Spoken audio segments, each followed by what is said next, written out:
falsely believe is they believe that when you're an investor, you just sit around and money just rains on top of you and you're just making money every day, all the time, no matter what. And what a lot of people don't know about investing is that investors take hits. Investors have to take lumps, lumps in their coffee, and it's not easy. It's very difficult to deal with that, and you have to have a disposition that can help you maintain your balance as you move forward. So all of you that are investors, which I hope all of you are, because every single study, every single research paper I can point you to shows that people who invest consistently, particularly in the stock market, have more wealth than people who do not. There is no study out there that says that you can work your way to wealth and do better than somebody who invests their way to wealth. There's no study out there that says that people who avoid real estate are going to do better than people who invest in real estate. There's no study that says that employees do better than entrepreneurs on average. What happens is though that when you are taking that different path, when you're sort of building your wealth in a different way, it becomes more volatile, and it's the volatility that makes it hard. It's the ups and the downs that make it difficult. It's one of those things where when they say scared money doesn't make money or nothing ventured, nothing gained, it's literally that part of it. It's that fear of change, that fear of adjusting and adapting. It can be somewhat exhausting actually to have to do that, right? So the easier route, for some of us is that we're kind of trained to just do your job, get your paycheck, and everything's going to be pretty stable. The reason that I don't recommend that, in my view, again, I don't give investing advice, but this is not something I recommend as a life strategy, is because all the studies also show that that approach that you think is safe and secure is not the best approach. Maybe at a time, maybe in the 1960s, actually, in 1950s and 1960s, there were times where you could get a job, say at General Motors or Ford or something, and you could just get your paycheck every week and do that for 30 years straight, and everything's gonna be okay. And they're gonna give you a gold watch at the end and a nice pension package, and you're gonna make enough money where you can afford to have a house and a picket fence and two-car garage and all that. Unfortunately, that's kind of gone because I believe that corporations, unfortunately, have reneged on their social responsibility. And I think that it's ultimately going to harm this country in a significant way. I think that corporations, because they're not properly regulated, these politicians don't really regulate corporations the way that they should. The corporations are pretty much operating in a way that is, in my view, unethical because they should be paying workers more money. They should be giving them things like sick leave and maternity leave, because if you want a better society, you want parents at home with their kids so the kids don't grow up and become serial killers. The retirement packages, a lot of the pensions are heavily underfunded, so they will lie. They will make a promise that, oh yeah, when you retire, you're going to have this much money. But there's some companies who say, oh, sorry, we thought you'd have this much money, but sorry, we were lying the whole time. And then you have just the idea that your wages don't keep up with inflation. And also, last but not least, job security is not what it used to be. So even when you get that job and you feel like you're safe, you're not really safe. I hate saying it, but safety is something that has to be custom made. Safety has to be something where you understand what economic safety looks like and you shape your life around economic safety. Do you understand what I mean? Let me know if you're following me. And so ultimately, I know I hit the ground running. I came in just because that's how I am. I've been up about 3 hours, and I wasn't in the 5 a.m. club today. I was in like the 5:58, 6 a.m. club. So I done got up and been thinking about things and and played virtual golf and played in the tournament. Got my ass kicked though, but I tried my best. And I got to work on my drive. Got to hit the greens in regulation. That's a problem. I did actually do a poker tournament yesterday. I don't know if you guys, I mentioned to you all that I love poker, not because I don't like gambling. Gambling is very unhealthy financially, but I like poker because it's a great game of psychology, strategy, and math. So I play online poker every now and then, and it's free. It's like something I subscribe $25 a month, and I play people from all over the world. And so yesterday I was in a tournament with 106 people, and I got second place. Now I think I could have won, but I had to leave because we were having a book club meeting, so I had to leave my hand, and the other guy just kind of ate away at all my chips. But I got second place. How cool is that? So anyway, so anyway, let's hop back into this security thing.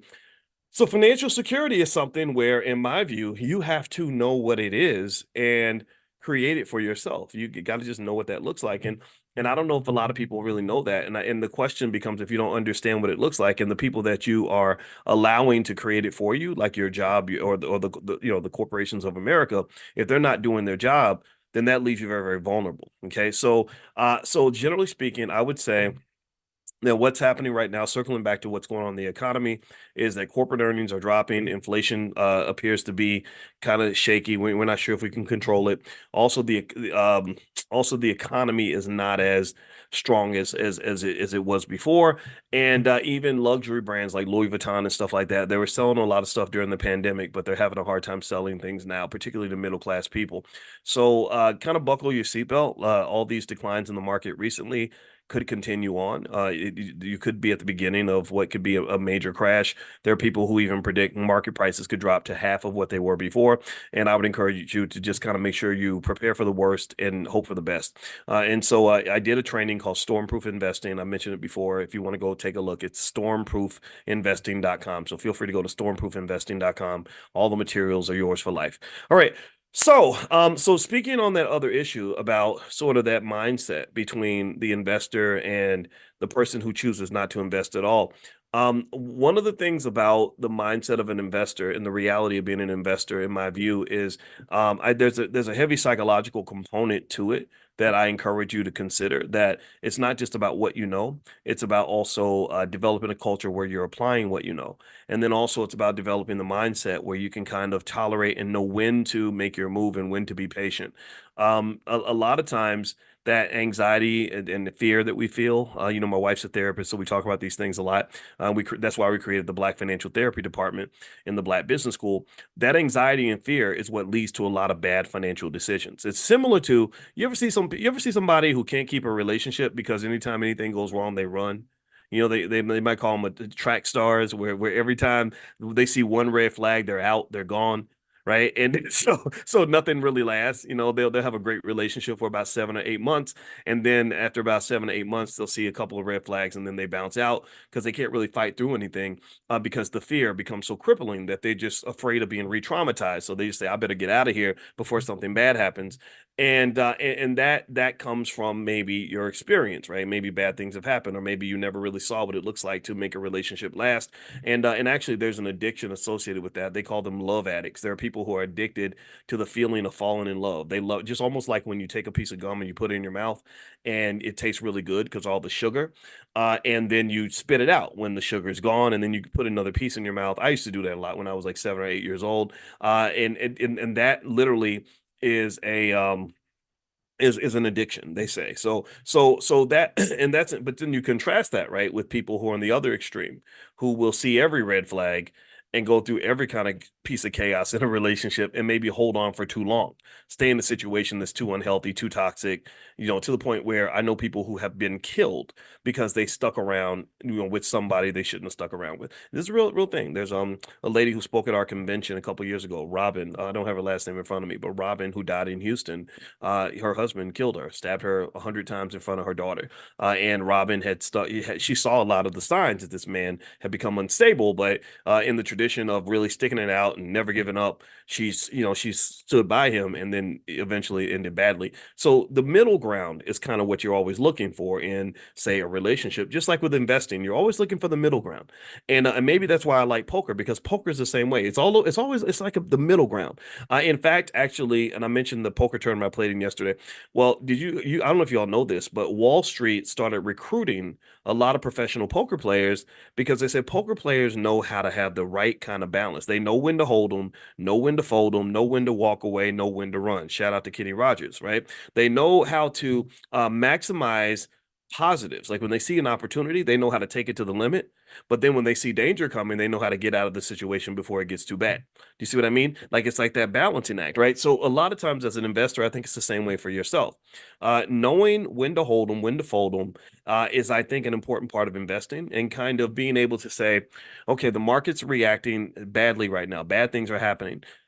I want to panic right now, but maybe instead of panicking right away, I can sit back and think. And maybe I can just process things for a little while and know that I'm probably not always going to make the right decision. It's very hard to make the perfect decision. You're always going to have regrets, right?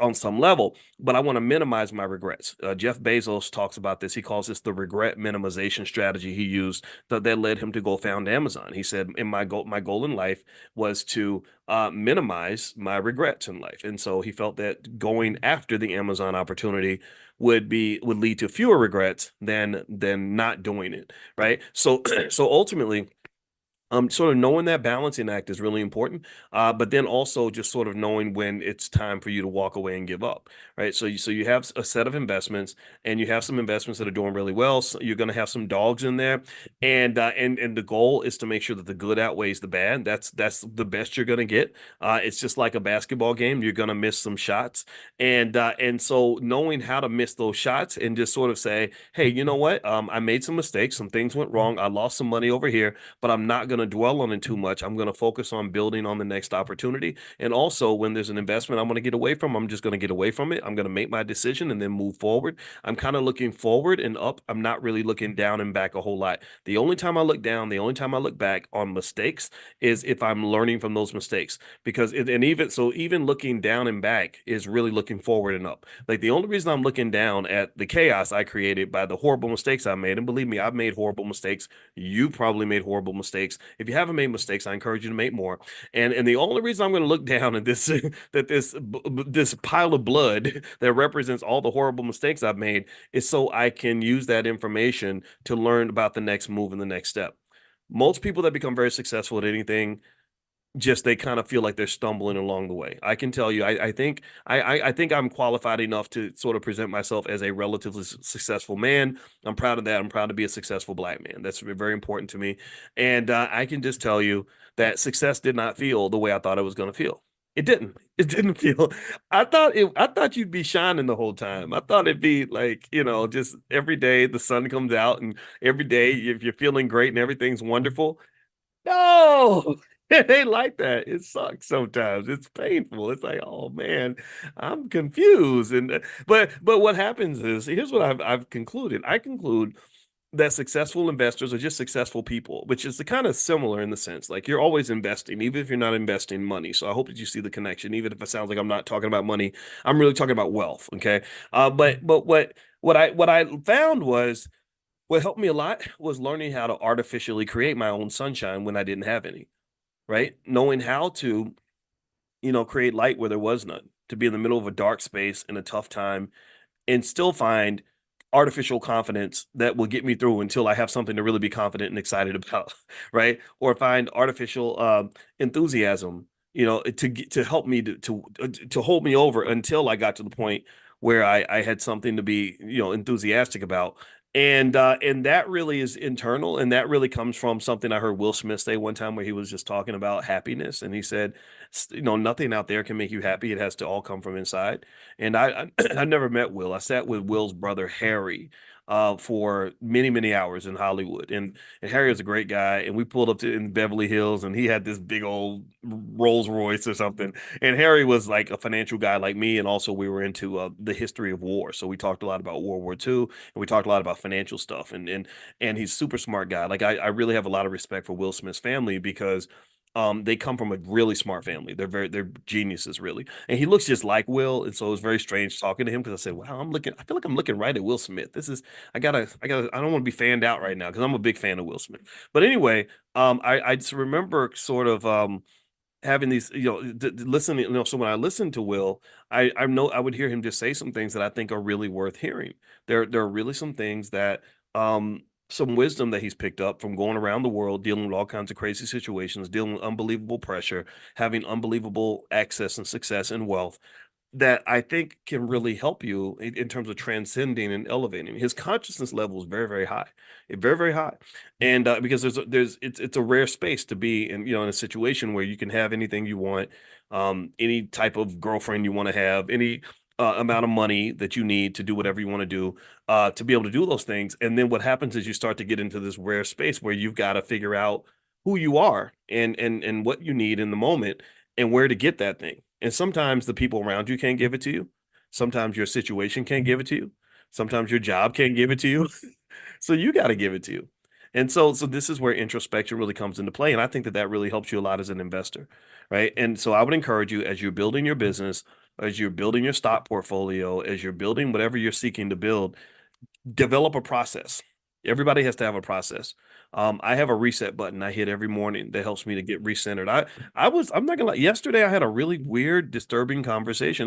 There was a really famous person who called me on the phone and literally threatened to to physically attack me if he saw me in person. He literally was like, if I see you, I'm gonna hurt you. You know, I'm not scared. I was like, okay, well, come on. I got security. They got guns. We can test that theory if you'd like to. But it was very strange. It was really strange, and I was like, huh, okay, all right, well, all right, okay. Is that what we doing? Is that how things? Is that what y'all doing in the black community now? Yeah. So anyway, so literally after that happened, I just told my wife. I said, Leah, let me tell you what just happened. And it was kind of one of those things where it's some I guess when things happen and you see stuff, you just have to like for at first there may be shock, and then you have to have a process, like whatever it is. And it may or may be failure. It may be you start your business and you try to make money and you literally lose money and embarrass yourself. Or maybe it's your relationship is giving you problems at the same time you're trying to conquer another problem.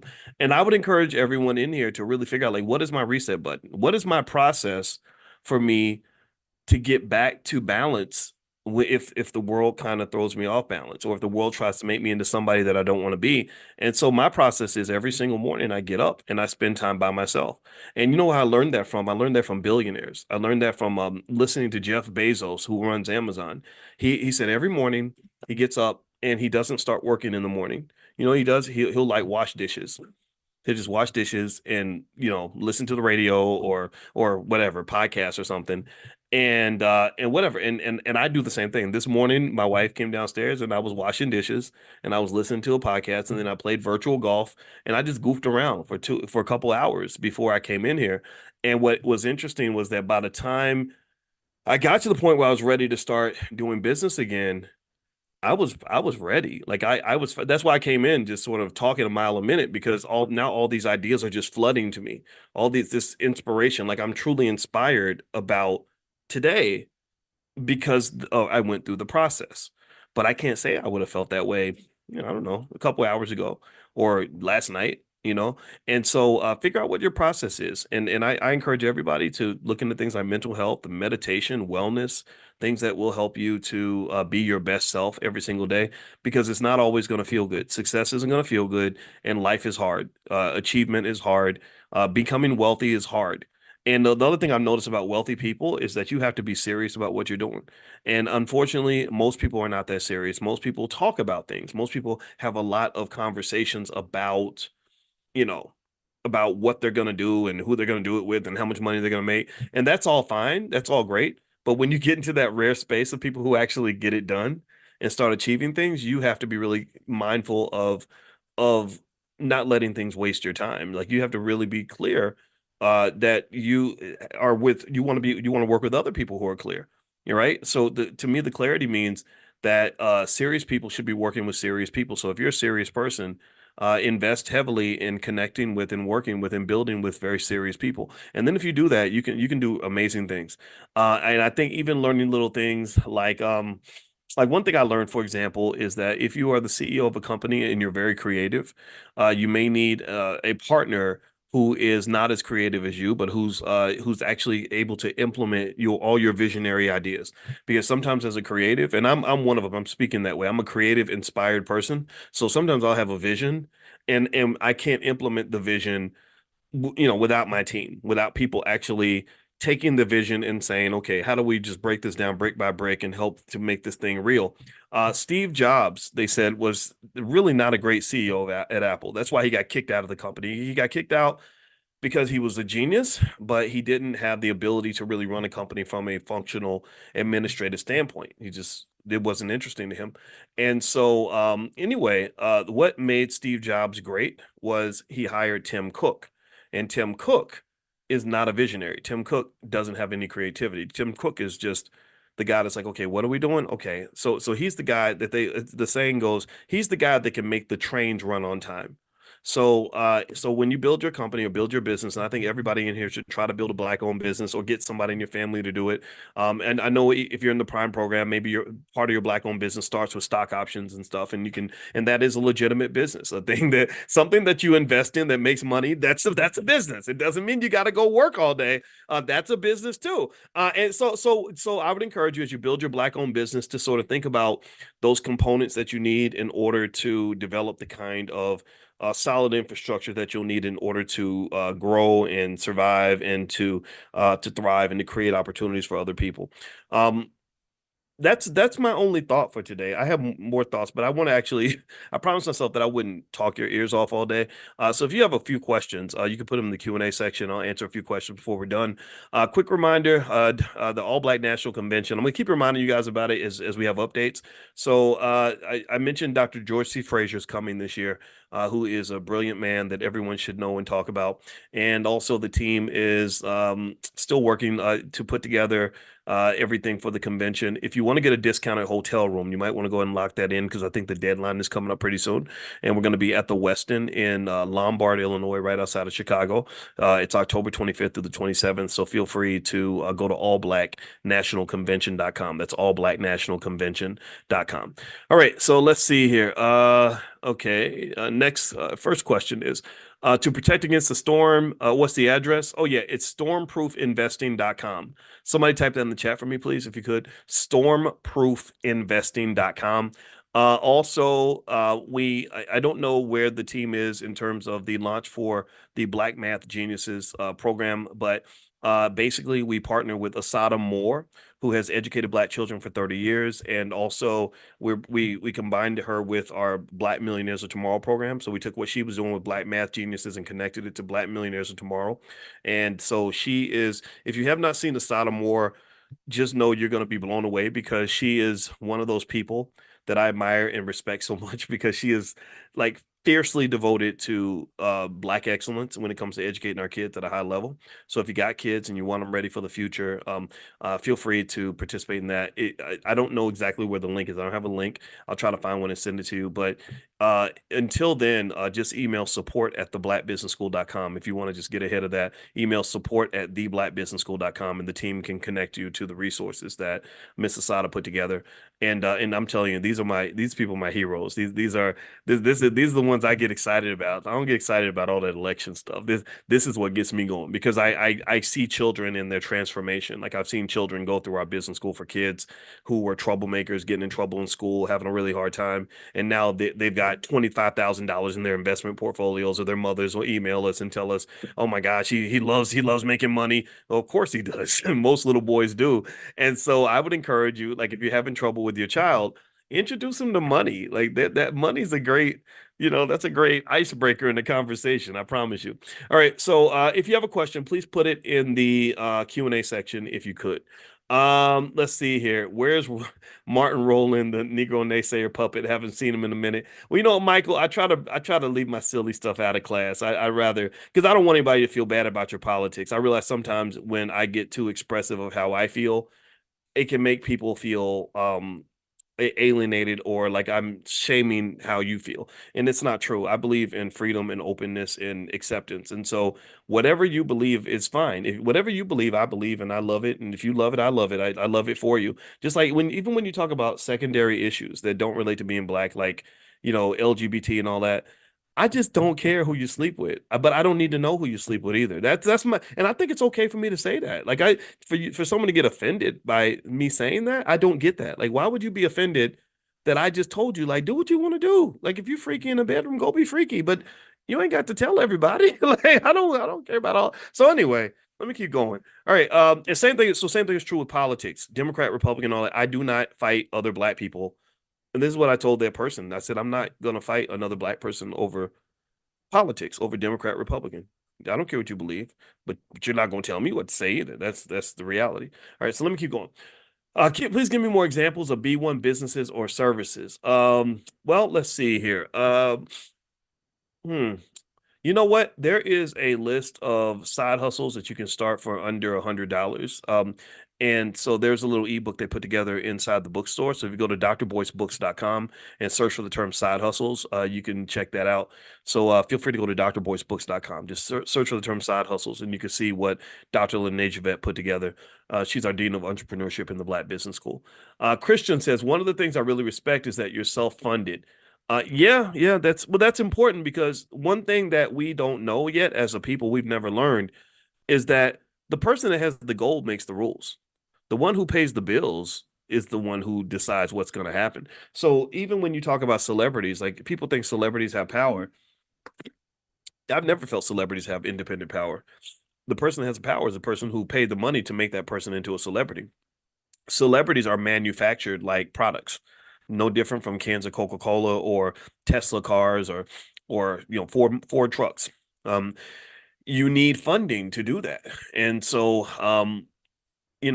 so the thing about funding is that money is used for various forms of warfare. And also there is a thing such as called economic self-defense. Actually, the whole training called the economics of self-defense. You can probably search for it somewhere. It's out there. And so my point is to say that if you want to be free and independent, you're gonna have to pay your own bills. You got to find a way to be able to do that. And also you're gonna have to resist the temptation of letting other people conquer you with their money.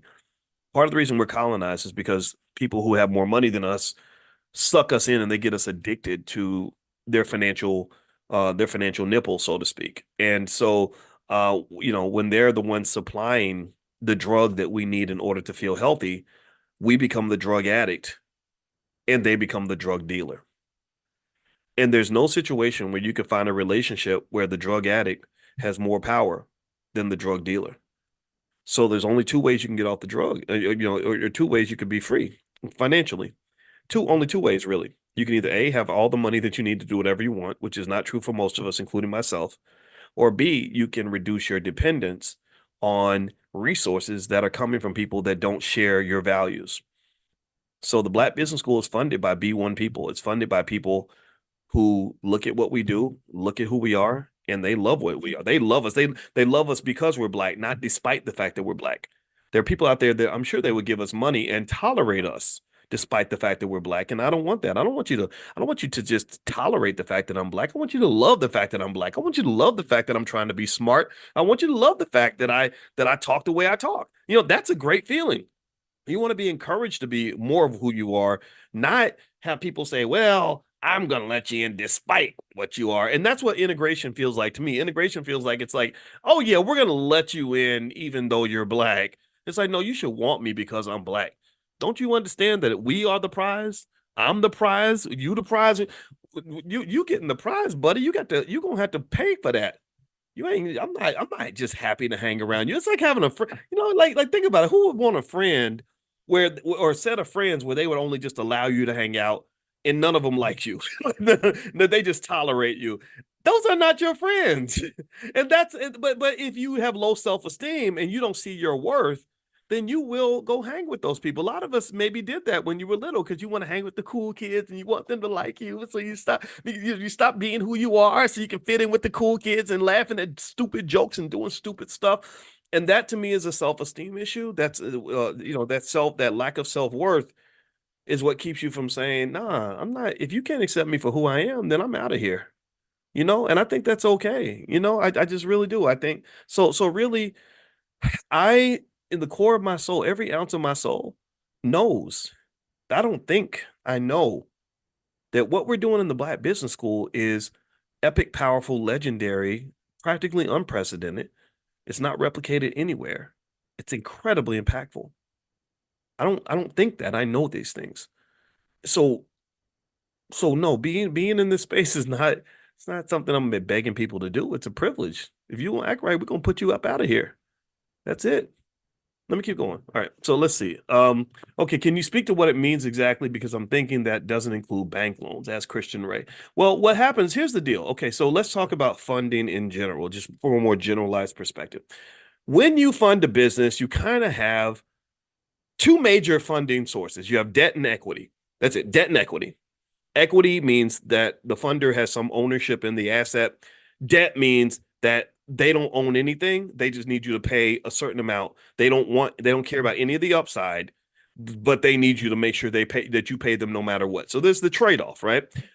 So, and then when you talk about debt and equity, there's different types of equity, different types of debt. So if I put in some equity, it can be just me. Like I could literally put in my own financial equity, sweat equity, and just say, okay, this is the piece that I own. And then the bank is funding the rest. But then I could also raise equity. That means I could go and get investors and say, hey, can you give me $100,000 to help me pay this, build this company? I'll give you 10%, 5%, or whatever. And then on the debt side, that's where the banks typically, most of the time, don't really care a whole lot about exactly how you're running the company. They just want to make sure everything's stable and that their investment's protected. So they may put in, like with Robinhood, margin requirements to make sure that you're not going to just take the money and kind of run or whatever. But for the most part, debt is more comfortable than equity, in my view, because they don't get all up in your business. They don't tell you how to run your company.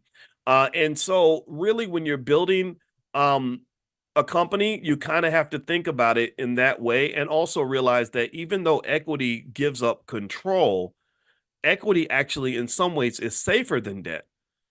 Because someone who loans you $1 million and says, okay, make sure you pay us that $1 million in the next 10 years, they don't care if your business struggles or goes bankrupt or whatever. Whereas an equity holder has agreed to, take the lumps with you. They've agreed to make money if you're making money, but they've also agreed to lose money along with you if you're losing money. So equity holding is what they call risk sharing. You take on partners and other investors if you're investing in something that's really risky and you don't want to put all your money on the line. But typically, if you have an investment that or a company that's doing really well already generating great cash flow, and you need to raise money at that point, debt in many cases is the better option because like for example the businesses I'm associated with are pretty well established. They've been around for a while. We're able to do what we got to do. I don't really need any partners. I don't want any more investors, right? So when we need to raise money, we'll go to the bank, right? Because the bank isn't going to bother us. They're not going to say, "Well, you're being too black and you should stop doing this," right? So, but if it were a new venture, if it were something brand new and I don't know how it's going to work out or it could easily turn into nothing, then yeah, having a partner helps because that means I'm not putting all the money in required to make this investment go. So when you're talking about funding things, the other mistake a lot of companies make, here's another interesting thing too. I'm gonna speak about this coin on both sides, and I hope I don't say it in the wrong way. So pay attention. So listen closely, and I'm gonna try to say it in a way that makes sense because I'm trying to form this thought here. When you're talking about building a business, you've got this issue in Black wealth that people don't talk about hardly at all, which they really should talk about more, and that is access to capital. Access to capital is one of the biggest challenges in the Black community that there is. If suddenly, if one of the I kid you not, here's one thing that would make me run to the voting booth. If one administration truly showed evidence that they were willing to truly push for Black people to have access to capital, where every Black person who wanted to buy a house could get 400,000 to buy a house, every Black person who wants to start a business could get a 250,000 to start their business, etc. I would vote for that person, and even before paying reparations. And why is that? Well, because access to capital is pretty much access to opportunity. Access to capital is access to wealth. Access to capital allows you the opportunity to jump over that fence and go from being a person who consumes and spends and gives their money away to being a person who actually is able to build institutions, own property, own stock, and build wealth. Access to capital, access to capital, access to capital. So one of the biggest things that burns me up is that banks don't loan adequate amounts of money to Black people. Silicon Valley does not loan adequate amounts of money to Black people. They don't. They fund these crappy little white boy businesses that haven't made a nickel, that they have poorly formed ideas, and they'll give them $50 million. And I'll see a Black entrepreneur with a hell of a project that's already making money, that's already cash flow positive, that's already winning, and he has a hard time raising $100,000. That is a type of inequality that bothers me that really doesn't get discussed by anybody. Maybe somebody's going to pick it up and start talking about it. So that's the one side of it. If you have access to capital, if you gave me a choice and you said, "Boyce, which would you rather have, a check for $5 million or for somebody to loan you $1 billion?" Oh, I'd much rather have somebody loan me $1 billion. Yeah, I got to pay it back. Oh, but you let me hold that money for about a month. Watch how much money I can make from $1 billion in a month. Just from just selling, those who sell stock options with us in the Prime program, you know how much money I can make from $1 billion. Literally, I can make $50 million or more just from selling stock options, right? So the ability to have access to capital is really, really essential to building businesses. And this is one of the reasons why white people have all the big fancy stuff, is because their projects are well funded and well financed. If Elon Musk were black, he would not be Elon Musk. If Mark Zuckerberg were black, Facebook would not exist. If Mark Cuban were black, Mark Cuban himself, bless him for saying this, he actually said that if he were black or if Zuckerberg were black, those companies wouldn't exist. And I agree with that. Or maybe he said it in a different way, but that's kind of what he was saying because he was on Earn Your Leisure and he was, I guess trying to be cool with black people again, which is fine. I like him. I don't have any issue with this guy.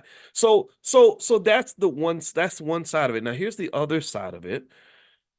That is everything in finance for the most part is a yin and a yang. And so it's fun to kind of figure out like, okay, everything seems good here, but where's the dark side? And everything seems terrible here. What's the bright side? Everything in finance typically has a dark side and a bright side. So the bright side of access to capital is that you can create all this possibility and all this potential. The dark side, though, of having access to too much capital is that it creates something we've discussed in this class before, which is called the free cash flow problem. The free cash flow problem is when you have too much money too fast, you waste it. When you get too much money too quick, you invest in everything. You want to hire everybody. You want to make every move. And sometimes you ain't supposed to do it. Sometimes you're supposed to sit back and chill and think. Sometimes you're supposed to sit and wait and learn. Sometimes you're supposed to observe before you make a move. And so when you have a bunch of money, like imagine if you have an idea for a business. I'm gonna go and I'm gonna sell the coolest sneakers on earth, and they're gonna be pro-black sneakers, and we're gonna make $1 billion doing it. And then let's say somebody says that's a great idea. Here's $50 million to get started. Well, then what will happen is you'll take that 50 million, you're gonna pour it into a bunch of stuff that ain't gonna work, and you're gonna and you're sort of undercutting the process. So after you burn through all that money, making one mistake after another, you're going to look back and say, wow, if I'd known then what I know now, I would have used that money differently. Exactly. So sometimes not having all the money that you need, this is a blessing that my brother and I had that I didn't realize was a blessing at the time. And I know a lot about finance. At that time, I had a whole PhD in finance. So even I was learning stuff. Don't never think that you get to the point where you can't keep learning. Because I was learning about the streets. Because we were finding a lot of finance professors are real good at teaching finance, but they haven't actually run businesses before. So I was learning to be an entrepreneur. I was building my skill set. But I remember we had these ideas and we even had gotten them to the point where they were making money. We had one project that was making a good amount of money, maybe $5,000-$10,000 a month, and we just needed like maybe another 50 grand for investment to really expand this thing and blow this thing up. And we got on the phone with it was three black men. One of them was a part owner of the Boston Celtics, so this guy had money. And I heard him talking about his investments. They weren't making that much money, like 4% or 7% or something. I was like, come on, we could do better than that.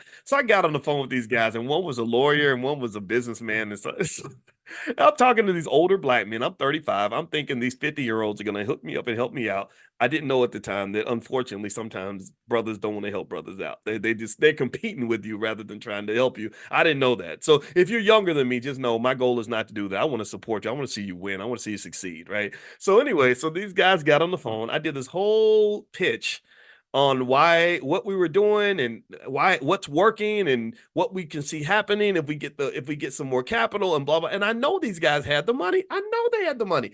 And when I got done with the presentation, I was like, "So what do you think?" And the one guy, though, and he was a part owner of the Celtics. I won't say his name, but I'll never forget this guy. He instantly says, "I'm not interested." And what really bothered me about it was that I knew that the other two guys were following his lead. And I was like, but why? Like, I did everything to show you this is an ATM machine. Like, and he just said, I'm not interested. And I remember the other guy that was kind of following him, like the alpha says no, but the beta guy, he's like, well, hold on a minute. We don't want to make a decision too quickly. I'm like, yeah, we don't want to be too hasty now, Bob, or whatever his name was. And but they ended up saying no. So I was mad. I was sad. I was just like, man, this sucks. Like, 50,000 isn't even that much money. We've put in thousands of hours of work into this thing. Can't we even get $50,000? Well, let me just tell you. I remember I told y'all a long time ago, I said, you got masses plan for you, which you should ignore. And then you have your plan for you, which sounds better. It's better than masses plan. But then you got God's plan. And God's plan is more accurate and more informed than your plan. He can see things at higher dimensions you can't go to. You understand?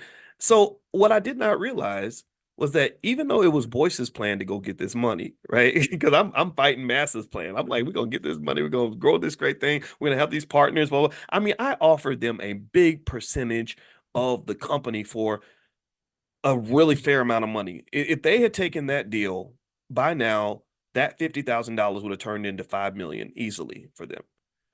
And when I tell you, I am every day, I am so grateful that they told me no. It's ridiculous. It's almost like it's like you begged for love from a woman, and then later on you find out that she was a serial killer with an STD, and you say, thank God she didn't say yes because I dodged a bullet, right? So that's how I felt. I said, man, if we had taken, I told me and my brothers would laugh about it to this day. I said, man, if those guys had said yes and given us what we wanted, it would have been terrible because we would have had to share all this money with these guys. So I was very happy that they were too short sighted to see the $1 million opportunity I laid in front of them. And so here's what happened: because we didn't get what we wanted right at the moment, guess what? We learned how to make do with what we had. We learned a type of financial genius that a lot of your grandmothers have. My grandmother had it. Like my grandma, a lot of y'all got the same grandma. Tell me if you got the same grandma. My grandma knew how to take $22,000 a year and raise 5 kids, pay off all her credit card debt, pay her car off, house off, have a perfect credit score on $22,000 a year because she did not mess around. She was very, very financially efficient. And that is a type of economic genius that is underappreciated. That is genius built on survival, extreme resourcefulness, understanding wealth at a level that you never learn in a university class. The grandmas know where to get what they need, how to get the value, how to extract it somehow. And that's a type of wealth extraction that most people don't know if everything's handed to you on a silver platter. So literally, I had to dig into my grandma skills to be able to get my company going. We had to say, okay, how do we do more with $5,000 than most people can do with $50,000? What costs can we cut? How do we keep the budget low? How do we make sure we don't live above our means? See, think about this. Imagine if we had a culture where people just didn't live above their means. Look at how often you see people going into debt just to maintain a lifestyle and spend money on a bunch of stuff they don't even need, just so they can flex on Instagram or just live the way they think they're supposed to live because you went to Harvard and you think you're supposed to drive a certain car, live in a certain house, or whatever it is, right? A lot living below your means is not, it's not cool, it's not lit, it's not seen as being part of the culture, but I think it should be part of the culture. The culture should not be financial extravagance and economic irresponsibility. The culture should be economic efficiency and extreme financial intelligence and resourcefulness and wealth preservation so that you then can build the kind of legacy that you want to build. So, by doing things that way, by being forced into a situation that we did not choose, by being forced to follow God's plan instead of Boyce's plan, we were able to build a really strong company. We got to the point where we changed the freaking world. You and some of y'all saw the whole thing from the beginning. I'm sorry, I'm not bragging, but it's true. We changed the world with this thing. Wasn't nobody talking about black wealth in 2008, 2009, 2007. That was when we were getting this stuff started. All this stuff that you see now, all these people that are out there, they pay tribute to what we did 15, 20 years ago. And I'm very proud of that. I believe we're just getting started, because we're building the legacy now. That I think the good stuff's going to happen after we're all dead. I really believe that. I really believe that one day, 200 years from now, somebody's going to be watching this video and they're going to say, "Wow, they had no idea that it was going to become what it is now." I'm like, no, we kind of know because I know how to plant a damn seed. And also, I've studied the origins of great companies all throughout America. I've studied how many of the multi-billion dollar, trillion dollar companies that you see now had very humble beginnings, but they had a crystal clear vision for who they were and what they wanted to be. They were committed to the vision. They invested. They fought through the storms. They kept things moving. They remained consistent. And then next thing you know, you have Apple, the trillion-dollar company that started in somebody's garage. We didn't even start in the garage. So we're gonna be much greater than Apple one day, right? Who knows, right? Anyway, and one of your children might be our version of Steve Jobs. One of your kids might be the visionary that takes our company from being a $20 million company to being a $1 billion company, right? One of your kids is gonna do it. I already know it. I already know the Black Wealth Revolution has begun. They can't stop it, can't slow it down. They could kill me tomorrow and it wouldn't matter. The train has left the station. You can't catch it. So anyway, so what I guess my general point would be to say, access to capital matters. It's great to have access to capital. but don't think that because you don't have access to capital that you don't have access to extreme possibilities and opportunity and wealth. Sometimes you have to trade the money for time. So maybe some of the things we wanted to do right away, with if we'd had $1 million in the bank, we could have done things right away. But maybe we had to wait a year to do it because we didn't have all the money at once. But it's okay because during that year we were learning things. We were learning how to do things in a much more efficient way than we would have if somebody just threw a whole bunch of money at the problem. Do you understand? Do you get what I'm saying? So access to capital is important. I'd rather have us have access to capital, but what's really more significant is the intelligent use of capital, the intelligent application of capital that is a driver of capital efficiency. You have to be efficient with it. And unfortunately, that's something that a lot of people never really learn, right? So I want you to learn those things. So when those reparations checks come in or whatever it is that they decide to do one day, maybe that one day they'll do the right thing. I really am a little concerned about making sure that people sort of know what that money's supposed to be used for. Because if you don't, it's just going to go to waste. You'll be back where you were before. All right. So anyway, let me answer a few of your questions, and then we're going to bounce out for today. By the way, I have a book, The 10 Commandments of Black Economic Power, and you can get an autographed copy if you go to drboycebooks.com. Also, my wife has a section. We have a whole money and love section. So if you're into that kind of thing, you can find stuff there. We have a children's section. So we have workbooks for children, flashcards for children, and we have a digital program for children. So we have lots of things for kids. And so if you want to learn your kids to learn Black economics, we can get that done for you. All right. So a few more questions. Desmond, what are your feelings toward market weekend trading? I think it's fine. Or after market weekend trading. I think it's fine. The market's not as liquid, but for big major stocks, it's perfectly fine for sure. Agnes, have you heard of Arrived? No, I have not. It's a real estate company, and Jeff Bezos is one of their investors. No, I have not. I'm going to look it up. Thank you for telling me about it. I'm going to write that down. Arrived. And then I'm going to type in Bezos so I can search for that. All right, let's see. Travis, can I repeat the strategy that of a year or more covered calls, like the video where you can loan yourself 20,000 and make myself $1 million in the next few years? Yeah, Travis, if you log in at drboyce.com, you should be able to find the material. Because I did do an example like that where basically I sold sorry, is it long-term equity anticipation option? Yeah, something like that. Anyway, I sold a long-term option, and basically what you can do is the reason I like options is because you can sell time, and by selling that time, you can get that cash inflow. But the downside, though, is that if the market moves against you, then you can almost be locked in a almost like a time prison in the sense that if you sell an option on a stock going out, say 2 years, and you get say $10,000, and let's say the market moves against you, and that option goes from being worth 10,000 to 20,000, then you're stuck in this time prison where either A, if you want to get out of the option, you have to pay the 20,000, or B, you have to wait 2 years for the option to expire, and then you have to hand over the shares. So that's the downside of that. But the upside of it is that if you need cash and you own shares of stock, a lot of people don't know that you can actually loan yourself money. You can really use stocks as your own personal bank. So it's a really cool strategy. And so anybody who's interested in the program, the Prime program, feel free to take a look. It's really good. I think you're gonna like it. It's drboyceprime.com, drboyceprime.com. Prime stands for Passive Recurring Income Machine.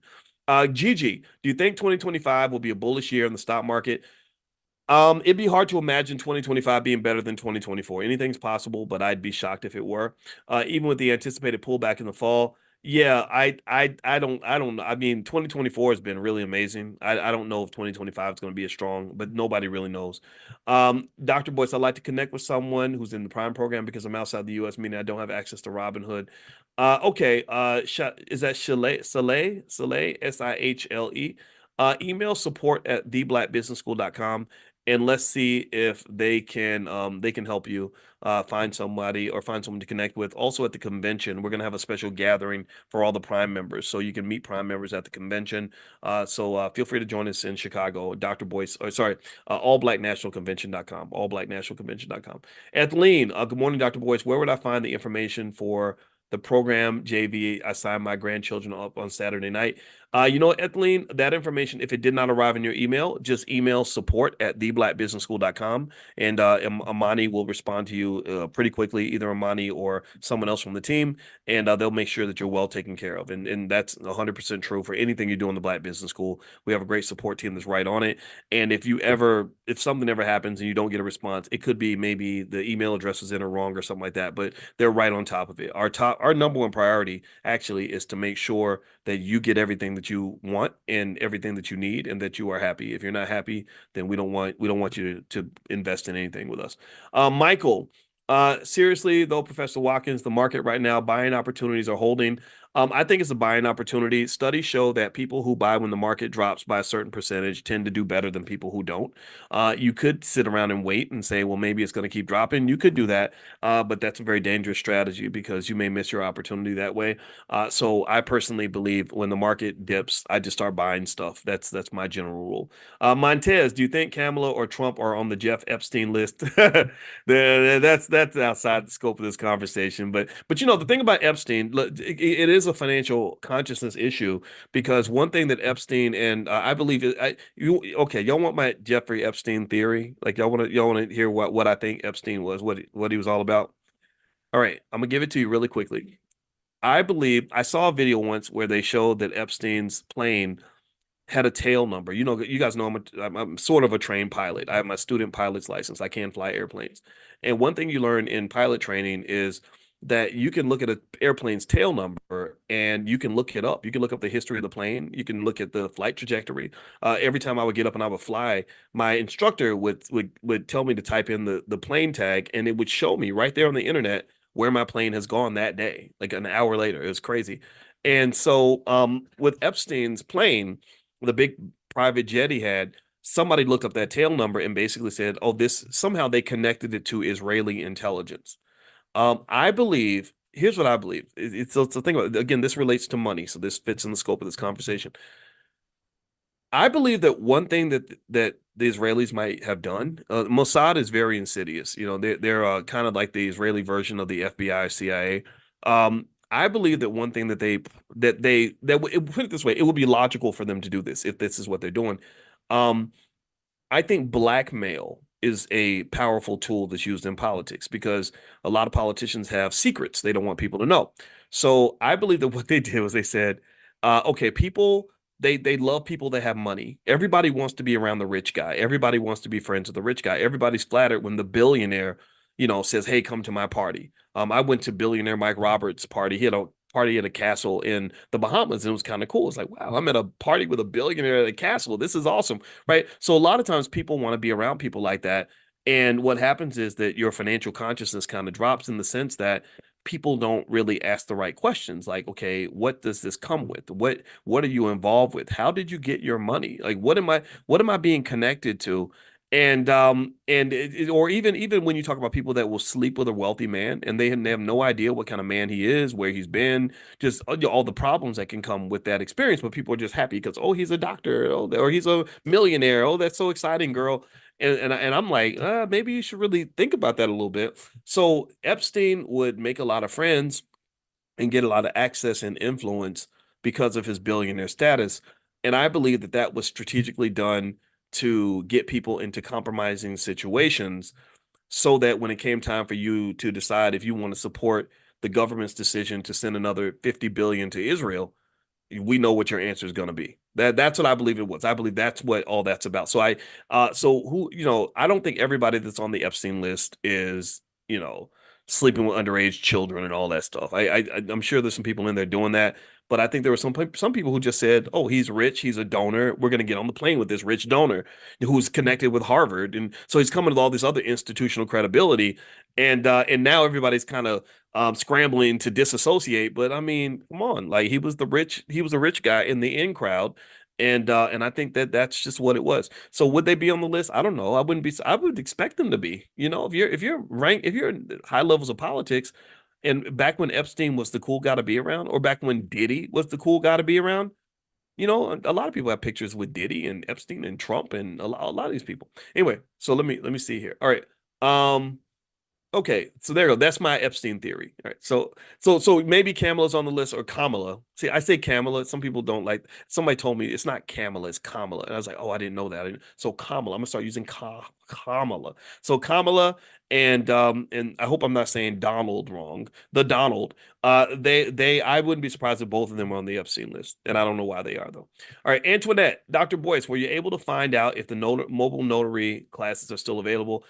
Email support at theblackbusinessschool.com. They can tell you. I think that that's a closed program though, but it may not be. They may have the ability to bring you in, but I don't know if Andre's running with cohorts or if he's doing it sort of as an ongoing thing. So email support at theblackbusinessschool.com. I know that they're going to do another launch soon, so that's another avenue as well. France, I'm progressing through Black Money 102, and I was interested in a recording session. You mentioned tax prep and planning with Jessica Smith. Did that ever come to fruition through the Black Business School? We have some tax people that we are connected to. If you email the support email I gave you, support at theblackbusinessschool.com, they can help you with that.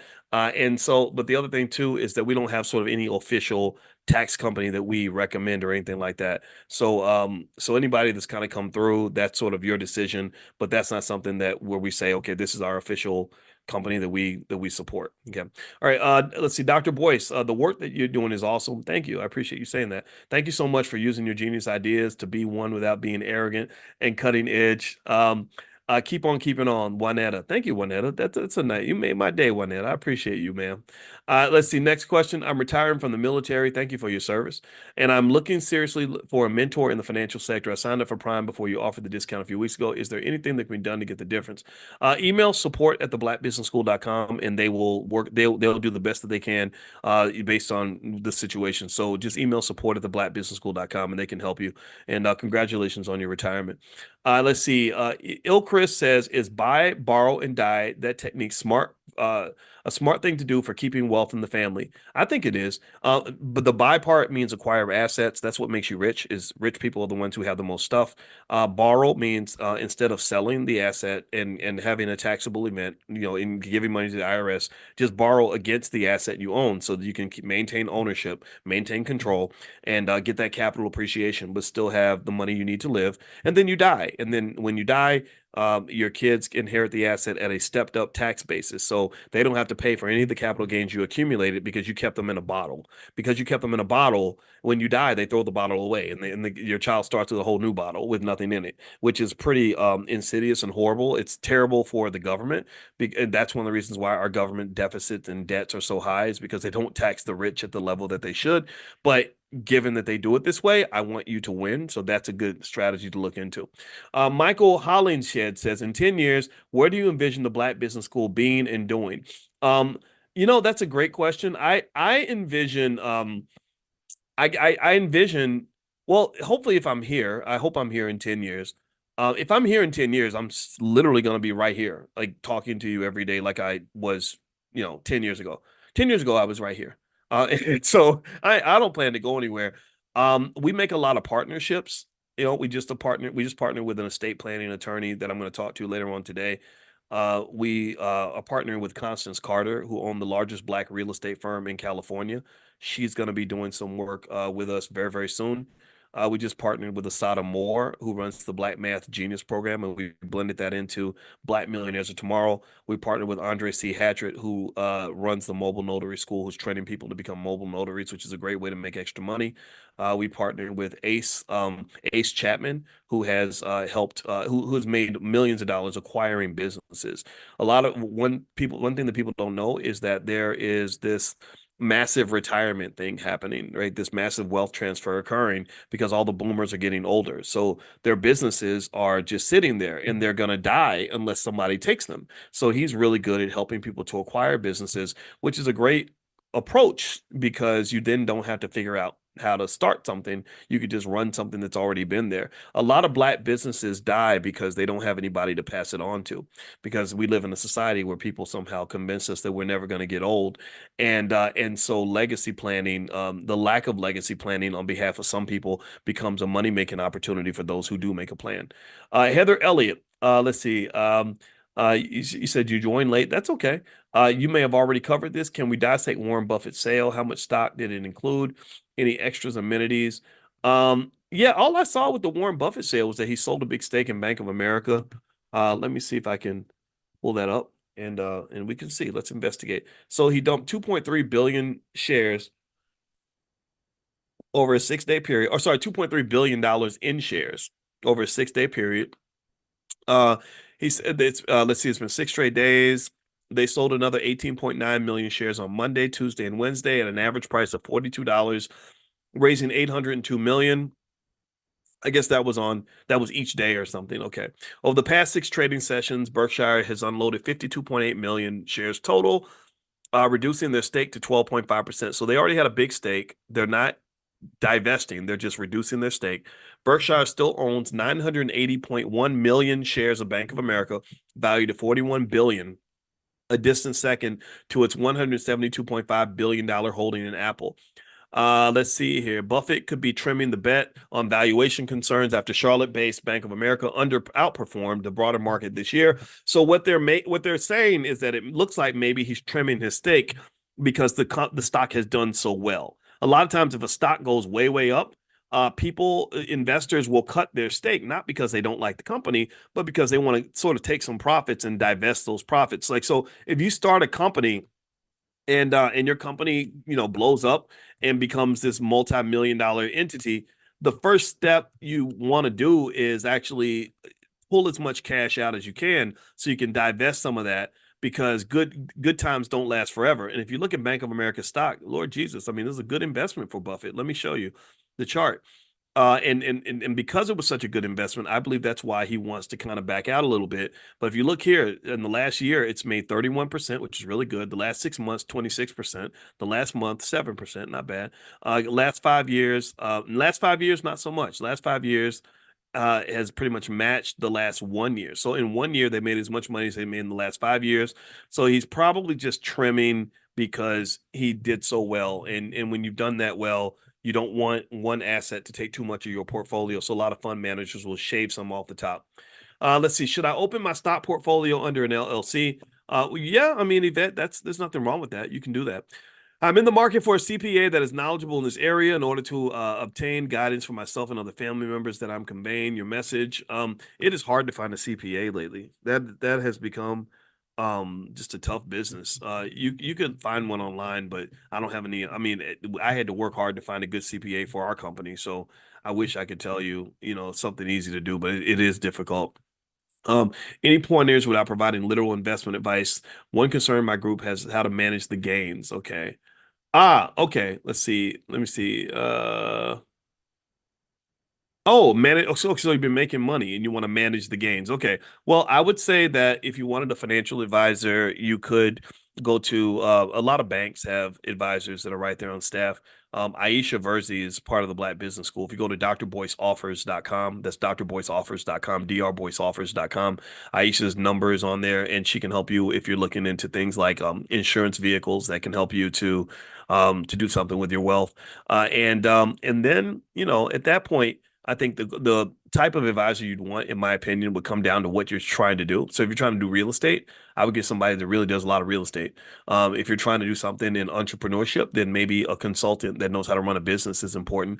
If you're looking at stock market stuff doesn't have to be complicated. I don't think. I think you can set up a decent portfolio that will grow over time by following basic steps. If you go to blackwealthmasterplan.com, where we have the $5 a day plan, if you want it to be as simple as possible, there's enough there that you could get started. But then if you want to do more, you could actually get an advisor from a bank. Just make sure they don't hit you too hard with the fees. So I would definitely wouldn't say 1% or above. If they even charge you 1% of invested assets, then I'd probably try to figure out like what services am I getting for that 1%? Because even that's a little bit too high. Brandon, how much capital at a minimum does a person need to start selling options? There is no um there is no minimum. It just depends on what you're seeking to do. There are people with low amounts of capital. There are people with millions in capital that are selling options. So, really, there's no specific number. You just have to be able to buy 100 shares of whatever stock that you're selling options on. So, if the stock is a $10 stock, then you need $1,000. But even then, though, you'd want to have some put options in place to protect your investment. So you need a little bit more than 1,000. So maybe 1,100 or something like that. But a portfolio of that size would not generate a significant ton of money, but it would generate a quality ROI in an added income stream that you can add to over time. So let's see. Will the Math Genius Bootcamp help a person become a smart investor also? Yes, Marcia. Our kids program is better than most universities. Our kids are 10, 12 years old and they can invest at a college level. So we're good at what we, and I know Asada is good. So yeah, absolutely. Constance's last name is Constance Carter. So I'm gonna bring Constance to class one morning, and so you'll get to meet her in person. She's real dynamic, super smart, and just she's been working with us in the Black Business School for about 9 years now. And I just a real quality human being. I respect her a lot. Joan Gibbs, what do you think a business growing around pickleball? Are there any stocks around it? I don't know about any pickleball stocks, but my sister has a boyfriend who owns a pickleball team, and I brought him to my real estate class actually, and his name's Cedric, and he does a lot of like multifamily deals and commercial real estate deals, stuff like that. And Cedric, ironically, bought a pickleball team, and I think that pickleball team is going up in value. Pickleball is really growing. You know, Jamie Foxx was talking about pickleball. I don't know of any publicly traded companies in pickleball, though. I'd have to look that up. But yeah, pickleball, that might be something to look into, especially if you're a fan. Okay, a couple more questions. Do you plan on uploading any promotional materials to the Black Business School dashboard? Maybe you can help me understand what you mean by promotional materials. If you talk about just promotions and discounts, if you go to drboyceoffers.com, that's where Mike tends to put a lot of that stuff. I don't know about anything else that you might mean by that. So maybe you can help me understand that. Or you just email support and just tell them what you're looking for. And I can definitely help you with that. Now, one thing that we do have, if you are interested in learning stock options on a basic level, is a companion to Money in the Morning. We created something called Money in a Minute, where the lessons every day are less than 2 minutes and they get delivered to you on your cell phone every morning. So if you text the word Miami, which stands for Money in a Minute, if you text the word Miami to the number 87948, you'll get a link, and that's where you can sign up. And that might be an easy way within the flow of your day for you to learn the basics of stock options. And those of you that are already in the Money in a Minute program for stock options, I'm going to send you all a survey that I hope you'll figure out or fill out for us. It's going to be very, very short. But basically, I'd like to get some feedback on you from just how you feel about it. Like, do you feel like you actually learned something, and how did that process go for you? All right, so two more questions, then we're going to go. Michael says, "Good morning, Doc. How long does it take for the estimated credit from a stock option to arrive in your account?" It should go through as soon as the transaction is confirmed. You should see something that increases your cash. And it'll also increase your investable amount of money, or the amount of money that you have available for purchase, your purchasing power. So that should be instantaneously as soon as they confirm the transaction. Making the trade is not the same as actually executing the trade. Just because you say, I want to buy X amount of stock at a certain price, doesn't mean the order went through. You have to get a confirmation of that. What was that number? Yeah, text the word Miami to the number 87948. Miami to 87948, and you'll get that link. All right. Let's see. Last question. Can you write stock options into a traditional business plan, or should this be separate? I think you can put anything in your business plan. Remember that in business, your goal is to make money. Your goal is to make an investment, and that investment can make money for you. This is a fundamental idea I want to leave our conversation on today. I want you to really understand what making money really means, what that looks like. Most income and wealth comes from some source of capital, and that capital is pretty much anything that can generate resources. And not even just money. Money is one resource. Money is just a resource that can be used to do a lot of things, but there's lots of resources out here. Carrots. If I have a carrot farm, then my capital base is the farm, and my resource generated by the capital base of the carrots. Money doesn't even have to be involved. Maybe I never sell the carrots. Maybe I just eat them. But either way, that's an investing process. I apply capital to something that generates an ROI, return on investment. Do you understand? So the way you are taught about money as a child, that is, in my view, old fashioned, wrong, highly inappropriate, and just very limiting to your potential, is you're taught that pretty much you have one type of capital, and that's basically you. You are the commodity. You are the asset. So what happens is, if you say, I want to make money, someone says, well, what you got to do is go get a job, and someone will pay you money. So basically, you are the asset, and you work the asset. You give away yourself and your time and your brain power.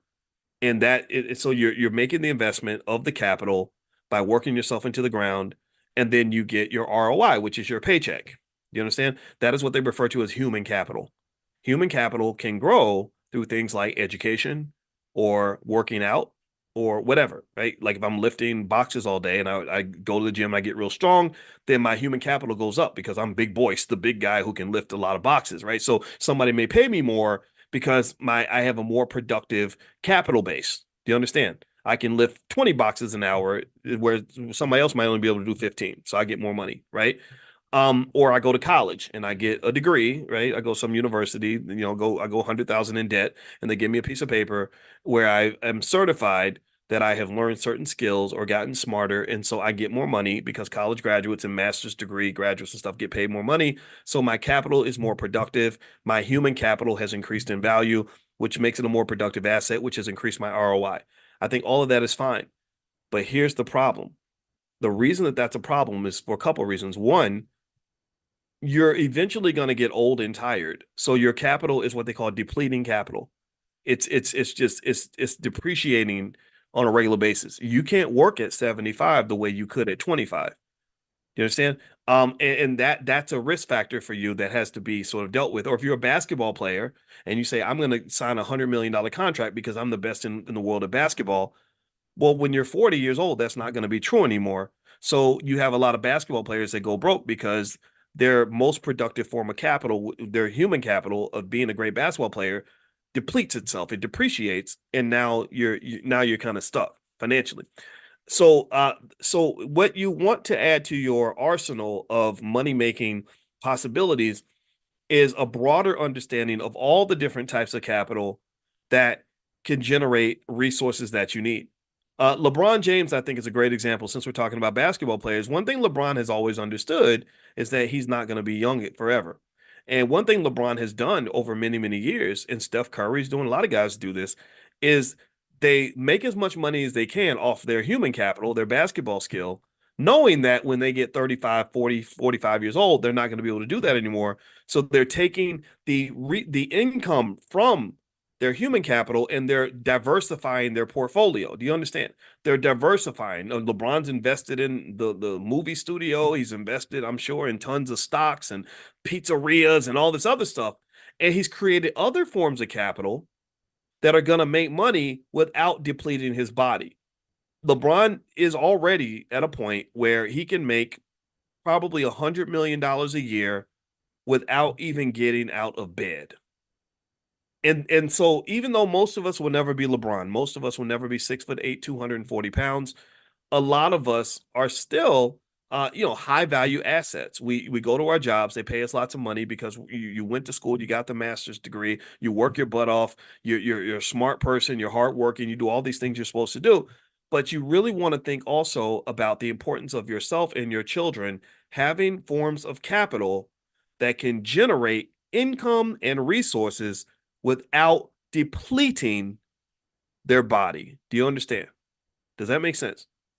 Right. So that's what you start a business. If you start a business and you automate the business and you've got employees working for you, then that's kind of what you've done. You create this source of capital that is going to be able to make a ton more money than you can make from your human capital, and it may not even require you to be involved. So, or if I go buy a bunch of stock and I say, okay, I've been saving up and using my income to buy this stock over the last 10 years. Now I've got 10,000 shares of Coinbase, and I can sell options on Coinbase every month and generate $50,000 a month or whatever. Well, then that's what you've done. You built a capital base, and your capital base is generating income for you just the same as it would if you were actually out working and depleting your body and giving up all your free time to do that. Using human capital is a very costly way to make money, and it should be temporary for everyone. Your children should not be in a position where they are using their human capital for their whole entire lives. That should be temporary, or maybe it shouldn't even happen at all. Okay, so this is how I want you to think about making money. It's all universal. It's all unified. Like there's a whole unified theory of money and how it works and how it's made, and all the valuation models that we did when I was in my doctoral program and all, they all come back to the same very basic fundamental ideas. So the key to wealth in your life and the lives of anybody you care about is building that capital base. If you build that capital base, then you have a level of freedom and financial security and economic possibility that is beyond anything that you were ever raised to believe was possible for you. Okay. So that's what I want for you. All right. So I hope that that makes sense. All right. Thank you guys for listening. See, I tried to end at 24 minutes in, and here we are, an hour and 20 minutes in. So either I talk too much or you're too engaging. I have no idea. But either way, I'm getting the hell up out of here. So y'all have a great day, and we'll talk to you all soon. And again, if you want to take a look at my book, you can go to drboycebooks.com.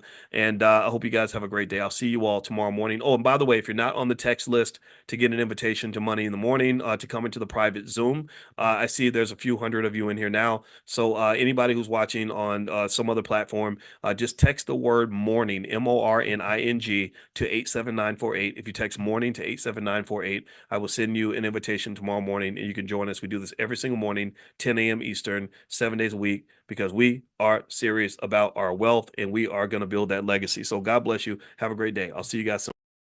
6. Black ownership rights have been preserved to land in Florida, according to the Adams-Onis Treaty. 7. If blacks have received the $50 million stolen by whites from the Freedmen's Bank, the exceptionality of Black Americans is their best, but so far unused pathway to socioeconomic competitiveness, independence, and self-sufficiency. I'm going to stop on that point, and we're going to take a breath. And I want us to kind of process this for a minute. I want us to meditate on what Dr. Anderson said. Here's what I'm getting from this. It seems that what Dr. Anderson is saying is that you live in a country that wants to lump you in with everybody else. They want to act like what you went through and what you lost was not that important. That all that matters is how we move forward from here, and the past is just the past, which means the past doesn't matter anymore. I beg to differ. I beg to differ. That is simply not true. The present is nothing more than an accumulation of actions that have been taken during the past. That's all the present is. Everything that you see around you, when you walk through a city like Seattle and you see $1 billion, $100 million, $200 million, $1 billion buildings all throughout that city, and you realize that not one of those buildings is owned by a Black person, there's a reason for that. Why is it that so many of these institutions are not owned by Black people, but were built by Black people? So a debt is owed, and it's owed because you are unique and exceptional. There's no other group of people in this country that can say they went through what we went through, that they had the same experience, they had the same theft that occurred for our families. And so the question becomes, what are you going to do about that? What are you going to do about that? Because that's a lot. That's a big debt. If somebody owes you $3,000 and they only got $3,500 in the bank, they're not going to give you that money because they owe it to you. They're not going to give that money to you if they don't have to. If you just say, oh, well, we can still be friends, we're still cool, then guess what? They're not going to, they might send you $50 or something. They're not going to give you that $3,000 if they've only got $3,500 in the bank. So you're dealing with a country that is in an enormous amount of debt, and they tend to only pay for things that they have to pay for. They send money over to Israel because the Israelis have a very powerful lobby. They have AIPAC, and they force them to pay that money. They make them do that. They know that if they don't write those big $100 billion, $50 billion checks, that they're not going to get reelected. So you have to force their hand. Can you force it? When we got the Obama administration, Russell Simmons and I pushed the Obama administration to do something on incarceration back 9 years ago. We had to make them do it. They didn't want to do it. And it was crazy because it was something they promised they would do. They just were like, well, we don't have to keep promises to Black people because nobody's making us do it. When FDR was talking to Black people about civil rights and everything else, he said, okay, great, go out there and make me do it. So I really, instead of making this all about how evil white people can be, because we know we got evil white people out there, but I don't hate all white people. This is not a hatred conversation. Instead of us sitting around and doing the typical Negro tradition of complaining about how white folks done did us wrong, after we finish that conversation, I need us to talk about how we're doing ourselves wrong. Before you talk about how they're selling you short, you got to talk about how you're selling yourself short. So what are you commanding? What are you demanding? Or are you just so eager to go out and just support your favorite politician and literally expect nothing in return? That's awkward. That's very weird. That's very unhealthy. That's a mental illness.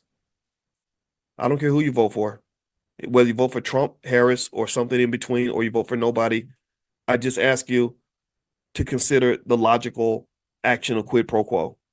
Logically saying, okay, now that I'm supporting you, here's what I need you to give me, or I won't support you anymore. If you cannot say that, then you will never be respected. You will always be taken advantage of. They're always going to use you because everybody, all pimps love to use a sucker. Any pimp loves to use a sucker. Politicians are pimps. They will use you up if you don't ask for anything because they got somebody right behind you who is demanding what they want. Israel asks, they demand what they want. You know, the gay community, they're demanding what they want. When the immigrants start voting, they've got leadership that's going to demand what they want. So what are you going to do? That's it. That's all. That's all. That's my whole point today. I'm not gonna keep going on forever. I gotta go and do some other stuff. I think I've done enough yelling and screaming today. I've given us enough to think about. If you want to go take a look at Dr. Anderson's book, you can go to powernomics.com. That's where you can find his books. It's called The Black History Reader. Powernomics is there as well. I keep these books very handy. I encourage you. First of all, we should support this man. This man, all that money, all these brothers raising these people that raised $2 million to help Harris get elected when she said she would do nothing specifically for black people. I would love for those same men to get together and raise, a couple $1 million for Dr. Anderson, the Powernomics Corporation, who has spent 50 years doing things specifically for black people. How is it that you will give your best to people who give you their worst and give your worst to people who give you their best? This man has done work that no one else is willing to do. And I find that really fascinating that you put him at the bottom of the pile and you put people who hate you and don't respect you at the top of the pile. That speaks to a self-esteem issue. That's a mental health issue. That's no different from the guy who treats one woman really well and she's the one who doesn't even saying that says it's the economy, stupid.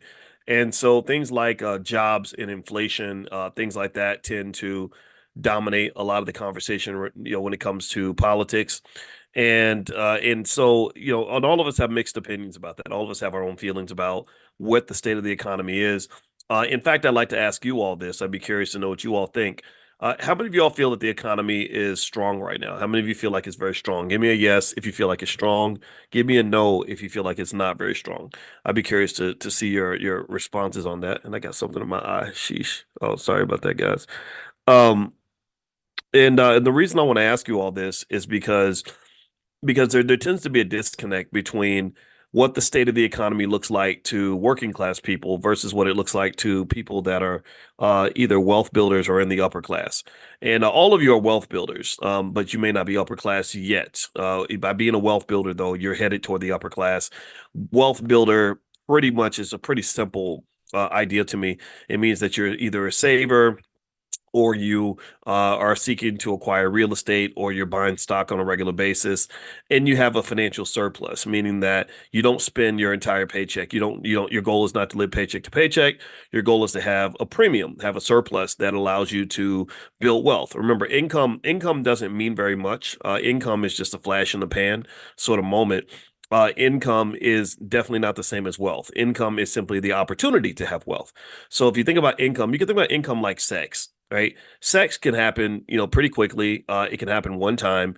If there's somebody you slept with 25 years ago and there's no evidence that you slept together, you could just go through the rest of your life denying that it happened because the only two people that know that it happened are you and that other person. But what if you had a baby? What if somebody got pregnant? Well, now you can't deny that you had sex because there's like some 25-year-old walking around saying, I'm evidence that this event took place. So to some extent, you can think of wealth and income similar to pregnancy and sex, where income doesn't mean a whole lot. It means something in the moment, but it goes away very quickly. And income is pretty much merely an opportunity to have wealth. Income is not the same as wealth. Do you get what I'm saying? I know it's an awkward analogy, but give me a yes if you follow that analogy. I think it's a great analogy. I've never used it before. I like analogies. Analogies help us understand things by understanding foreign concepts, by connecting them to concepts that we've understood our whole lives. Well, a lot of us know the difference between having sex and having a baby. And we know that. Here's another thing that's really interesting, too. If you think about this, most people that have sex don't actually have a child. Like, imagine if every single time somebody had sex, there was a baby born. Like literally, imagine that. Imagine every single time you had sex, some of y'all had sex, maybe not with maybe not with that many people, but maybe you've probably maybe had sex thousands of times in your life. Some of y'all may have had sex with thousands of people. I'm not judging. Hopefully you didn't. If you did, you need to go get checked out because that's not good for you. That's not healthy. But let's say you had sex with with a few people, and you've had sex with a few people at least hundreds of times, maybe thousands of times throughout your life. Imagine if every single time you had sex, a baby was born. You would, like these, you ever see those stories about those people that go and like some young dude who gives to the sperm bank and he just does that every week, like to make rent money. And then years later, he's got like 150 kids or something, right? Like, so imagine that, right? Well, that to me is the visual I want you to understand in terms of the difference between a reality that you live where all you do is make income versus another reality where some percentage of the time when you get income, some percentage of that income goes toward creating wealth, right? Because some people go through life and they work really, really hard. They make a lot of money and there's absolutely nothing to show for it.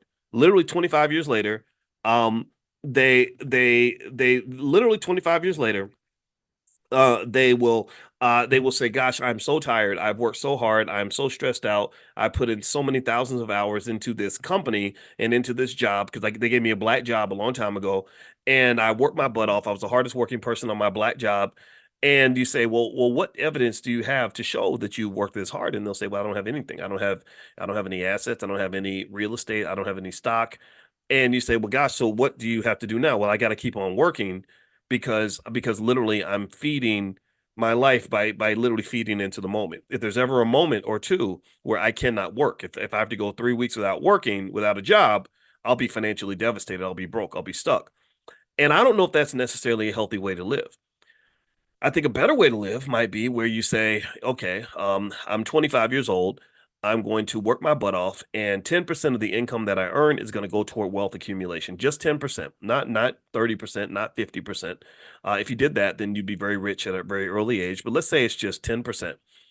Well, a person who does that, by the time they get about 45 or 50, they could probably retire, especially if they know basic things like selling stock options. If you, let's say you had 1,000 shares of Coinbase stock, you could literally make ten to $15,000 a month just selling options on your Coinbase stock. You guys have seen me in options class. You've seen me do this. Okay, so really, what I want you to kind of think about is I want you to process this and sort of ask yourself when you're listening to your favorite politician, whoever that may be, Kamala, Trump, or somebody else. I want you to really think about this when they talk to us extensively about black jobs and they say we're doing something for the black community because we're going to give everybody black jobs. Trump used the term black jobs, but y'all know what black jobs are. They're jobs occupied by black people, right? And maybe if Kamala gets elected, maybe president of the United States will be a black job, because she has Jamaican heritage, right? She's not African American. That is a difference though. That does matter, but she's still black on that side of her family because Jamaicans are black people, most of them. And so I kind of think that maybe instead of just talking about black jobs, I would love to hear more conversations about black wealth. Instead of just talking about black jobs, I'd like to hear words like black owned. Black jobs is not an exciting word to me. We've had black jobs since slavery.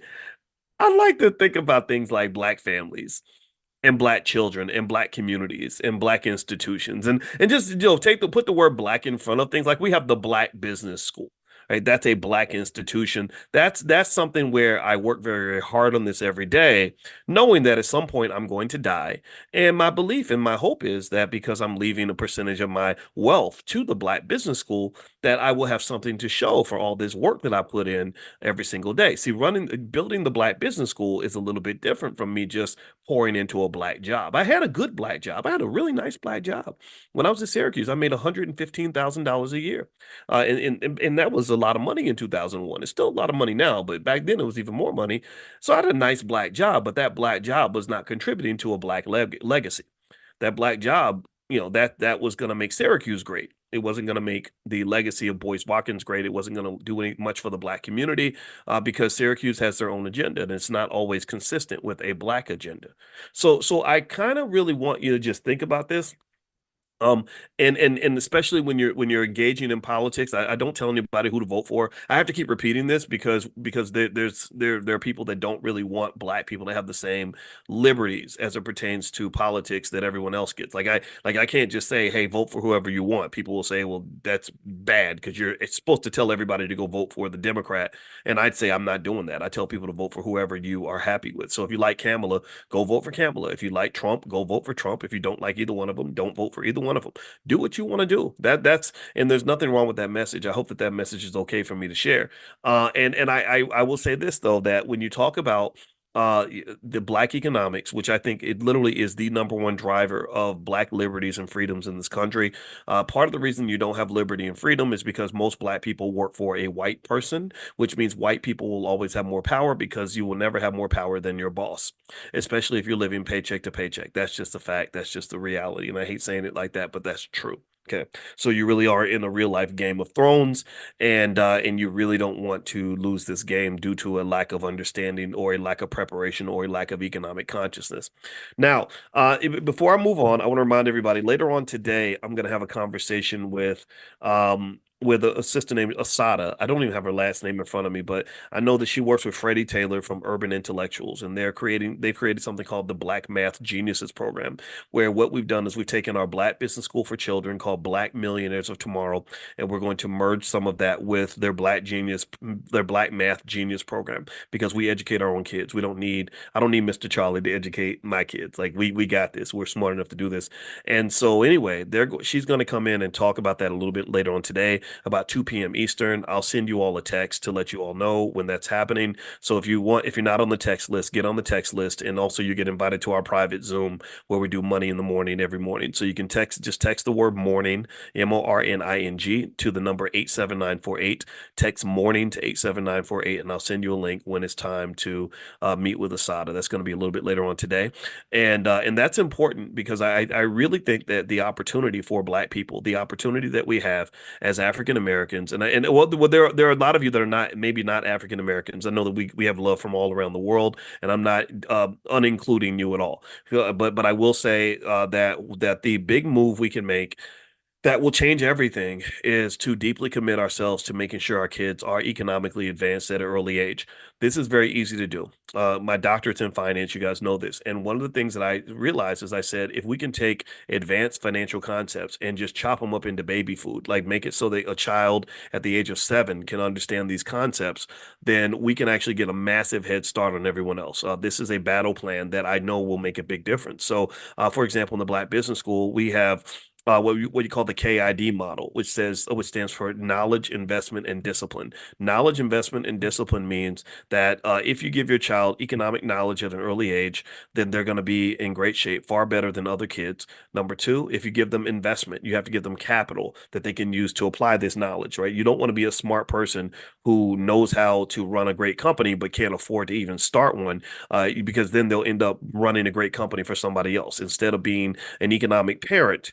They will become an economic babysitter. An economic babysitter is where someone sees that you're smart and you're broke. That's very dangerous to be smart and broke, because if you're smart and you're broke, then that means someone's going to hire you and they're going to use your financial desperation to extract ideas from you, all these possibilities from you that are going to be used to build their legacy, build their wealth. In fact, actually, the other day on Fly Nubian Money, which is a platform we help design for women. It has hundreds of thousands of followers. Feel free to check the ladies out. They go on there every single day. They were actually talking about, they were speculating. Again, I'm not making an accusation one way or the other, but they were speculating on the whole portal that Tyler Perry has, where he says, "Hey, if you have a great idea and you want us to make your script into a movie."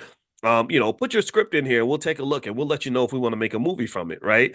And I'm not saying that he's doing this. This is not. And I did. Tyler called me years ago, and we only talked one time. He was a very nice guy. He also arranged for me to do a tour. Me and my daughter were in town, and I reached out to him and I said, "I'd like to do a tour of your studio." And he wasn't available, but he went out of his way to get his number two in command to give us a 2-hour tour of the studio. And let me just tell you, one, I was impressed with his graciousness. He's a decent human being in that way. Number two, that studio was amazing. I mean, I was really, I loved what he's doing. I love the fact that he has, I don't watch Medea movies, I ain't gonna lie, but I loved the way he showed respect for all these great black actors and actresses that don't get the same love out of Hollywood, right? He was giving love.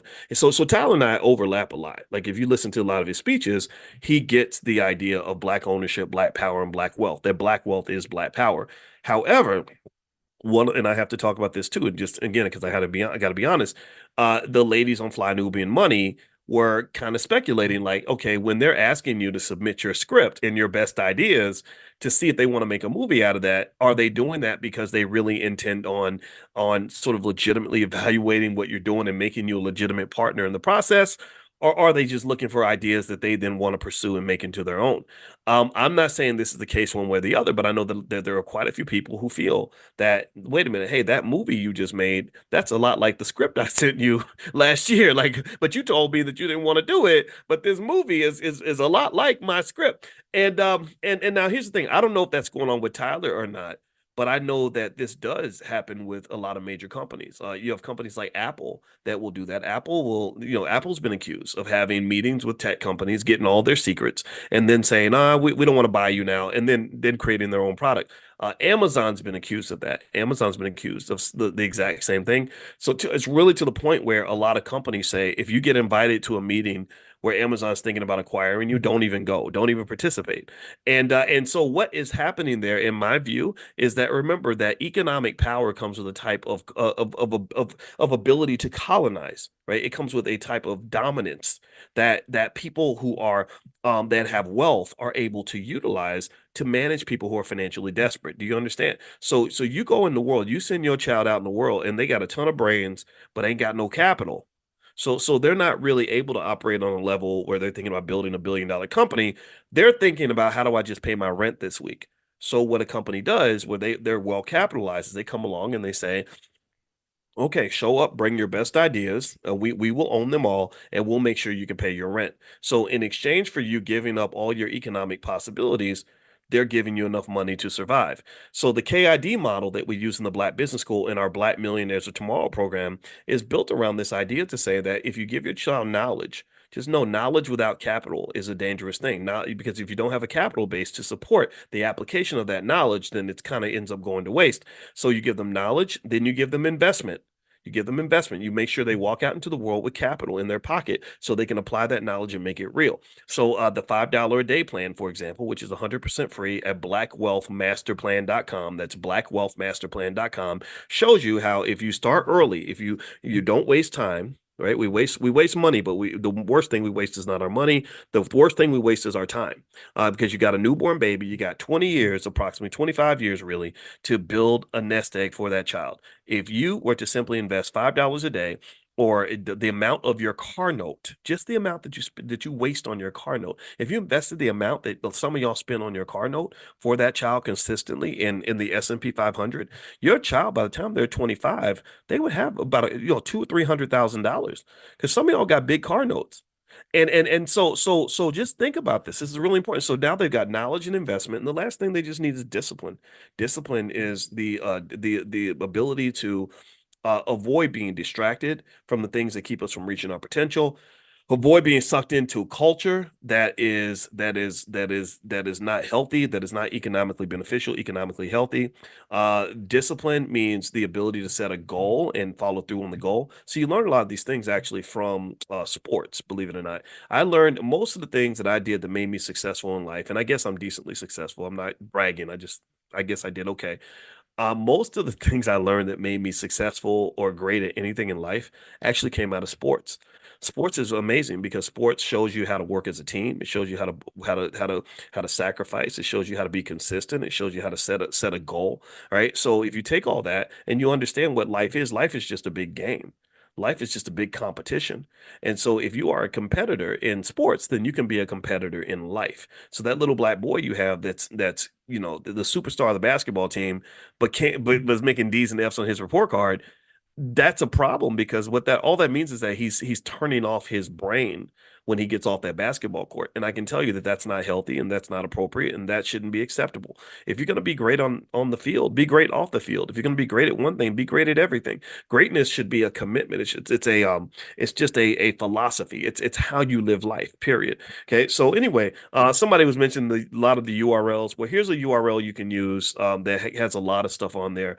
drboyceoffers.com, drboyceoffers.com. And we have stuff up there for a lot of stuff. If you want to join my options program Prime, where we generate income selling stock options, you can do that there. Dr. Boyce offers.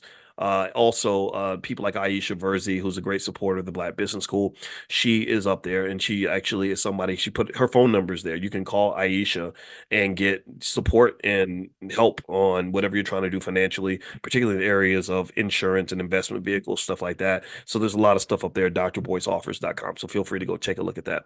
All right, so let me talk about another quick thing that hit my brain earlier.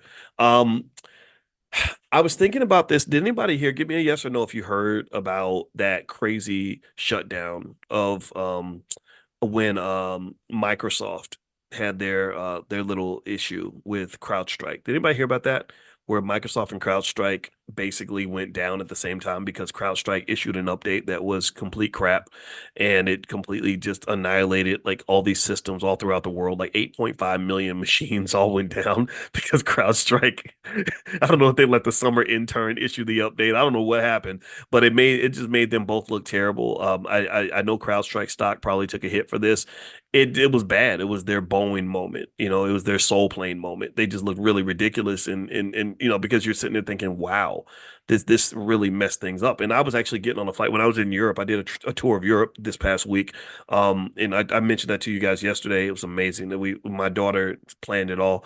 She was an art major at Columbia, so she enjoys artistic places. So we went to Basel and Brussels, which has the most beautiful town square I've ever seen in my life.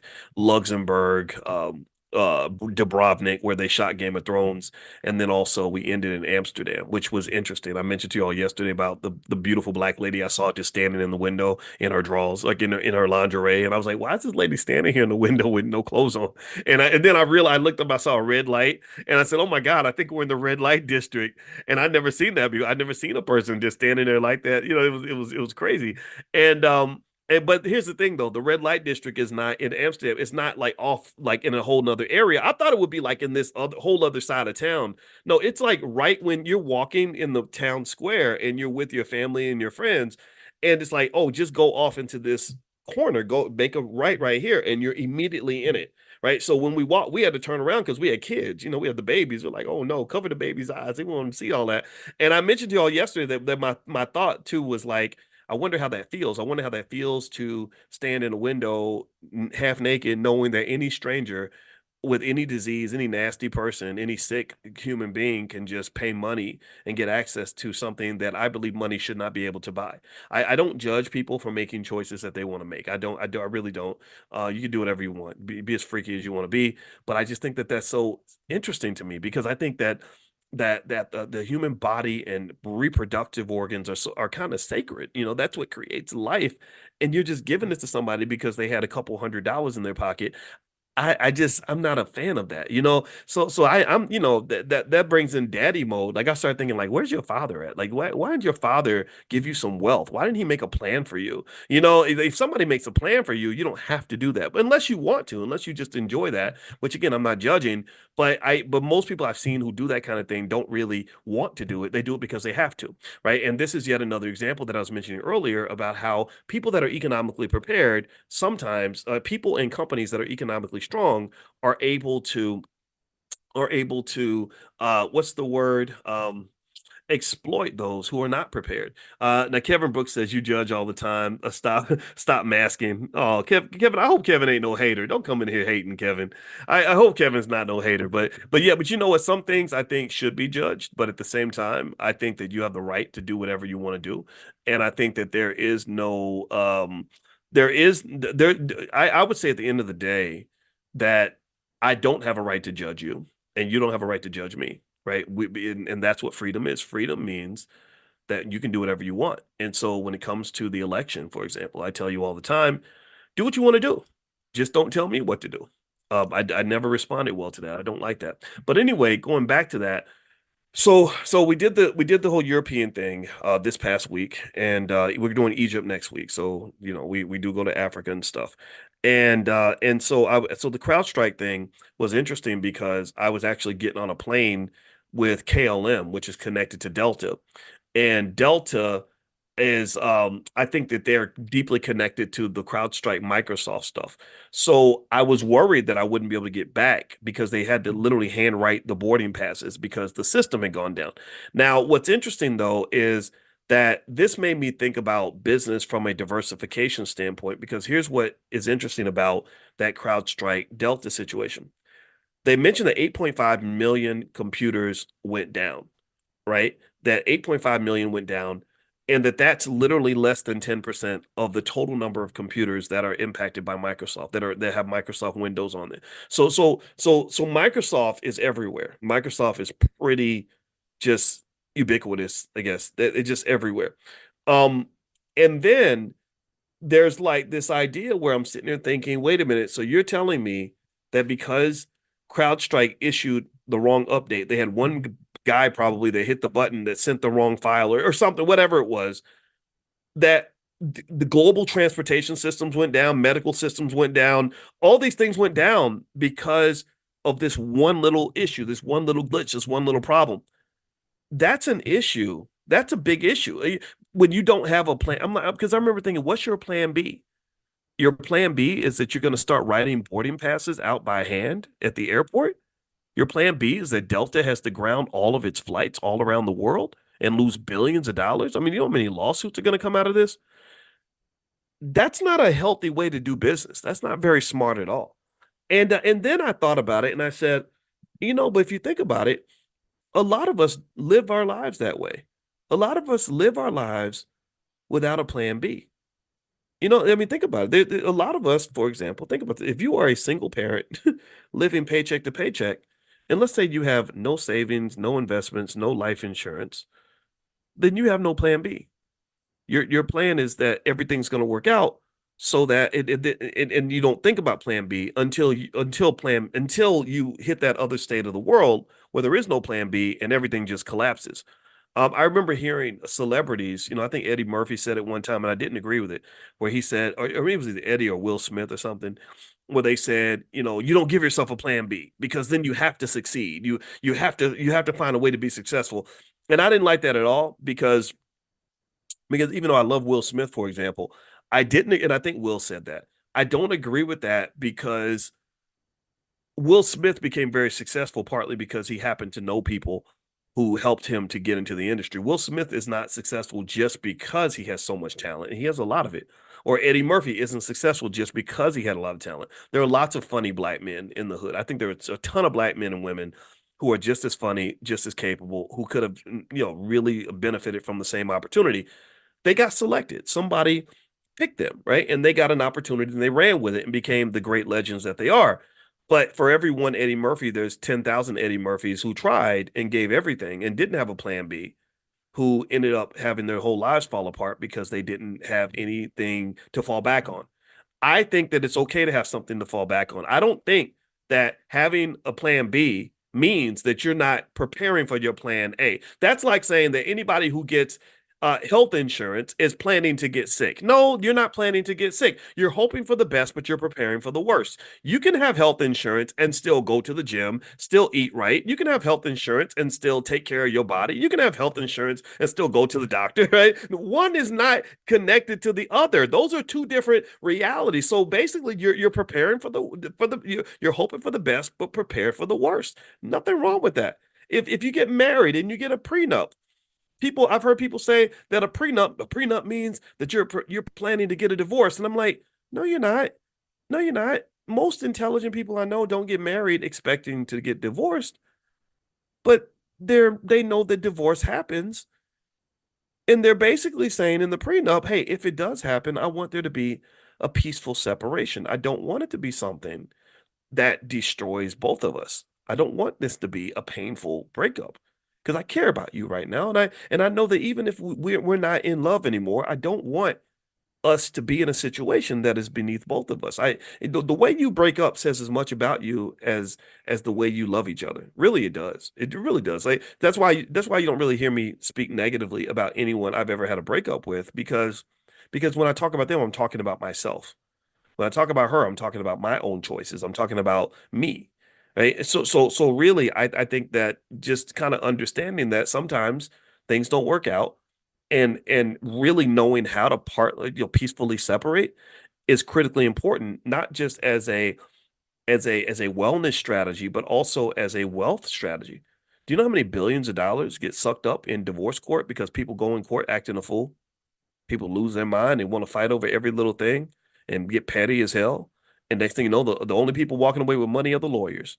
You suffer, he suffers, the kids suffer, the lawyers are happy. The lawyers want you to fight. Do you know how many times when people die and they don't make a plan, they don't have a plan B for their lives, like they don't prepare for the transition to heaven? Do you know how many estate planning companies and estate planning law firms make millions, even billions of dollars from families that either A, don't have a plan and or B, fight each other over what little scraps are left? I talked to an estate planning attorney, Kelly Baker, the other day. I'm gonna bring her into class, and she told me about a story about a time where she saw that someone died, and they had about I want to say $200,000 or $300,000 worth of property, and the kids were fighting so much that by the time it was said and done, they all got a check for $3,000. There was like five kids. Each of them got a check for $3,000. The rest of the money went to the lawyers. So understanding these things like just so I'm kind of merging two concepts here. I'm merging the idea of having a plan B, and then I'm merging the idea of in that plan B sort of preparing for potential separations or potential changes in the state of the world is a critically important part of wealth building strategies. And if you don't do it properly, then it can be explosive and very damaging to your economics. I don't know if anybody else watches a show called House of the Dragon. House of the Dragon is it's part of the Game of Thrones series, and all House of the Dragon is about is a very strong family. They were called the Targaryens, and they had these dragons, and they had all this wealth. And because they were fighting each other so much and so much infighting and destroying each other in the Civil War, they lost all their power. So if you and I are part of the same team, and I'm fighting you and you're fighting me, then the only that I lose and you lose, and someone else is going to win. Someone else wins when you and I are fighting because if you and I could have found a way to work together, we could have been able to remain strong and successful. So I just really think that, and I know I kind of blended, I kind of mashed some concepts together, right? Number one is the plan B. Number two is conflict resolution. And number three is kind of preparing for the fact that the world changes. I think all these things are kind of connected. It means like, so for example, if I love you, then I prepare for the day that one day I may not love you as much as I do right now. I want to be ready for that. And my love for you means that I'm going to put something in place such that even when I'm not in my right mind anymore and I'm not thinking about you in the way that I did before, I'm going to show my love for you by saying that even if I'm mad at you and can't stand you, I'm still going to give you $100,000 or whatever it is, right? I'm still going to make sure you're good because that's the kind of man that I want to be. At least that's how I thought about my prenup with my wife. My prenup with my wife was basically one where I said, okay, Boyce, it's easy for you to love her. Loving somebody's easy. Being attracted to somebody is very easy. That's very natural. It's easy for you to love her, but it's really hard for you to care about her because loving her and caring about her are two different things. Because there may come a time where I may not love her anymore. But if I care about her, I'm going to want her to be okay, even if I don't benefit from that. I can love her easily when she's my woman and she's right next to me and she's treating me well. Yeah, I love you, baby. Right? That's easy to do. But caring about her means like, okay, what happens if she decides that she is moving on and she's in another situation with another man? And we're not together anymore. Well, I still want her to be okay. I still want her to be happy. I still want her to be safe. I don't want bad things to happen to her. So I wanted my prenup to kind of reflect that. Like, look, hey, I'm showing you that I'm committed here. You and the family, this is my responsibility, and I want to try to cover this in as much of a 360 context as I possibly can. And again, I know it probably sounds weird, and I don't think most people think of it that way. I think most people think of it kind of differently, and I get that. That's fine. But in my view, Preparing your plan Bs is a critically important part of being successful, especially as a black person, because a lot of black people get killed, or not killed, but taken out financially and otherwise because they don't have a plan B. So let's go to the simple plan B. Let's talk about that black job you have. So you get this black job and you're not using the black job to build black wealth. Black wealth is graduation. Black job is like that's you're still in school. You're still earning your way to graduation, but you graduate when you get to the point where your black job converts to black wealth. Just like when sex converts into reproduction, that's a different type of sex, right? It's not just about the pleasure, it's also about the longevity because when you reproduce and create a child, that child's going to be around for 80, 90 years. So that's a much greater impact on the world than you simply, getting your freak on with somebody. So the black job is you spinning your wheels, busting your butt, working hard so they can give you enough money just so you can pay your bills. But the black job converts to black wealth when you take a percentage of that income and you put that into something that's going to build wealth long term. Why is that important? Well, it's because that black wealth is part of your plan B. You see, similar, if you think about that CrowdStrike Microsoft thing, what bothered me about that was it was fascinating to me that they were so dependent on Microsoft, and Microsoft had let itself become so dependent on CrowdStrike that one mistake by CrowdStrike has destroyed, not destroyed, but really significantly harmed the brand of Microsoft. Now, a lot of people are saying, gosh, we don't know if we can trust Microsoft the way we used to because you shut down our entire system, right? But then even the companies that have the systems that got shut down, like Delta, I'm looking at them and thinking, what was your plan B? You didn't have a plan B in place in case Microsoft didn't work out. And all this kind of reflects similar to I think the way a lot of us live our lives. I would ask a question if you're talking about your family wealth and you're talking about economic security, ask yourself that basic question: what are my plan Bs in place? Right. So a good plan B, economically speaking, might be the following. It might mean it goes wide and deep. And what do I mean by that? Well, by wide, when they talk about things like multiple streams of income, that's incredibly important for a black person to have. So, in addition to that black job that they can take away from you at any moment, you should try your best to work on ways to develop other streams of income, two, three, four, five streams of income, such that in the event that that stream of income gets shut down for whatever reason, you've got other ways to pay your bills outside of that. A good way to have multiple streams of income is from family. Building family builds multiple streams of income very naturally. If I'm married to you and then my sibling is, let's say my siblings living with me and my grown kids are also in the same house and we're all generating income, let's say we all got our little black jobs. Well, then now we've got four streams of income in that house, such that if one stream of income gets shut down, one of us loses our job, we're not going to lose this house. We're not going to lose our place to live. This is why the building of family and the preservation of family is one of the most economically devastating skills that they took away from you. When they destroyed your families, they destroyed $10 trillion worth of black wealth. $10 trillion worth of wealth was destroyed when they destroyed your families because now everybody's scrambling, trying to do it all by themselves. And that reduces your financial security, which makes you very vulnerable to racist capitalist systems that are designed to exploit and control you. Do you understand what I'm saying? Let me know if you get what I'm saying. I know I'm saying a lot today, but I hope you're following what I'm saying here. Okay. So having multiple streams of income is the first line of defense when it comes to your economic self-defense. Economic self-defense is the most important thing for black people to consider. It's more important than Democrat, Republican stuff. The economic self-defense is everything because if they control your economics, they control your life. If they any person who can take away your ability to eat, who can shut off your income stream, pretty much can tell you what to do. They just like that poor lady that was sitting in Amsterdam, standing in the window in her lingerie. Like I don't know if she wanted to be there or not, but I bet you that she probably didn't have as much financial security as she'd like to have. I doubt that she was a millionaire. Okay, so that's the first thing. Multiple streams of income, critical, essential, should be taught in childhood, should be taught damn near at birth. Second piece of that line of defense is so that's wide, right? Multiple streams of income goes wide. Going deep means that when I got that black job and I'm making that income, no matter what is required, I take some percentage of that income and turn that into wealth. I just, for some percentage of the time, every dollar I make in income, 10 cents of that goes toward savings or investment or the acquisition of real estate.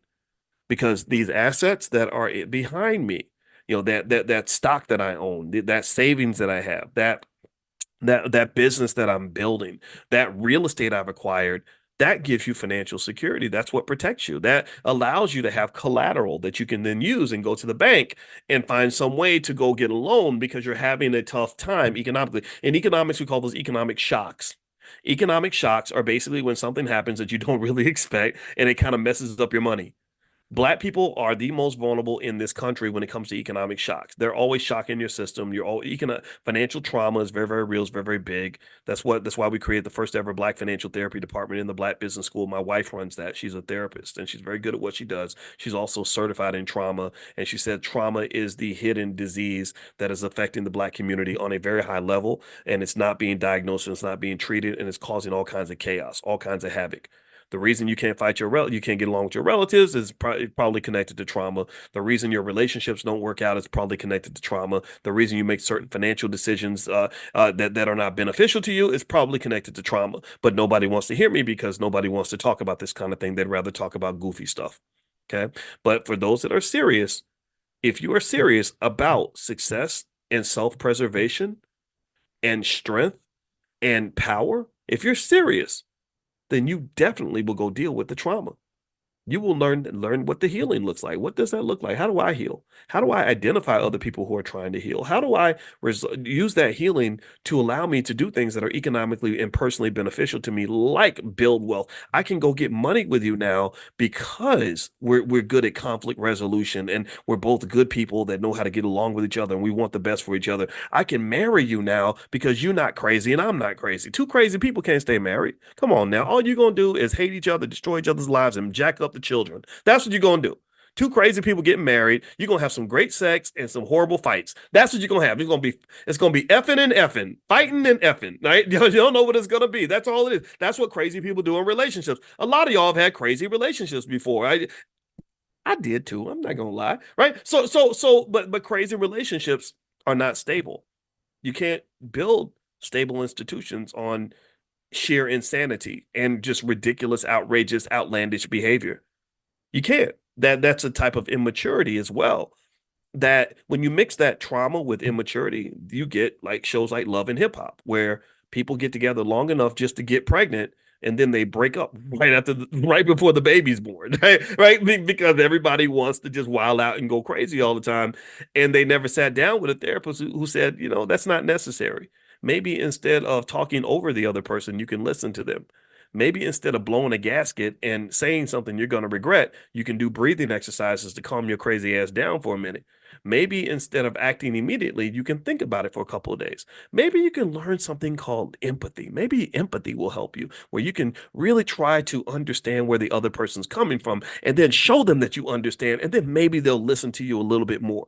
Maybe you can have the discipline to realize that when you form a family, that how you feel and what you want and what you want to do in the moment cannot be the deciding factor in every decision that you make. You have to be able to consider other people. You have to have enough consciousness to be able to operate in a multivariate framework. What does that mean? Multivariate means that there's not one variable that shapes what you do next. It's multiple variables. So instead of me just saying, I'm going to punch my wife in the face because she made me mad and I'm just pissed off right now. Instead of doing that, I say, wait a minute, if I hit my wife, she's going to be upset with me. It's going to disrupt my family. The kids are going to see this. They're not going to like this. That's not the best version of me. I'm going to get locked up, right? Those are multiple variables. I'm considering all the variables instead of just acting in the moment. And the reason that this conversation can be difficult is because I believe that there is a strategic effort in our society to keep the Black community in a very childlike state, to keep your consciousness at a low level where you're operating maybe on the fear frequency or the trauma frequency or on the instant gratification frequency, so that you keep making crazy decisions and horrible mistakes. And then you just say, well, it's because of the white man or whatever, or it's because I'm Black. I'm in jail because I'm Black. Well, you haven't considered all the other reasons that you might be in jail. You really think that that's the only thing that happened to you or the only problem that you have in your life? So I would just say overall, when you're talking about building wealth, I think that operating in a way where you are where you try to be thoughtful, right? Everybody has a brain. I find that using your brain as much as possible goes a very long way. Some of our brains are better than others. Some of us are not as smart as we'd like to be, but I can just tell you there's a big difference between using 10% of your brain and 80%. And I learned that actually when I was when I studied mathematics or at University of Kentucky. And I think I've told you all about this, but I think it really taught me a lot. We would get a math problem on Monday that was really hard to do. I would look at the problem and I have no idea how to solve it, right? No idea. But I'd be under pressure because you have to solve this problem by next Monday. You have to turn in your homework. And I would be like, crap, what am I going to do? So what you would do with this problem is you would just stare at it and just look at it. You would research stuff, you would talk to people, then you go to sleep and you dream about it, and then you get up and you call your friend and talk to him about it, and then you look in books and you find similar problems. And what would happen is slowly but surely throughout the week, I would actually learn more and more and more about this problem. And I may not have the answer, but I would understand it really well. Like it's almost like you're trying to get inside a house and they say, well, Brett, you got to get in. And you're looking around the house and you don't see any windows, you don't see any doors that are open, but you learn a lot about the house just by walking around it 25 times and looking at it from the bottom, looking at it from the top, looking, you know what I mean? Like studying the history of the house. So by the time the week is ended, you may not know how to get into the house, but you know a hell of a lot more than you knew before you started. Let me know if you follow what I'm saying. Give me a yes if you get this. So it's the same thing would happen with this math problem. And what was crazy is, lo and behold, every week, like magic, we would always have the answer on Monday. And it was the weirdest thing to me. And you know what that taught me? Here's what that taught me. And I want you to walk away with this final point. This is a point that I want to give you that I'm hoping will help you in terms of doing anything you want to do in your life. I learned that the more you think about something, the more insights you're going to get. That you should never get to the point where you just think you got it all figured out or that, oh, I already been there, done that. I already know that. No, there's always more you can learn. There's always another angle you can look at it from. There are classes in finance, for example, that I have taught 20 or 30 times. And I don't mind teaching it. If I've taught it 30 times, I don't mind teaching it 31 times because on that 31st time, I'm going to see something I didn't see the previous 30 times. Do you understand? So if something confuses you or something, or you're trying to figure something else out, just study it. Just be patient and just think about it. Like, and I really think that just the act of thinking and encouragement of thinking, just saying, I don't know, let me think about that for a while. I think that makes us all better people. I think it gives us all better lives. I think it gives us better solutions because sometimes people just don't think. People think thinking is old fashioned or whatever, that it's stupid. And I'm like, no, you got to think because because there are white folks out here trying to kill you. There are traps. There are capitalists out here trying to make you into a slave. There are people out here that don't want you to be happy. There's people out here that need you to be financially desperate, buried under student loans. They need you to be stuck. They need you to be ignorant. They don't want you to know what's going on. They want you to be distracted. They want you to be so sucked into your day-to-day life that you don't have time to think about other things that are happening all around you. And then next thing you know, your life isn't what you want it to be. So just sit back and think. That's something I want to. So I shared everything else about economic security and all that, but a lot of that really just comes from thinking. Thinking is connected to consciousness. The more you think, the more conscious you'll become.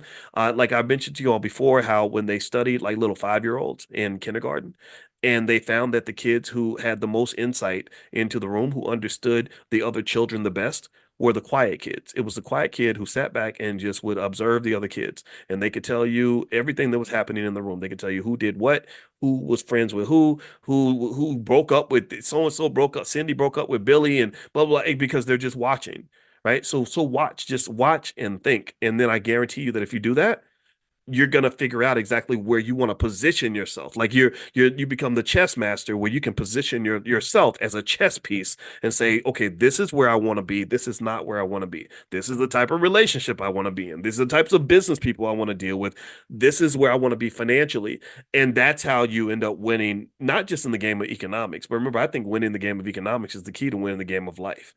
If you are financially free, you have a massive constraint taken off of your back that therefore allows you to go and truly engage in the world in a way that is going to make you feel powerful and wonderful. It is a beautiful thing if you know how to do this. And then here's the other thing too. If you have kids, give that gift to your kids. Give your kids the gift of financial freedom. Please do that. Don't leave me out here struggling and making them think because you black you're supposed to go through hell. There's nothing about being black that says you're supposed to struggle. Nothing. Absolutely not. Even I grew up believing. I don't know if some of y'all grew up like I grew up believing that you had to struggle. If you're black, you're supposed to work twice as hard to get half as much. And my grandma used to tell me that. My grandma that's the Panther behind me. Her name's Felicia. That's my grandma. Rest her soul. But she used to tell me when you're black, you have to work twice as hard to get half as much. And I believe that because it's true if you work for white people. But what my grandma didn't tell me is that I don't have to live in a world where the white man decides what opportunities I get. Right? And it ain't right. Why should you have to work twice as hard to get half as much?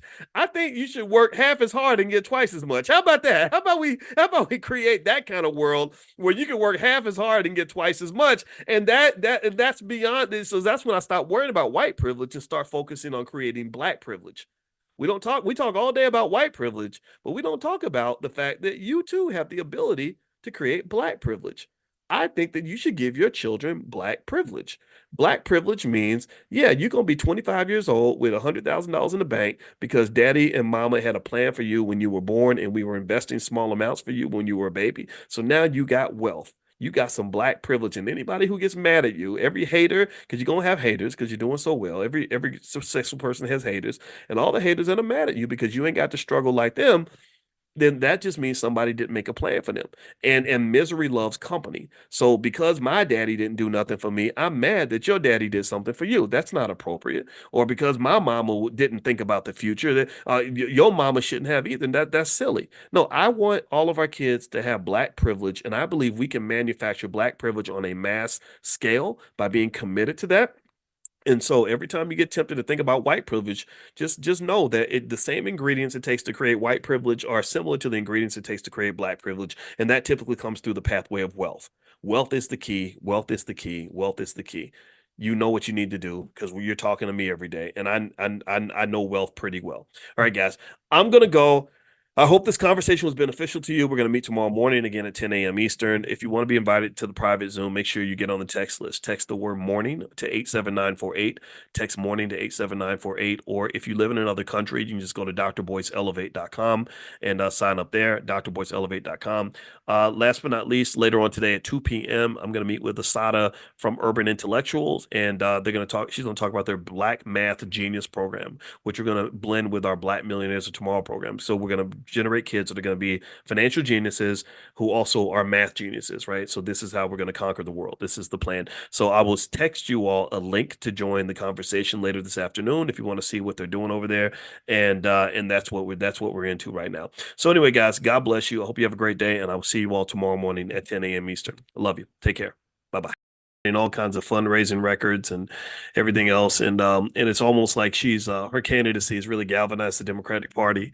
And money was I think part of the reason that Biden was pushed out. He basically was told that if you don't step down, we're not going to give you any more money. And so now Kamala has taken his place, and apparently it's working. I mean, she's just bringing in the bread like none other. And in fact, I think that they raised over $100 million since she took over, which I think is great for them for sure. And money is really important in politics. One of the things about money, and this is one of the things that I want you to just keep in mind is that money kind of drives everything, especially in American politics. And part of the reason that if you feel as a black voter that you don't really get paid attention to and that they seem to do things for other people and not you, a lot of it's because we've been falsely led to believe that votes matter as much as money. That literally, if you're the one who's providing the votes, that you are the important commodity, you're the one that matters, and that's not the evidence I've seen. The evidence I've seen is that the money is used to buy the votes. The money is used for advertising. So you don't serve the people giving you the votes because those people are just commodities that you actually purchased in the minds of the politician. You serve the people that give you the money to get the votes. So if I have a chicken farm and someone gives me money to buy a bunch of chickens that I then serve and sell a KFC, I'm not here to honor the chickens. You honor the person who gave you the money to buy the chickens. Do you understand? So I would encourage you to really understand this is why Black economics I think is so important. And and as Kamala Harris raises money, one thing that's also interesting is I saw someone.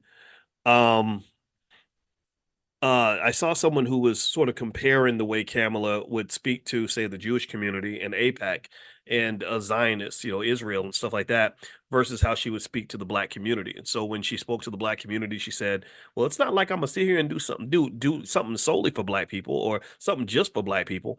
But then when she spoke to the people that represent APAC, it was kind of a different tone. It was like, "Yeah, this is what we're going to specifically do for you." And I think that the difference is that one group provides votes, the other group provides money that buys votes. So just kind of know that this is how the political game works. One of the things about politics that's really interesting is that if you were to take the money out of politics, you'd have a much better political system. The fact that money is so wrapped up in American politics, I think, is one of the problems that we have that kind of holds our country back. Now, if you have a question and you're inside the Zoom, go ahead and put your question in the Q&A section. I will answer any and all financial questions you guys have. Based on what I'm looking at right now, the market looks pretty strong. It looks like it's kind of another good day. As I look at CNBC, I think I saw something where the market was up a little bit today. And here's an article I'm going to read to you and kind of give some context on this in terms of where the economy is going. It says here that June home sales slump, pointing to a buyer's market as supply increases. So home prices are going down slightly this month, and they said that the sales of previously owned homes dropped 5.44% in June compared with May. Inventory, meaning the supply of homes, jumped 23.4% from a year ago to 1.32 million units at the end of June, coming off record lows, but still just a 4.1 month supply. The median price of an existing home sold in June was $426,900. How many of y'all think that's crazy? That the median price of a house is now over $400,000. That's insane. And just to give you like a little strategy, a little income strategy, and I've done this in our prime class where we talk about how to generate income from stock options. I said, well, what if you just, what if you're instead of buying a house, what if a person instead of buying a house and using it say as rental property, what if you bought, say, I don't know, 1,400 shares of Coinbase stock or something, let's say 1,500 shares, which would cost a little bit more than the price of a home in less than that if you use margin. I said you do know that you can sell the options on the Coinbase stock each month and make maybe 12 or $13 a share, which would come out to I want to say 15 to $20,000 a month. A lot of people don't know that. A lot of people don't know that you could sell stock options and generate far more income than you could by doing rental property. So if you want to join that program, feel free to go to drboyceprime.com. A lot of you are in the program and I think you like it. And that's pretty much what we talk about is like where the money is. So the URL is drboyceprime.com, drboyceprime.com. All right. So I read Trump apparently wants a refund on money spent campaigning against Biden. Yeah, he probably does. Trump is a funny guy. That's all I'll say about that. Would you buy or sell Microsoft and CrowdStrike? I like Microsoft. I don't know how I feel about CrowdStrike because I think that the way the whole airline situation went, and I was in the middle of it. I flew a Delta flight. It was KLM, I guess, which is an international extension of Delta or something. I remember the word Delta being used, and I remember being concerned when I was coming back from Amsterdam that a lot of the Delta flights have been grounded as a result of what happened with Microsoft and CrowdStrike. So I get a sense that the world looks at that outage as CrowdStrike's fault. I don't know if it's going to hit Microsoft as much. Microsoft is a little bit more diversified. They're a bigger, stronger company, but somebody messed up. And I spoke about that this morning. If you were in financial consciousness training, you'll know that we talked about just the idea that it's just strange that you would have a scenario where nobody has a backup plan. Microsoft doesn't have a backup plan in case CrowdStrike can't do their job. The airlines don't have a backup plan in case Microsoft can't do their job. So they were literally trying to write these boarding passes by hand. And I was telling you all that if you want to be a good black investor or a good non-black investor, some of y'all are not black, and that's okay. We love you too. We accept everybody, but this is the Black Business School. We are here for the black community first, but hey, anybody's welcome to join. And one of the things I can tell you is that if you want to be a good investor, you have to understand diversification. You have to understand risk management. You have to always be able to ask yourself, like, what if, what if, what if? This is why we do financial consciousness in the morning, because consciousness is the ability to see things that are not there, to see things that could be in the future, to see the present, the past, the future, all the possibilities, to rise to a higher dimension of thinking in terms of how you look at things. And a lot of people don't operate on a higher dimensional frequency when it comes to planning their life or planning their investments. For example, if you have a job with one income stream and you're living paycheck to paycheck, then it's very easy for you to get trapped into a terrible situation where where you are incredibly vulnerable financially, where you are, where if one little thing happens, something goes wrong, and you end up, losing that job, you're done, you're fried, you're screwed, and the thing is, that's not where you want to be. You want to be in a position where you are financially prepared for anything that could go wrong, similar to the way Delta should have been prepared. Like, okay, if Microsoft goes down, here's our backup system or whatever. And I'm sure they're going to think about this now, but a lot of times people don't think about risk until it hits them in the face, right? They don't think about risk management or managing potential outcomes until something terrible happens, and then they become very reactive, as opposed to what you really should be. If you're an investor, you should be very proactive. Proactive means I don't want to act after it happens, after something. I don't want to wait till something bad happens. Proactive means I prepare, to avoid the problem instead of having to fix and clean up the problem. And that's really an investing principle. That's a massive investing principle that has a direct impact on your ability to have wealth and build wealth. People who have wealth tend to be very proactive. They're thinking about all the things that could go wrong, all the opportunities that might exist, all the possibilities in terms of what they could do. They're thinking about the past, the present, and the future. They're not just thinking about the here and now. If you can get your mind to that level of thought, then that's going to make a big difference for you. And if you want to get practice on financial consciousness, we do financial consciousness training every morning at 10 a.m. Eastern. Just text the word morning, MORNING, to 87948, and I'll invite you. I'll send you an invitation to the private Zoom. Text morning to 87948. All right, so let me read a little bit more. Okay, so we talked about housing sales. Housing sales have dropped this month, which is interesting because that's a more of a deflationary kind of issue. If prices and sales are declining, that kind of says the economy is slowing down a little bit. This opens the door for the Fed to possibly lower interest rates, which they will. The thing about inflation, though, is it's very important to know the difference between deflation and disinflation. Deflation is when prices go down. Deflation is when the price of your groceries drops and the price of cars and the price of houses drop. You're not going to get deflation. You don't even want deflation. Deflation means you have a terrible economy, bad things are happening. You're not going to get deflation. You're going to get disinflation. Disinflation means that you still have inflation. It just means that it's not as bad as it was before, right? So that means that instead of prices going up by 8%, prices are going up by 1 or 2%.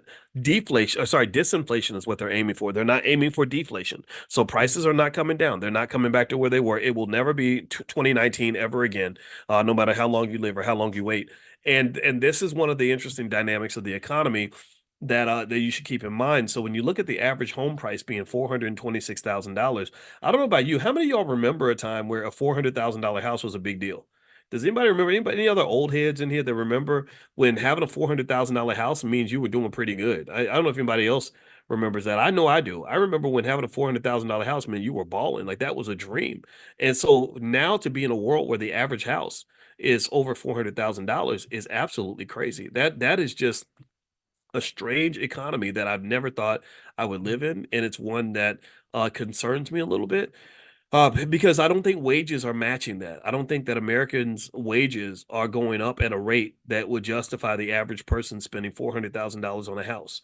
So effectively, what's been built in America is you have an unbalanced economy. You have an unbalanced economy where there are people that are doing really well in this economy, that are prospering. They're going to have lots of wealth, lots of opportunities, and then you're building this really ever-growing underclass, this massive underclass of people that are really going to struggle, where money is connected to all kinds of stress, and it's going to be really hard to survive. So here's what I want to propose to you. I want you to consider this.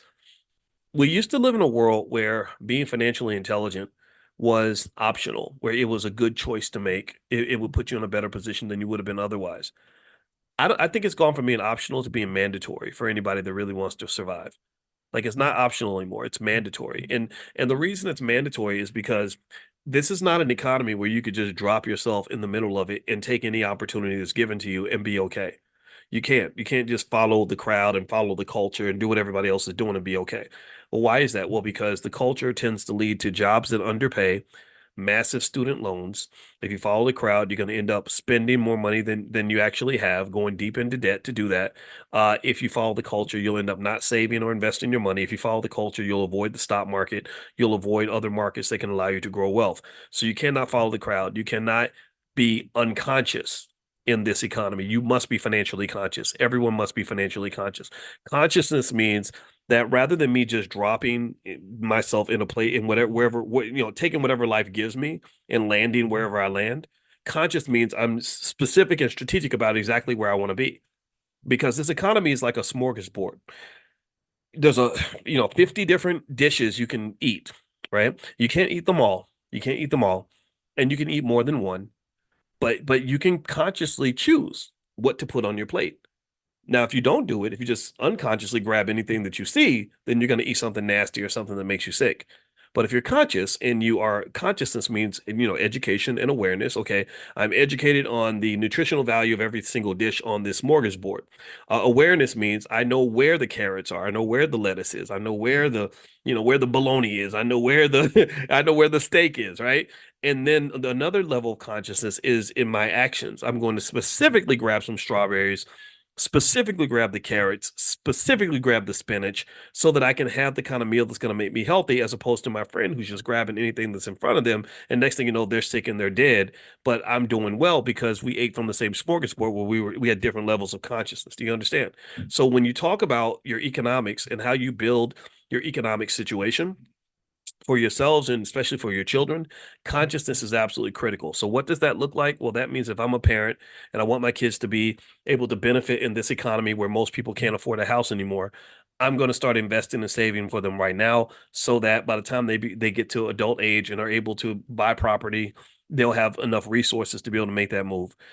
Consciousness may mean that I'm going to do what the was it East, it's not, is it East Asians or East Indians? I can't remember, whichever culture. There's a part of the Asian community that has the highest wealth in America, and their average income or something is over 100,000 a year. They have a lot of wealth, and part of the reason they have so much income and wealth is because they're very conscious. They train their children on entrepreneurship, business ownership. They make sure their kids understand how to control assets. There's a part of India that is known for having the wealthiest people just on earth. They came to the United States, and there's one section of India that a lot of them come from, and they found in a study that they own something like 60% of the hotels in the United States. It was some ungodly number. And what they found was that they had a conscious system that they put in place of hotel ownership, how they went about acquiring assets, financing those assets. Is that the Gujarata? I can't pronounce it, Natasha. You got to forgive me. I don't know everything, but thank you, Natasha, for sharing that. Yeah, I'm gonna say Gujarata. The Gujarata Indians own a lot, not because they got lucky or because there was affirmative action or DEI programs or they got a bunch of black jobs.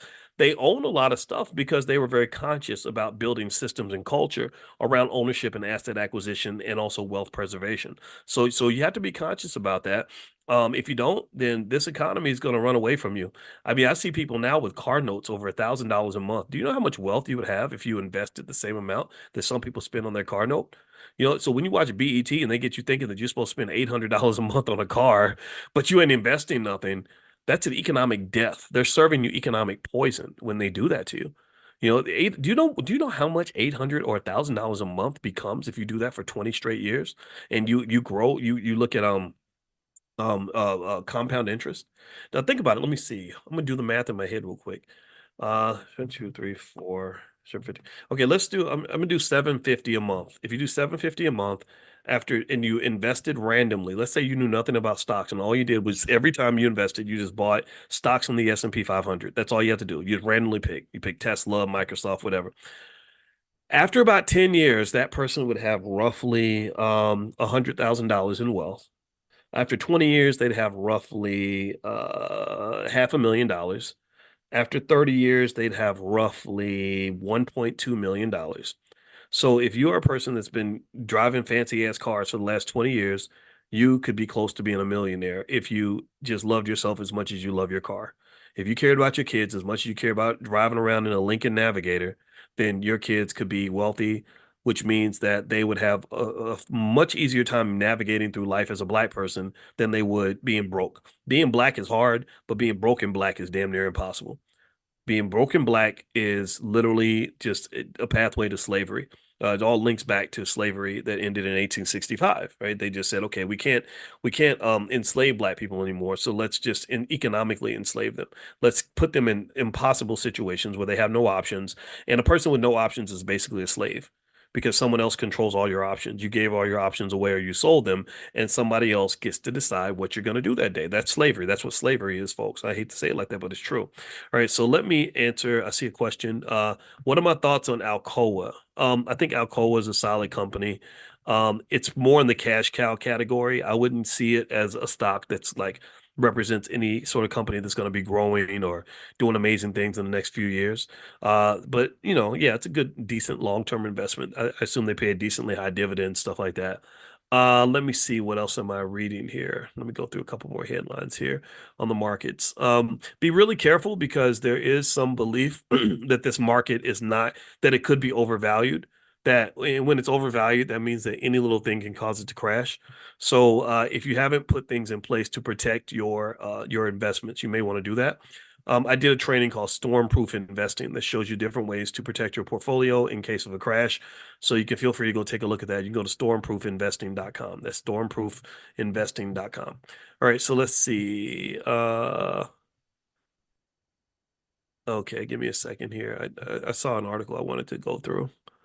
Um, okay, GM slowing their EV plans.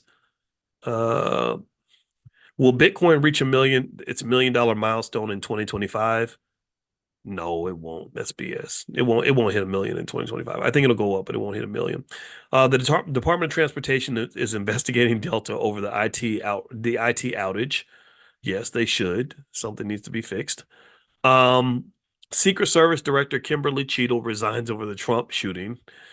Yeah, she probably should. You had a guy 100 feet away from him that almost shot his face off. Let's see. Ether ETFs officially begin trading in the US with funds from BlackRock, Grayscale, and more.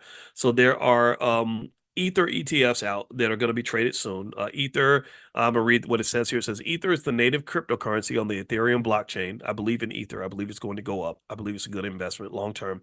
While Bitcoin is often pitched as a type of digital gold, Ether is seen as more of a bet on the growth of the blockchain and crypto more broadly. So some people actually believe Ether is a better investment than Bitcoin. Bitcoin hasn't really proven itself to be very useful, whereas the Ethernet, or sorry, the Ethereum and just what they do on that blockchain is just pretty astonishing, pretty amazing. Just the way they structure contracts and stuff like smart contracts and all that. I cannot imagine a world where that doesn't kick in, especially with artificial intelligence. When you mix artificial intelligence with crypto and the blockchain, you're going to get some extraordinary outcomes. I mean, I think if you mix AI with anything, it's gonna. I mean, I'm a believer. I'm an AI evangelist. I believe AI is going to just change the world in amazing ways. Now, the debate around AI is that there are people who wonder if AI is going to generate enough profitability to match the expectations. People expect it to be $1 trillion sort of breakthrough. And they're basically a year and a half in. They're kind of saying, okay, we're waiting. We're not really seeing all this money that's supposed to be made from AI. I think that they're just being impatient. I think that AI is going to show itself big time.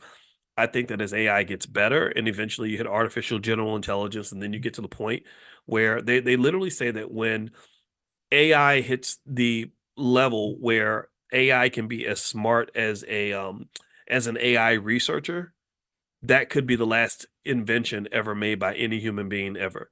Because they said that at that point, when you have AI that is as smart as the people that have PhDs in artificial intelligence, then you could just literally mass produce 10 million PhDs that are working together to constantly solve problems. And they could probably solve problems collectively in a day that might take 20 or 30 years of research.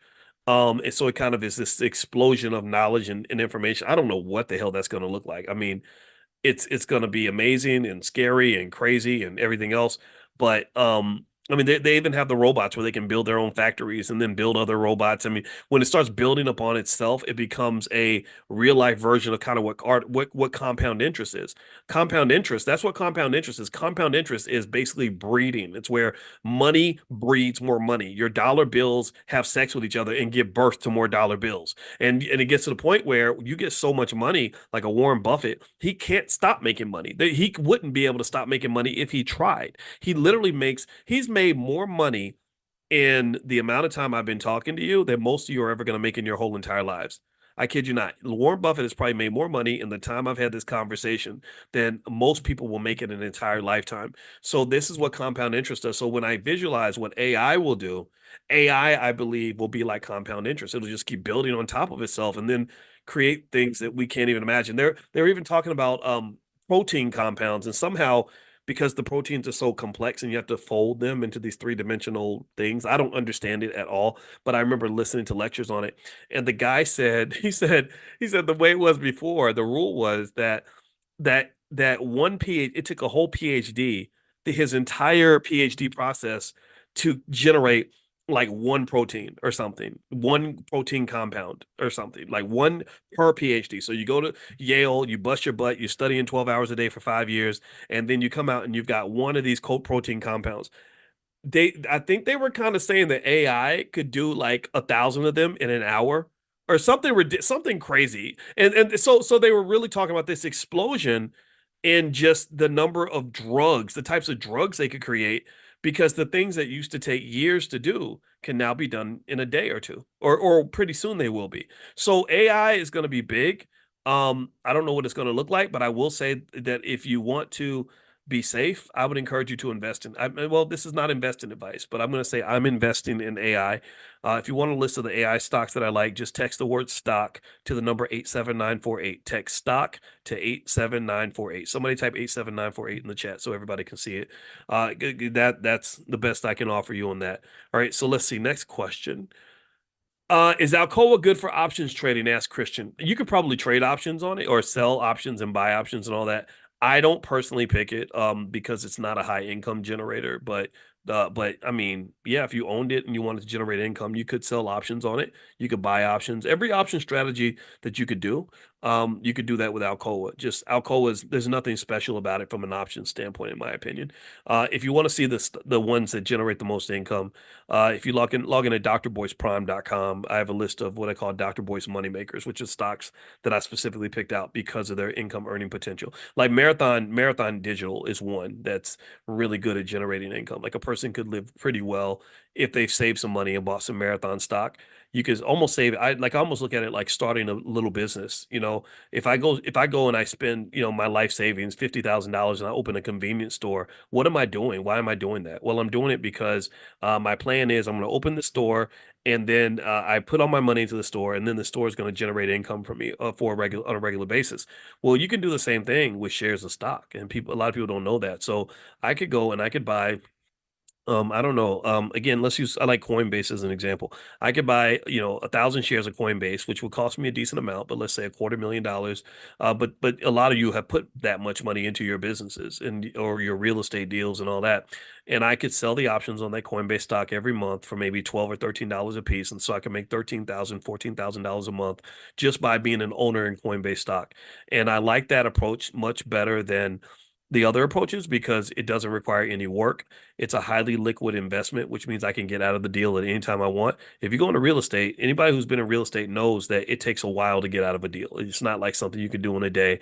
And sometimes you can't get out at all, especially if the market's down. Or if you think about starting a business, if you start a black-owned business, you can't sell that business because there's no market for that business.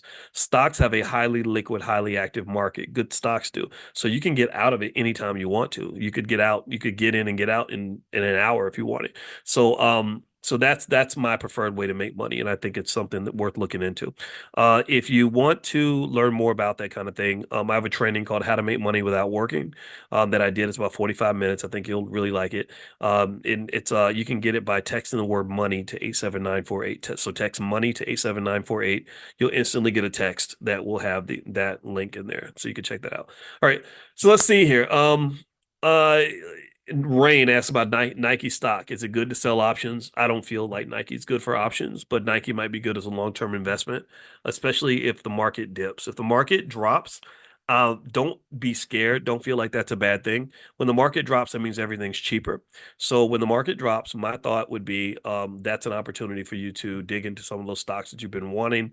I've been keeping cash to the sidelines because I'm kind of waiting for the market to I'm waiting for the other shoe to fall. I feel like something bad's going to happen this fall. I cannot imagine getting through the fall without us having some sort of market decline or collapse or adjustment or correction.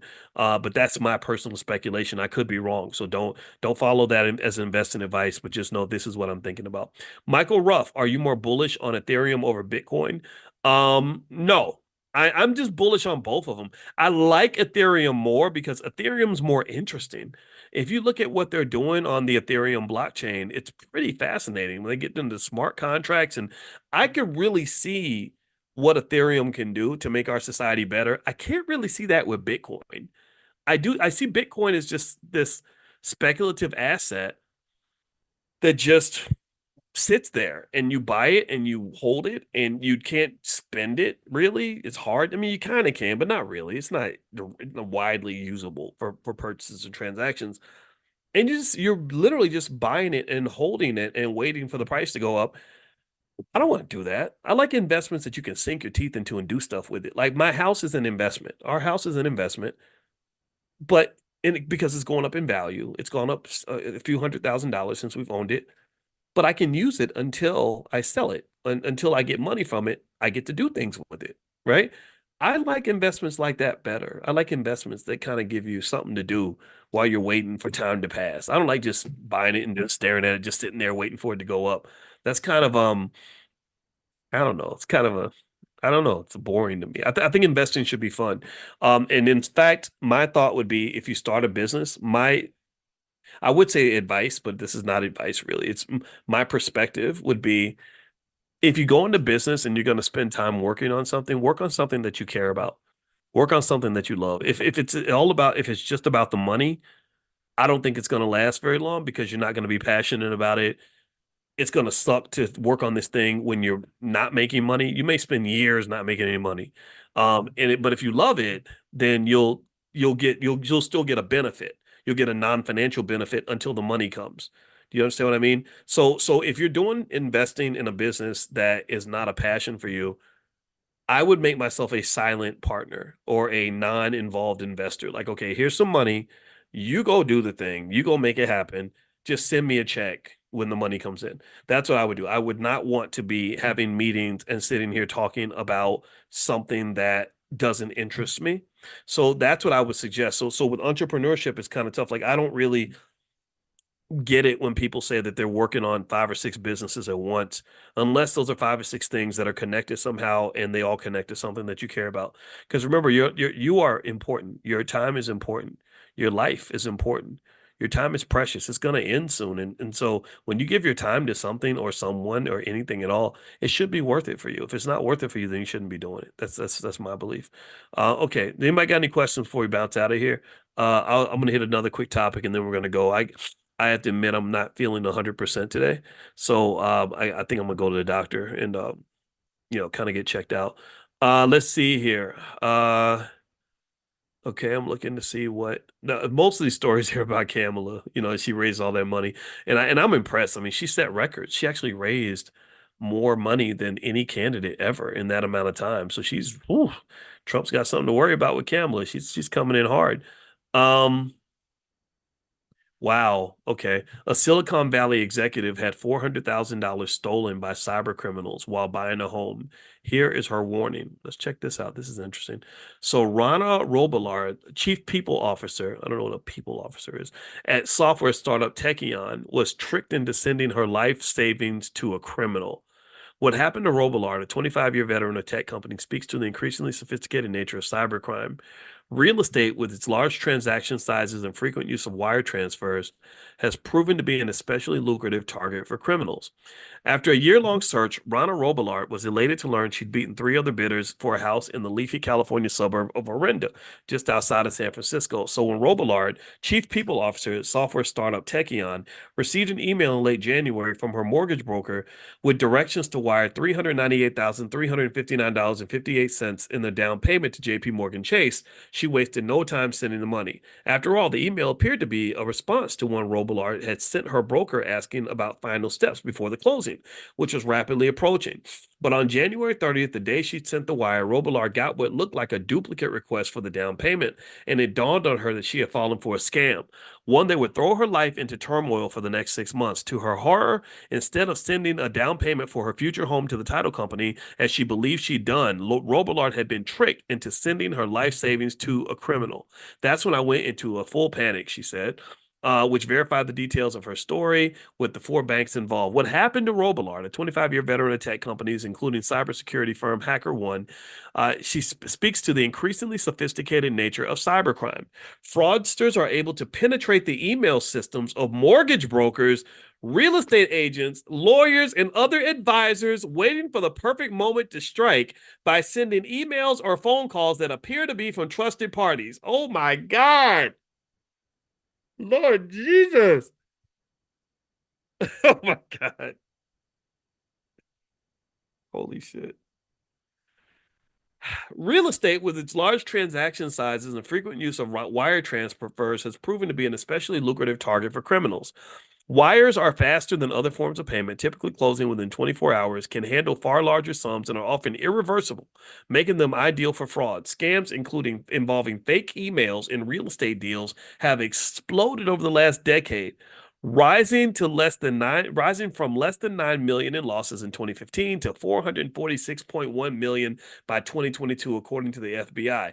Once criminals have a victim's money, they quickly shuffle it to other bank accounts before withdrawing it as cash, converting it into crypto, or exploiting mules to launder the funds, according to Naftali Harris, CEO of anti-fraud startup Centrelink. That's why recovering funds in wire fraud can be so difficult, he added. The faster the fraudster moves it out of the first account, and the more institutions they move it to, the better for them, because it gets murkier and harder to track, Harris said. That's what initially happened to Robillard's funds, which went from a JP Morgan Chase account to one at Citigroup and Ally Bank, according to people with knowledge of her case. Robillard had alerted her bank, Charles Schwab, of the fraud on January 30th. Within days, an official working in the cyber branch of San Francisco of the FBI had this message, quote, "Funds have been located and are frozen," the official said. Okay, so it looks like she got her money back, maybe. After that promising start, Robillard's frustrations have only mounted. Robillard says she was initially told that her funds would likely be released after 90 days, but as the weeks and months stretched on, there were few updates from JP Morgan, which has taken the lead on the case. The FBI told her once the banks involved had frozen the funds, its role was over, she said. So Robillard became obsessed with advocating for herself, reaching out to elected officials and government agencies, including the FTC and the Consumer Financial Protection Bureau. Quote, "Nobody will give you any updates or information," Robillard said. "I've been very assertive, trying to get people to help, blah, blah, blah, et cetera, et cetera." In early July, she told CNBC she had no idea whether she would ever see her money again. And while been in financial limbo, the world has moved on. The home she had envisioned living in with her daughter, a newly renovated 4-bedroom on nearly half an acre of land, has been relisted for $1.63 million. Robillard says she decided to publicize her story to boost awareness of real estate wire fraud, besides being a last-ditch attempt to get her money back. She said, "This is not what I thought my public representation would look like," et cetera, et cetera. Let's see. Robillard acknowledges that she could have been more cautious before initiating the wire transfer. For one, she says she should have confirmed with OS National, the title company, by open door, that the wire request sent to her in January was authentic. But Robillard also sees ample room for improvement in all the parties involved. Her real estate agent should have explained that wire directions would be coming directly from the title company. The banks should have verified that the receiving account was that of a genuine title company and not a fraudster, and her mortgage broker should have used a secure portal for document sharing. In a chain of more than 20 emails seen by CNBC, let's see, Christy Archinger of Compass Mortgage Advisors was just one was sent by the cyber criminal. Okay, so just one email was sent by the criminal. All the other emails were sent back and forth to him. So it looks like to me like the criminal was watching all these emails going back and forth. And so the criminal says, okay, so she's expecting an email from person B that's going to ask her to wire this money. So I'm going to step in and be person B and then give her the wrong wire information. That's what I'm guessing is here, which is so crazy because this means now you really have to double check. You can't just trust an email or a text message. And then eventually you won't be able to trust a phone call or even a Zoom call. I don't know if anybody's seen AI, but now they have AI where a person can put on a mask, basically, like have a fake face and move and talk as that person. Did y'all know that? I don't know if y'all knew that or not, but literally you could be on a Zoom meeting with somebody, and if you don't know them, like if you think it's Steve from Bank of America, it'll look like Steve from Bank of America talking to you. Like I could literally be a white man with blonde hair and blue eyes talking to you right now, based with this AI technology. So it's really getting interesting. Maybe talking on the phone can help and just having them say, I'm sending you the information right now. Let's see here. After more than 5 months in limbo, Robillard finally caught a break. A few days after CNBC contacted the banks, she received a $150,000 wire from Chase. Good. It's funny that yeah, of course they reacted because they knew CNBC was about to write a story about it. And then she got the balance of her down payment, for which is another quarter million. And of course, the banks are trying to cover their butts, but this is interesting, right? So maybe we have to go back to the business of doing business in person with people. That's the only thing I can think of. I mean, because everything digital, it seems, can be duplicated, replicated. Like there was a time going back just 5 years ago, if something was on video, that was seen as evidence. Now that's not true anymore. Everybody remember when R. Kelly went when that first crazy R. Kelly video came out in 2001, 2002, everybody knew it was him because he was in that video. I didn't even watch it though. I just took people's word for it because you ain't supposed to be looking at stuff like that. That's nasty. But anyway, now if that were to happen now, you can say, "Oh, it's fake. It's AI." Or if somebody hated him and they wanted to create a fake video, they could, right? So ultimately, AI is changing everything, and I think that if you aren't keeping up with AI, I would encourage you to do that, because it's going to make a big difference in your life. And it's also one of these things where, from a work and productivity standpoint, the use of AI can make you enormously productive. And if you live with your head in the sand and don't pay attention, you're going to get left behind, and there's a good chance you're going to get duped, and you could end up getting replaced by somebody who's using tools that you never took the time to pay attention to.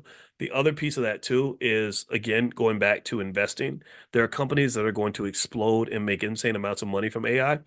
There's an expectation that one day AI will produce a $1 billion company run by one person. It'll be the first $1 billion company ever created where one person is running that company. So I think investing in AI is a big move. So I have a list of AI stocks. If you'd like to see some stocks that I've invested in to prepare for the AI revolution, just text the word stock to 87948 and I'll send you the list. Just text stock to 87948. Okay, a few more questions that we can bounce out.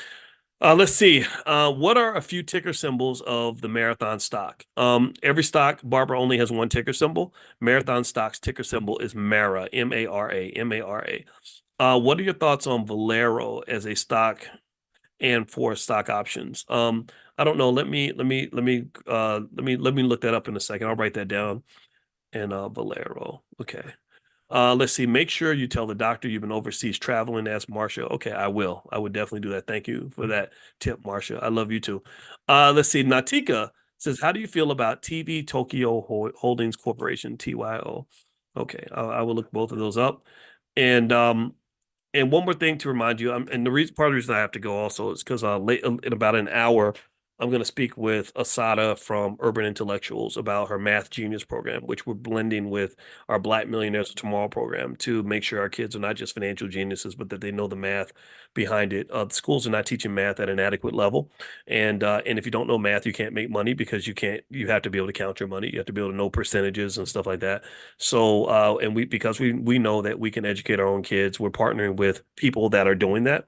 So, Asada is going to come in here about 2 p.m. Eastern, and I'll text you guys the link. If you want to get notified, text the word morning to 87948. These are just different lists you can get on if you want to get information from the Black Business School. So if you text morning to 87948, you'll get an invitation to the afternoon meeting as well as our Money in the Morning financial consciousness training, which we do every single morning, 7 days a week at 10 a.m. Eastern. All right. So give me 1 second here. I'm going to look up those stocks really quick, and then that'll be the last thing we do today before we bounce on out. Okay, so let's see. Valero, Valero. Okay, Valero. Let's see. It is an energy company. Okay, in the manufacture and marketing of transportation fuels. I like the investment in energy. Um, yeah. I mean, would I buy this stock? I don't own it, but I like it. I like it. Now, as far as an asset to sell options on, I mean, it's not terrible. Let me see. Is it? high risk or medium. It doesn't seem to be high risk. So if you did pursue an option strategy to generate income from the stock while you owned it, if the price is 147 and you did say a monthly call option that you sold, you could sell that for 214.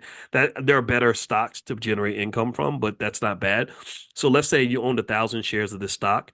Well, you could generate a couple $1,000s a month, by selling the option. So it could be a moneymaker while you wait for the price to go up. So I don't hate it. I don't hate it. It's not one that I'm going to buy, but I don't hate it. The premiums are pretty weak, Kendall. That's a good point. It's weak relative to some of the other assets that you can dig into. All right, so TYO, Direxion Daily, 7 to 10 year Treasury Bear 3X. Okay. Now when I looked up TYO, I didn't get that Tokyo company. I got um, the daily 7 to 10 year Treasury Bear 3X shares, which, let's see, it provides 3 times exposure to a market value weighted index of Treasury bonds with remaining maturities between 7 and 10 years. So that's all about Treasury bonds. So that other stock, I didn't see anything about Tokyo in this ticker. So it may not be traded in the United States. So yeah, so I don't have much to say about that because that other one was that's not what I'm interested in at all. So, but yeah, so bring your questions next time. I'll be happy to answer them and see you in their Kindles. Good to see you.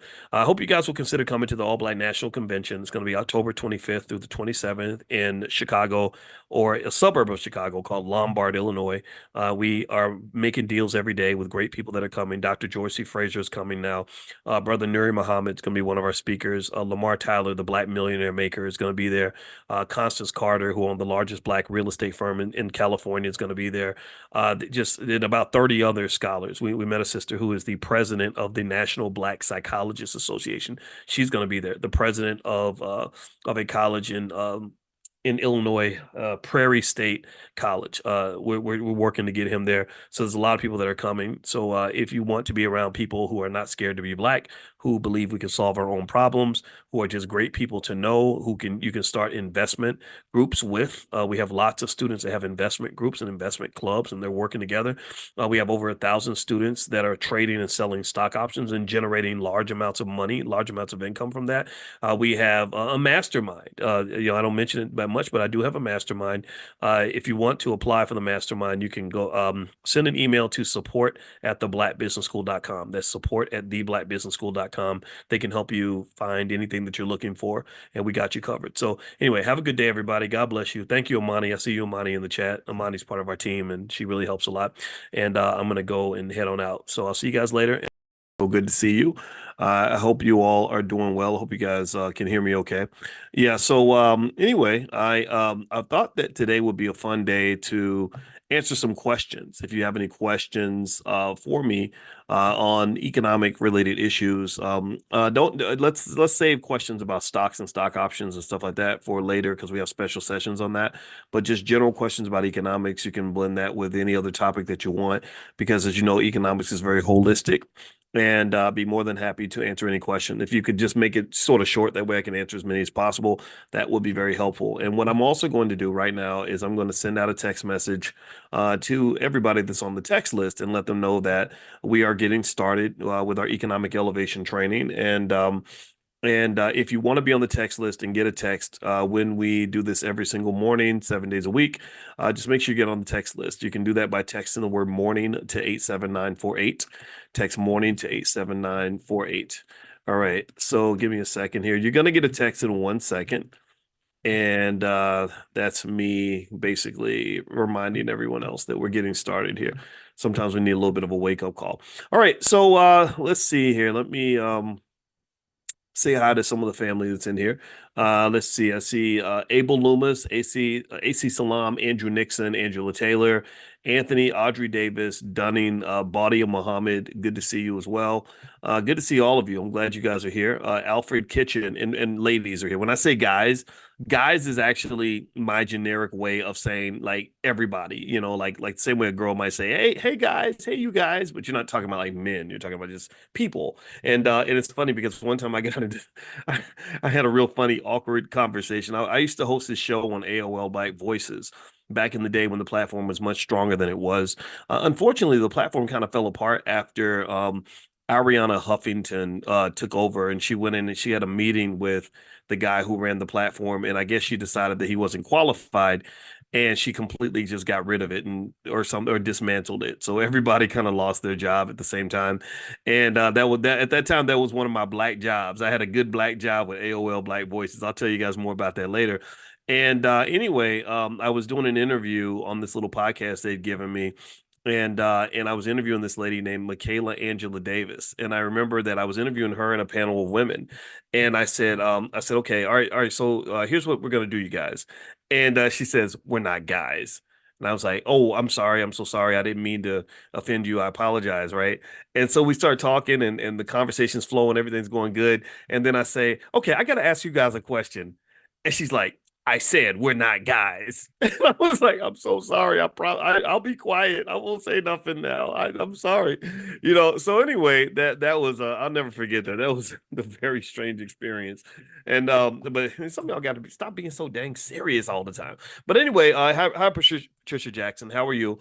And yeah, so anyway, if you want to know about the AOL Black Voices gig, that black job that I had. The cool thing about the gig was it's okay. So at this time, remember back in '07, '08, '06, all this black wealth talk wasn't really happening. Nobody was really talking about black economics at a high level or on big platforms. I would go into some urban radio stations and they say black people don't want to know anything about wealth. Black people don't care about economics. And I was like, yeah, but all the rappers keep rapping about money. So money probably matters to them. Like I think black people do care about it, but they really were sort of convinced that all black people really want is ignorance. That all they really want is sort of the simple backwards stuff. And in fact, when I started the Black Business School, I was actually told by a lot of black people that I was selling myself short. They said if you put the word black in there, you're going to alienate a lot of people because black people are not going to support you because black people don't want to support anything that isn't ignorant or entertainment based, right? And I just did it anyway because I knew that's silly because I have lots of black friends who believe in wealth, and I know most black people like money. They just may not know how to get it, right? Nobody really taught them properly how to acquire money, how to preserve money, how to pass money from one generation to the next, how to grow money. No one teaches that, right? But everybody wants it. Everybody wants it, and really, it's a problem, right? It becomes kind of a risk factor. It's a national security issue for the black community. When you really need something and you're addicted to something and you don't control the supply of the thing that you need the most, then you're very vulnerable to the people who do control the supply of that thing.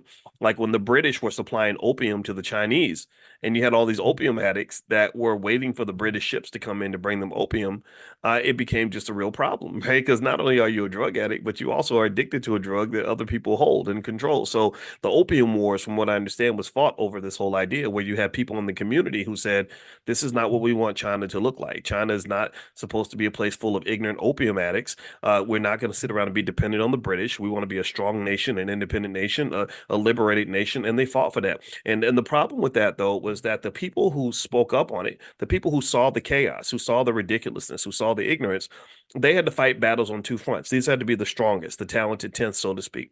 They had to fight battles on two fronts because number one, you got to fight the drug dealer, which is the British, and then you got to fight the drug addict, which is the ignorant person who looks just like you, who is so addicted to the white man's supply that he's going to go fight a black man who stands between him and the drug. Do you understand?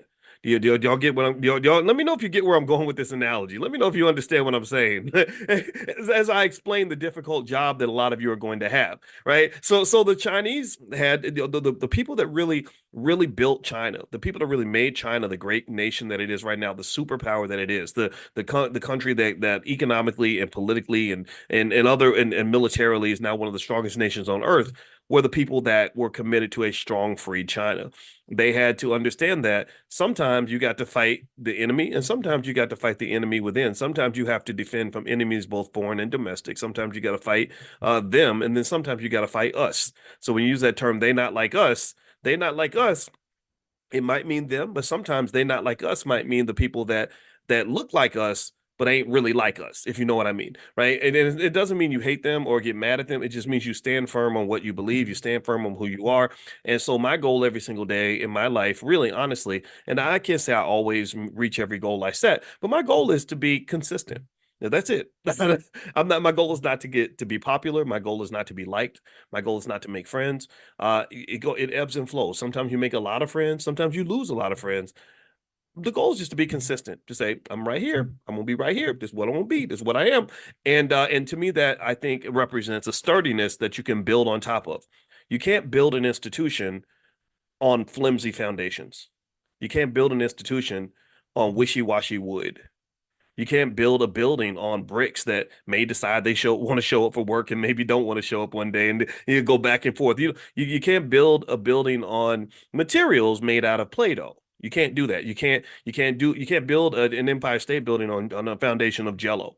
So flimsy people who don't know who they are, who are not consistent and clear, are typically just not people that you can really depend on and sort of build on, because you don't know what you're going to get. So my goal is like, you know what?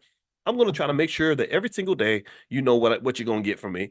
Same thing is true with even with my kids. You know, I married my wife. She had three children who, and it's a blended family, but I love those kids so much. I love them as if they're my own 100%. And I love that black woman that stood by me through a lot of difficult times. And let me tell you, if anybody, I don't know if anybody else has led a blended family. Has anybody ever led anybody else? How many of y'all got a blended family? I know that a lot of black folks have blended families. If you have a blended family and you've dealt with that, you know that earning the trust of the children is it's a task. It takes time, because children, just like I was loyal to my mother and my father. If my mother had brought in another man and said, "Oh, this is the new head of the household" or something, I would have been like, "What? No, he's not. That's not daddy." You know, especially if I'd been 13. Like my wife's son was 13 years old, and he wasn't as tall as he now. He's 6'9", but back that time he was even then he was like 5'10", 5'11". And so he's sitting there and he's like, "Who is this guy? Like you like him. I don't like him. I don't even know him." And so it took a long time for us to form a relationship. Now our relationship is amazing. We're very, very close. We talk every day. We trust each other. We help each other. We have each other's back. I respect his father immensely. I let him know that. And you want to know the secret. Here was the secret. And this is something that may help some of you. I don't know. Because I believe family is essential to the black community. I think family requires us as leaders of households to understand our role and the sacredness of that role. The goal that I had with the kids, again, I am no expert in parenting and I am not a perfect person or nor a perfect parent. But one thing that I learned from my father was consistency. So I said, okay, I know that we have tension right now. I know that it's not easy. I know that you don't know who I am. I know it's going to take time to build your trust. But guess what? I'll wait and I'm going to be consistent. And every single day, I'm going to be right here. I'm not going nowhere. I'm going to be the same guy every day, consistently for years. And then what happened was when the kids eventually learned, okay, Boyce is here, whether we like it or not, and Boyce is consistent. Boyce is gonna be Boyce. Sometimes that means good things, sometimes it means bad things. Like our daughters get so mad because I'll do little things like leave the cabinets open or leave the not but like little the 13-year-old has a weird thing about like hitting the clear button on the microwave. Like I'll put 2 minutes and 33 seconds and then I'll just pull my food out and it's like says 41 seconds on there and she drives her crazy, right? And so every family has those little things. So I'm always going to be Boyce, but they know what they're going to get. They know they're going to get consistency from me. And so as a result, also that consistency that I've been committed to has also become a type of consistency that not only the children can depend on, but their friends depend on that. Their friends whose parents, unfortunately, have ups and downs and challenges, divorces, and it's everywhere. I mean, families break down consistently every day. And I'm not making fun of anybody's in that situation. I understand things happen. It is what it is. But let me just tell you, my goal, I told my wife, is I said, I want all these kids in the neighborhood to know that no matter what they're going through, they can come to us if they need help, if they need just a place to stay, food to eat. Somebody's going to give them some encouraging words, some good information. And I believe, honestly, I really think if you're talking about nation building, right? And not everybody really gets this, not everybody cares about this type of stuff, but I really think if you're talking about nation building in the community, then I think that consistency is a really strong, significant value system that we should all sort of embrace. I think that being consistent about who we are is what helps us to build something that's strong. And so no, I'm not going to run. I'm not going to be running up and down over which Democrat or which Republican got elected. I'm not going to be changing my tune based on what's popular. I'm not trying to fit into the culture. I'm trying to be consistent. You know, they're just like a brick building, or not even brick, some steel, like a steel structure sitting in the middle of a tornado. You're in the middle. Honestly, as black people, I feel like you're in the middle of this cultural tornado. The wind is very strong, and some people just blow whichever way the wind blows. They're very leafy. These leafy Negroes. That's like, the leafy Negroes. The wind blows east, they go east. Wind blows west, they blow west because they don't know who they are. A leaf doesn't have a foundation. A leaf is not does not have roots. A leaf does not know who it is. The leaf does not know where it belongs. The leaf will go whichever way the wind blows. And the problem that you have is that you have a cultural tornado because your culture is kind of all over the place. There's people constantly out here talking, claiming the culture. BET's like, this is the culture. And I'm like, no, it's not. There's like three pregnant women with 80 tattoos twerking on the stage with liquor bottles in one hand and weed in the other. That's not, I don't identify with that. And then someone else is like, if you don't vote for so and so, then you're not part of the culture. You all know what I'm talking about, like the camel stuff. You're not in the culture. I'm like, no, that ain't the culture. I'm not. Don't get me wrong. I think you should. I've told y'all consistently, vote for who you want. So don't think I'm not telling you to. But that ain't me voting Democrat or Republican. Ain't got nothing to do with me having my culture. My culture is based on some simple ideas. Simple ideas like I want to have strong families. I really want to just reiterate over and over 10 million times to you how important families are in your wealth building process and how many trillions of dollars in black wealth was stolen when they destroyed your families, when they broke you into pieces and got you running around scrambling and baby mama, baby daddy in your way through life. They took away so much of your economics because if you want to just understand it on a practical level, think about how much easier it is to do something when you've got teammates versus when you have nobody. When you do it all by yourself, you can't really, it's hard to win in America when you're doing it all by yourself. It's really difficult. And really, I think this is part of the plan. I think, remember, capitalism is kind of a son of a bitch. Capitalism is really insidious. It becomes slavery if you really look at it. Like in mathematics, they talk about limits on functions, where you take a variable and you take it all the way to the limit. Like, what happens if you take this number and you make it infinitely big? And which direction is this thing going, right? So basically, if you look at capitalism as a function, as a mathematical function, what you see is that if you take it to its limit, it becomes slavery. It really becomes slavery, where a person has to get up and do what you tell them to do. And maybe you're paying them, but you're paying them such little money that it really doesn't make a difference in their lives. It's just enough money for them to get by. It's not enough for them to escape the system. They are in the system and they're maintaining the system, but they're not gonna get what they need to break out of the matrix or break out of the system. Okay. So really capitalism is a type of slavery. And slavery works best when you're dealing with people that are economically desperate and divided. If they can divide you, they can conquer you. That's it. If they can break you into pieces, then they can take you down. So this is so when we talk about elections and all that, I know I say stuff that sometimes it makes people happy, sometimes it doesn't. And I apologize if it offends you, but all I give a damn about is I need you to not let politics break up the things in your life that are going to really matter for you. Don't let politics cause you to stop speaking to your cousin who had your back since you were a baby. Like that's not appropriate because when the election's over, the politicians are going to do exactly what they always do. They're going to disappear for another 4 years, and then they're going to come back, be right before the next election, and start giving you all these trigger symbols and whatever this coded slave language to get you all excited about the next election. That's what they do. That's the pattern. Okay, and so I would just say, you know, do your thing. Support who you want. Just don't let it get too serious. It's like if I used to have this cousin. He was my craziest relative. He was such a weirdo. And we used to play when we were little, we would go to grandma's house and we would play games like kids play games. We would start playing checkers. He wasn't very smart either. So, and I guess I was kind of smart. So we start playing checkers. I start winning because I'm smart and he just wasn't. And then every time he would get so mad that he was losing the game. He would flip the board over, fuck this, and throw the board across the room. And one time he pulled out a butcher knife on my other cousin because he lost the game. We were playing football or something. And I was like, dude, why are you pulling out a knife on your relative because you lost the football game or because you can't play checkers? And the dumbest part of it was he would always start every fight and he could not fight. That's what the hilarious thing was. I was like, and even as an 8-year-old, I was like, this is not logical. You keep starting fights, but you keep getting your ass kicked. If you're gonna start fights, it seems like you would be a good fighter. Like I would, if, like that would make more sense to me. But you're asking for more of an ass whooping. That's just a little side note. And I don't hope my cousin doesn't see this because he's still crazy. But the funny thing was, it didn't make any sense, and he was taking it too seriously. And some of y'all get like that. Some of y'all get like that over these elections. You get to the point where you get to hollering and screaming and cussing out your own relatives and making them feel bad and shaming them and attacking them and really doing the exact same thing that your oppressors have always done. Your oppressors do that. They remember there's terms like voter intimidation or voter suppression. These are terms that have been used for a very long time, and these are terms that apply if you are pressuring someone else or making them feel bad and attacking them because they're doing something different from what you're doing.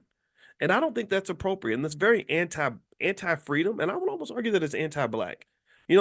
Oppression is oppression, whether it's coming from a slave master or an overseer. Right? So in politics, we kind of have these overseers who work on behalf of the master to do things that the master can't do. Like so, for example, when I remember when Cornel West, I knew Cornel West and Michael Eric Dyson very well. I love those guys. They were kind of a little bit almost like mentors to me to some extent, and I remember when they were the best of buddies. They were such good friends, and I admired them both, and I got to know them both, and I still know them both. I just haven't talked to them in a few years. And then the Obama presidency came along, and that became a big divide. I remember Michael. One minute Michael was pro-Obama, then he became very anti-Obama, then he became very pro-Obama again. I didn't know what was going on with that. I was very confused by that. And Cornell was also pro Obama. He sat with Barack in a room with David Axelrod, Jesse Jackson Jr., and a few other people to figure out how to get black people to support him. And they figured it out, and the formula worked. Everybody fell in love with him, and he won the election. Well, Cornell was disappointed. Cornell felt that Obama was not doing as much for the black community as and also for poor people as he hoped that he would. So Cornell became a critic of Obama, and Dyson was a big supporter of Obama. Well, the next thing that was interesting to me was I remember being very saddened by the fact that those two stopped being friends over the Obama presidency. And what was really specifically appalling to me and very sad was that the Obama administration, I think, felt that they could not directly respond to Cornel West because he's kind of beneath him. And the way politics kind of works is you don't really talk to people that are beneath you. So what they did was they kind of sent Dyson as kind of a weaponized adversary, right? So you can't do the fight, but you get somebody to fight on your behalf. So what they did was they gave him this spread in one of the liberal magazines. I forgot which one it was, Slate magazine, I think, where they let him write like a 10,000 word article pretty much just dismantling the credibility of Cornel West, just really going above and beyond to the point where it became more than just saying I disagree with you. It got to the point of saying you're irrelevant. You're just a worthless human being, and I feel like that's inappropriate. I think that is really the weaponization of black people against other black people, and it's also a type of tactic used by colonizers all throughout the world. That's what you do if you want to conquer an area, and this has happened anywhere. Look up the struggle between the Hutus and the Tutsis. Look up what happened with the a revolution in Iran in the 1970s. Go to a lot of countries and you will find these unbelievable civil wars where the colonizer, like a puppet master, will take one side and pit them against the other so that you're so busy fighting each other that you don't actually fight the system that's controlling the both of you. And the reason this tactic tends to work is because most people don't spend time doing what we do every single morning, which is focusing on consciousness. Consciousness is leveling up. Consciousness is when you rise above the situation you're in. Consciousness is when you can see the forest and you're not distracted by the trees. Consciousness is where you're about to fight your brother and you're like, wait a minute, what are we doing? Wait, hold on, let's stop for a minute. Let's think about this. Hold on, how's this gonna work? I'm fighting with my wife, and I use consciousness all the time. To stay married, you got to use consciousness. And so my wife, and I think it confuses my wife because sometimes we'll be in the middle of a heated debate that is bordering on becoming an argument, and then just like that, I might snap out of it and be completely fine with whatever. I won't be angry anymore. And she doesn't know where that's coming from. Like, where did your anger go? Well, it's because I had a moment of consciousness. I thought about it and I realized that in 5 years, I'm really not even going to remember this argument. I'm not going to care about this issue in 5 years, but I am going to know if I divorce my wife. I am going to remember that. And so I'm letting it go because it's tiny. I'm letting go of the small stuff. Up in here, it's big things popping, little things stopping. Shout out to Ti, right? Basically, consciousness is when you can see the bigger picture. That's what. Do you follow what I'm saying? Following looking at the bigger picture is really how you understand systems. That's how you fight systematic racism. It's how you deal with capitalism. It's how you deal with oppression. You have to be able to think on a higher dimensional level. This is why one of the reasons that in our Black Millionaires of Tomorrow program in the Black Business School, one thing that we do is we train parents on how to have what we call sturdy children. Sturdy is spelled STERDY, and this is how you build Black millionaires. This is not how you get Black jobs. So if you're looking to get a job, you need to go talk to the people that'll show you how to fill out an application. That's not what we teach you how to do. It's fine. I no disrespect, but we want kids up here. We don't want them just in the struggle. We want them above the struggle. You understand? So I don't want you fighting on the ground. I want you in an airplane flying above the ground. Okay. And so STURDY stands for systems, technology, entrepreneurship, relationships, and delegation. This is what builds Black millionaires. So you can write this down if you want to. Systems, technology, entrepreneurship, relationships, and delegation. This is how millionaires and billionaires think. What does that mean? Well, systems means that you think about things in a systematic way. Your financial consciousness is at such a level that you're not really looking at things in sort of this idiosyncratic kind of way, like sort of one-offs. Like how do I get this job or how do I make a couple of dollars? You're thinking about systems, right? So let me give an example of how a systematic thinker makes money versus how we're trained to make money. The way we're trained to make money is we're trained to sell time for money. We're trained to do sort of time-based math where we say, if I make $40 an hour and I work 10 hours, I make how much money? How much money do I make? If I make $40 an hour and I work 10 hours, how much money am I going to make? Type it in the chat. How much money am I going to make that day? $400 exactly. So that means if I want to make more money, then what does that mean? I got to sell more time typically, right? I can work 80 hours and get $800. 1,000 hours and get 1,000 times 40, which I guess what's that? $40,000, whatever. Okay. Well, a person that thinks in terms of systems doesn't really sell time for money because time is a limited commodity. Time is very limited for you, and money is fleeting. Money can be replaced. So actually, a systematic thinker might say, instead of me selling time for money, so instead of me saying that $40 an hour times 10 hours is going to get me $400, I might say sell units of a product, and let's say my product is $10 a piece.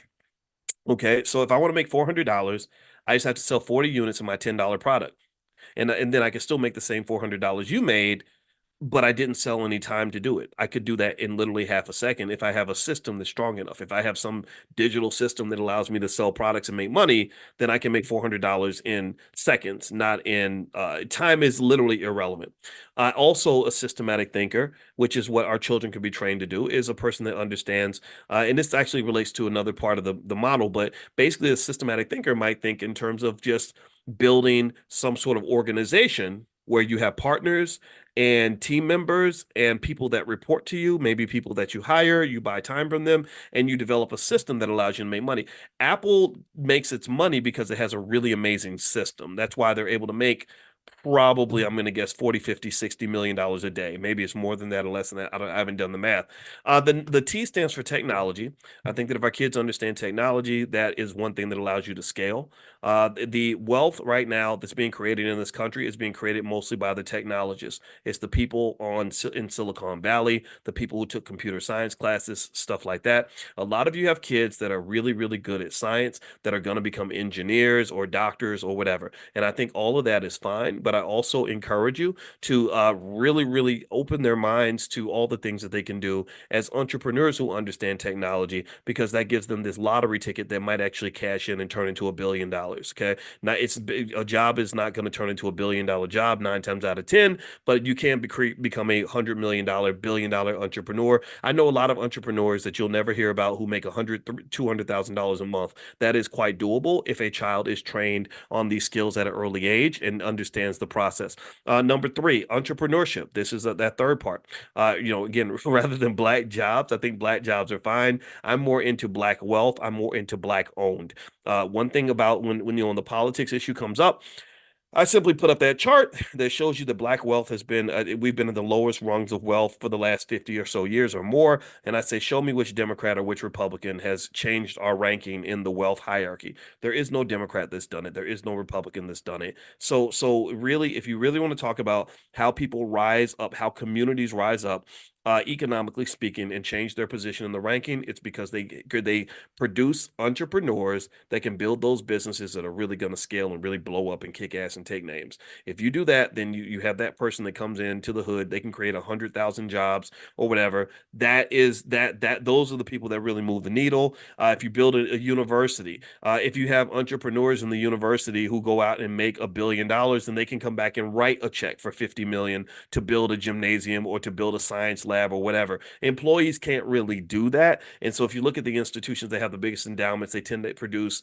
the most powerful, most impactful entrepreneurs. So if we produce an army of black entrepreneurs, not only are we talking about a major, major move in terms of wealth, but you're talking about a major, major move in terms of freedom. You're also talking about a major, major move in terms of sovereignty, because if you have black entrepreneurs that have those billion-dollar endowments, they can then come in and they can fund the black-owned schools. Because I hope that you hear me when I'm saying to you that one of the biggest problems with the misguided mind of the Negro in America is that we hand our children over to other people to educate them. Our children are our trillion-dollar asset, and we give that trillion-dollar asset away when we hand over their brains. Their minds and their brains shape their values. Their minds and their brains determine what they're going to spend time working on. Their minds and their brains determine what matters to them. Their minds and their brains determine how they're going to use their power when they get it. Their minds and their brains decide how, which direction they're going to point their energy. So you got to understand, pay attention now. You could show me a lot of black politicians and I'm not really impressed. But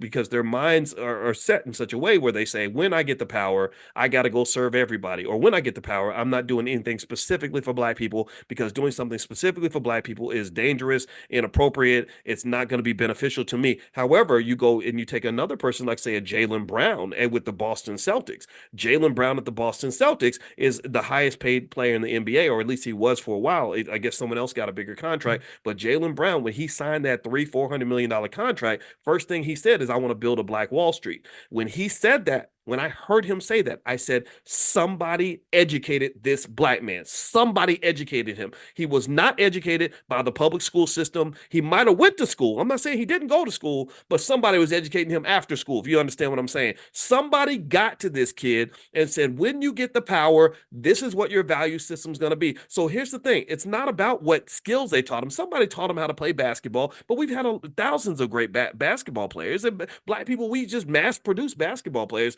No, somebody didn't just educate him. They shaped his value system. That's the thing. That's the power of education. It's not just about learning how to do something. It's where also you learn why you're doing it and who you're doing it for and who's going to receive the benefits of that labor. Do you understand what I'm saying? So Jaylen Brown, they're looking at him like, how the hell did this Negro get through the system? What happened here? We control all the Negroes. Like, what's going on? Who hacked this kid's brain to make him think that actually serving black people is more important than serving us? So now you know why Jaylen Brown is not on the Olympic basketball team, because Jaylen Brown instantaneously, when he advocated an allegiance, a true respect, a true consideration for black people, he became the most dangerous player in the NBA next to Kyrie Irving. Because there's no reason Kyrie and Jaylen should not be on that Olympic team, because if they were on that team, I bet you they wouldn't almost got beat by South Sudan. Okay, did y'all see that? They made fun of South Sudan and talked about how the players aren't that tall and just some ignorant, goofy stuff. And South Sudan came in and whooped that ass. They lost by 1 point on a last second shot. That's how close that game was. So yeah. So they know who was supposed to be on that team, but you also need to know why he wasn't on the team. It's because America is not a friend to the black man, to the black woman, nor is it a friend to the black family or the black community. The systematic structure of this country was not built on strong black families and strong black communities. It was built on black servitude. It was built on you playing your position. It was built on you doing your black job and not trying to go take the white job or not trying to get into black owned and black wealth and all that talk. Like, wait, hold, you ain't supposed to be driving the bus. You're not supposed to own the bus. You're not supposed to build the bus. You're supposed to ride in the back with the other Negroes. That's when you're supposed to be. So if you want to understand why I just don't care, I can't bring myself to care about all these elections, it's because that ain't got nothing to do with making you more powerful. It doesn't. It's another distraction. It's taking energy that we should be spending on other things and applying the energy toward putting another person who is going to ignore us into power. And no disrespect to those of you who are excited about Kamala. If you want to know my opinion, I think she's a smart lady. I think it's really interesting. I could criticize both candidates. Kamala's got an interesting track record. Trump, his is really interesting because he's been around for a while and he's been Trump for a long time. But then at the same time, I have admiration for them both. I think Kamala's well spoken, well educated. She knows how to, she's a better politician. She understands the systems a little bit better, I think, than the Trump would. And Trump, though, has been a great, brilliant real estate uh, guy. He's a really good businessman. I know people want to act like he's just stupid and ridiculously bad, but that's the politics of it all. No, if you study the Trump family, you'll understand that their power play goes back 100 years. And what I just really want from you is not to admire any of these people or put them on a pedestal. I want you to realize that you can do what they do. So when I see a Jalen Brown, I'm like, that was great. Somebody had a power play. Somebody told that kid who he was when he was very young and said, we're going to go ahead and plant this seed in you so that just in case you become some wealthy, famous black man, you're going to know what your priorities are. We're going to talk about what should matter to you. Because I was built kind of the same way. I had certain seeds planted in me that said if I become this PhD who's known around the world, I'm not going to waste my time doing a bunch of stuff that doesn't matter for people who are disconnected from my community. No, I'm going to bring it back home. And this is not uncommon. This is done around the world for independent nations that want to become strong. This is what the Chinese did. The Chinese did the same thing. The Chinese started rating their citizens based on what are you doing for China? You are from the world. You went to another country and you became successful at what you do. But what does that have to do with the price of tea in China? That ain't got nothing. You going off to the United States and working at MIT means nothing for China unless you're helping China. So they literally rate their citizens based on what are you pouring into China? What are you putting back into the bucket? Because the only thing that determines the value of this community is what's in the bucket. Are you contributing or are you not? We're not going to give you credit for having resources. We're going to give you credit for donating and investing resources. That's what you get credit for. You don't get credit for what you could do. You get credit for what you actually do. So there are people who have far less than some of these prominent Negroes on TV, these entertainers, these politicians, whatever. There are people I know they have far less resources than any of these people you'll see on TV, but their contribution is far greater because they're doing things specifically for the black community. Like that mother who's raising a bunch of black boys and black girls in her house, she's doing something specifically for the black community because she's raising those boys right so they'll grow up and become good husbands and not gangster serial killers, and raising the girls right so they'll go up and become great wives and mothers and leaders instead of going out and doing something silly in the world that harms people. Do you understand? So that's what's going to make the difference. So anyway, let me keep going. So let me finish the sturdy model. I get into stuff and then I lose track. Thank you, Troy Williams, for getting me back in on point. All right, so STARDY stands for Systems, Technology, Entrepreneurship, and the R and the D stands for relationships and delegation. The Y just stands for youth. I just put that on there so it could be a full word because sturdy sounds better than stirred. But relationships means that I think that relationship management and relationship building should be taught to children at an early age. If I built a school tomorrow, if somebody gave me $100 million and said, we want you to build a school for black people, I would literally have relationship management as like one of the core skills that children are trained on so they can learn things like conflict resolution, learning things like how to pick the right friends, how to pick the right spouse, how to get along with the people that matter to you, how to get along with your kids. There's a science to all this. There's science to all this, and a lot of us mess these things up because we don't take the time to study the science. So, but that's why we have the Black Financial Therapy Department and the Black Business Schools, because I said, okay, let's take the science of relationship management and let's help people apply this to their families. Because if your family stays together, you're going to be more wealthy than if your family breaks apart. That's a fact. If your family stays together, you're going to be safer than you are if your family breaks apart. That's a fact. If your family stays together, you're going to be better off mentally, physically, and your mental, physical health, all that stuff's going to be better than if your family breaks to pieces. A broken family is very traumatic, and a lot of us ignore the trauma because we're used to black people being so tough that we can just go through anything and it's okay. But it's not okay. It's not okay that your mother was not there when you were growing up. It is not okay if your father was not there for you when you were growing up. It is not okay that you got traumatized by your own sibling. It's not okay if you got molested by your uncle. It's not okay if you kept getting bullied by your cousin. It's not okay if you have cousins and relatives that are cussing you out because you voted for Trump or you voted for Biden or whatever. That's none of that is okay. None of that is appropriate. None of that is right. It's not okay that you started a great business with your friend and y'all started fighting and now the business is dead because y'all couldn't resolve the issue. Lots of wealth gets lost that way. I use like rock groups and stuff as an example. You look at New Edition, they had great conflict resolution skill. One guy I interviewed on the AOL Black Voices show one time was Michael Bivins. And Michael Bivins, I'm gonna speculate. I don't know all the members of New Edition. One of them was in this class, and I don't know if he's here today, the tall one, Ronnie, and he's a very nice guy. But the other ones, I don't know the story behind it, but I know Bobby Brown was interesting. He was kind of a wild guy. And what I really admire is the way somebody in that group, and I bet it was Michael Bivins because he seems like a leader. When I met him, he seemed like a real leadership prone kind of person. But somebody got them to resolve their conflicts. Somebody got them to realize that they were better together than they were trying to all be solo. Because you remember, they've gone in all different directions. I think Johnny was solo, Ralph was solo, Bobby was solo, and then you have the other three, Belle Biv DeVoe, led by Michael Bivins again, right? Who actually ended up being more successful than any of these more talented artists. Because everybody knows Belle Biv DeVoe could not sing like Johnny Gill. They couldn't perform like Bobby Brown. They couldn't sing like Ralph Tresvant, but they became really successful. Why? Well, because somebody said we better work together because we can't do this by ourselves. None of those guys in Belle Biv DeVoe. Let's tell me the truth. Some of y'all, if you're young, you may not remember this, but I want you to go back and look at it, look it up. But tell me if you remember this. None of those guys in Belle Biv DeVoe were all that talented. And if Ron, if you're in the class, brother, I'm not making fun of you. I'm this is really a compliment, so please don't get offended. But seriously, they weren't as talented as I mean, but then again, it's not a knock against them. I mean, Johnny Gill could sing like his voice was amazing. Ralph Tresvant, same thing. So what I'm saying to you is that I want you to really look at these real life examples to understand the economic benefits that come with putting your ego to the side and working together and seeing the bigger picture. It took consciousness for this to happen. It doesn't happen by accident typically. There are so many other groups from 3 6 Mafia to the Ghetto Boys to a lot of groups that could be touring and making millions of dollars right now, but they can't tour because they can't get along. Outcast has been, Outcast could have made at least $100 million by now. But for whatever reason, Andre and Big Boy are not on the same page. So when you can't collaborate, you're losing money. You're giving wealth away when you can't collaborate.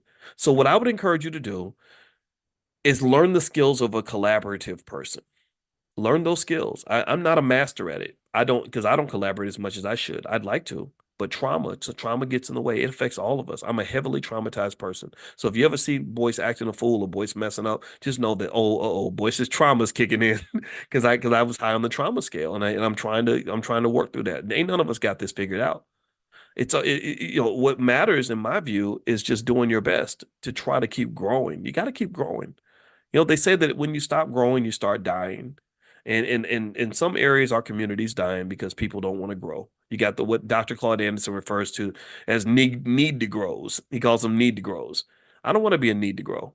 I want to learn how to be a collaborative person, how to be a helpful teammate. Like when I think about family and I think about what my role is as a father, I'm thinking, how can I be the person that when I come in the room, everybody's day gets better? How can I be the person that's going to have a good answer for you for a question or something motivational to say, something that's going to propel you forward in a direction that you want to go, that's going to help you stay on the path? Like, how can I be that person? And so to some extent, maybe I decided it's fun to kind of be like a cheerleader because kids need confidence, right? So I love cheering on the kids and saying, you're great at this. You can be amazing at this. Oh my God, keep practicing. You got this, and it's a little bit weird, a little bit fanatical, but that's my own little way of trying to be a good teammate. What I don't want to be is that father who traumatizes everybody and harms other people and causes people to have to spend $20,000 in therapy because they're overcoming the horrible things that their father did. And to me, that when that happens, that's due to a lack of consciousness on the part of the father. That's when the father is not aware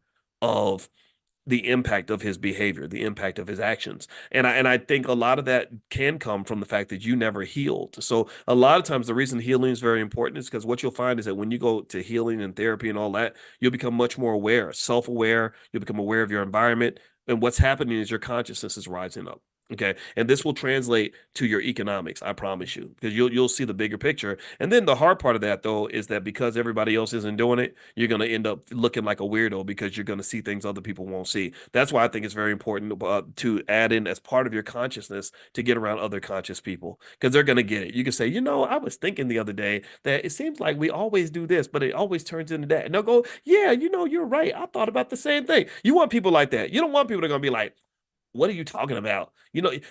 Just pass the potato chips, Igga. Give me the show's coming on. Where's the beer at? Like that's irritating. I don't enjoy that, right? So anyway, I did say we were going to answer some questions. Let me finish up. So sturdy stood for systems, technology, entrepreneurship, relationships, and delegation. Delegation is an important part of systematic thinking. What you'll find is that when you go on that journey toward wealth, first thing they teach you is how to work hard. I think Black people were very good at working hard. We work harder than everybody else. But then eventually you realize you can't work any harder. You're working 40 hours a week, then 50, then 60, then 70, then 80, especially if you're an entrepreneur. But then you realize that you hit your peak. You can't go further without it significantly diminishing your quality of life. So how about as a fundamental skill early in life, we teach children about delegation. Delegation is just teamwork. Delegation is realizing that you can't be good at everything. You can't be in all places at once. You can't do everything all the time for everybody. And so what you do is you get teammates and you have good relationships with the teammates and you develop systems that allow you to pass tasks on so that you don't have to try to do everything yourself. Because some of y'all start businesses and you end up being the CEO, the marketing director, the janitor and the secretary, right, all at once, and that's hard to do. I've seen really talented people who could do amazing things, who just lack the ability to delegate and to have teamwork. I will say, for example, I'll say it, Umar Johnson. Umar Johnson is a brilliant speaker, but I think that he's missed a lot of his potential because Umar Johnson doesn't delegate very well. He doesn't collaborate very well. And a lot of that is driven by, in my view, ego. Right? If you want to be the king of everything all the time and dominate other people in a significant way, then you're not really going to be very good to collaborate with. Kanye West had that same problem when I met with him, and Donald Trump seems to have that problem a little bit, even though he does have a bigger team. I don't know exactly the intricacies of his team, but a lot of it is about attitude. It's about being able to have respect for other people, to empathize. Empathy is a word that is used a lot by Dr. Nicole Price. She just did a TED talk, a brilliant TED talk in at Morehouse. And Nicole and I, we're not on the same page in a lot of political issues, but I respect her immensely because when she talks about empathy, it's really something worth looking into. If you understand empathy and you use it in a positive way, because it's power. You could manipulate people with it if you want to, but if you are using it in a good way, it really helps you get a whole lot more stuff done because you kind of learn just these basic ideas like the whole world, everything and about you. You learn how to see the world from other people's perspective. Empathy would allow a Trump supporter to sit down with a Harris supporter and talk to each other, which does not happen in America. So America, as Dr. Price says, and I agree with her, we need an empathy revolution. I really, I get it if you don't like somebody else's ideas, but I think you're probably smarter if you take the time to try to understand them than you are by trying to lecture them and make them like you, because it ain't gonna work anyway. You sit and argue with people that are already stuck in their way of thinking. It's not you're not gonna make any progress. You're just gonna get stressed out. So why not just listen? Let them rail, and then after they feel heard, what will happen is they're gonna start listening to you. As Pastor Kevin Cosby used to say, he says, "Before you correct, you must connect." And that's true for children, it's true for people, it's true for life, it's true in business, it's true in politics, it's true in everything. So connect, All right. So let me I'm answer a few more questions. Just a quick reminder, don't forget the All Black National Convention is going to be October 25th through the 27th. So if you'd like to join us in Chicago for the number one gathering of intelligent Black people on the planet, it is not corporate sponsored, it is not sponsored by the Democrat or the Republican parties. We don't do none of that stuff. You can be Democrat, you're welcome. If you are Republican, you are welcome. If you're independent, you're welcome. If you don't vote, you are welcome. All that we ask is that you are black first. Be one, black first. That means that you agree with us that that serving our community and doing things for our people is the most important thing that we can do. And again, if you agree with that, then I don't care. I don't care if you're married to a white guy or white woman. Like I don't know, there's people that come, they bring their little white spouse, and I'm like, hey, we can use all hands on deck, and it's totally fine. So it's amazing. We have experts of all backgrounds that are going to be there, family members, excellent parents like Dr. Mary Stoddard, who was raised as she was a sharecropper growing up, has 17 brothers and sisters in deep poverty. All 17 of them graduated from college. And then also she raised 5 children with her husband, Dr. Marcus Stoddard, and all 5 of her children have PhDs or MDs, all 5 of them, every single one of them. Now, I hope you agree with me that these are the people we need to learn from.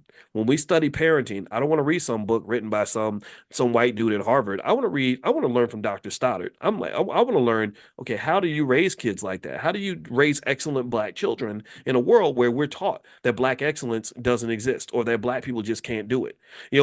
So long story short, these are the types of people that we bring in that we look for. Another brother, Cody Ransom. I met Cody because he was doing tours on Black Wall Street, and I invited Cody to the convention. Cody he understands the real story behind Black Wall Street at a level that is not in any movie or any book anywhere. Like it's absolutely amazing when he breaks down the whole Black Wall Street situation, what happened during, after, all the stuff that's not really included in the reports. So Cody is another person that we brought into the Black Business School because he just gets it. Asada Moore, a sister, she runs something called the Black Math Genius Program. She works with Freddie Taylor, who runs Urban Intellectuals, and Freddie is very fanatical about Black history and making sure that we know our history and know who we are. And he's taught that to millions of our people. And then Asada Moore has been for 30 years teaching Black children how to be outstanding in mathematics. She takes them to the highest levels. She sets the highest standards. She does not believe that because you are Black,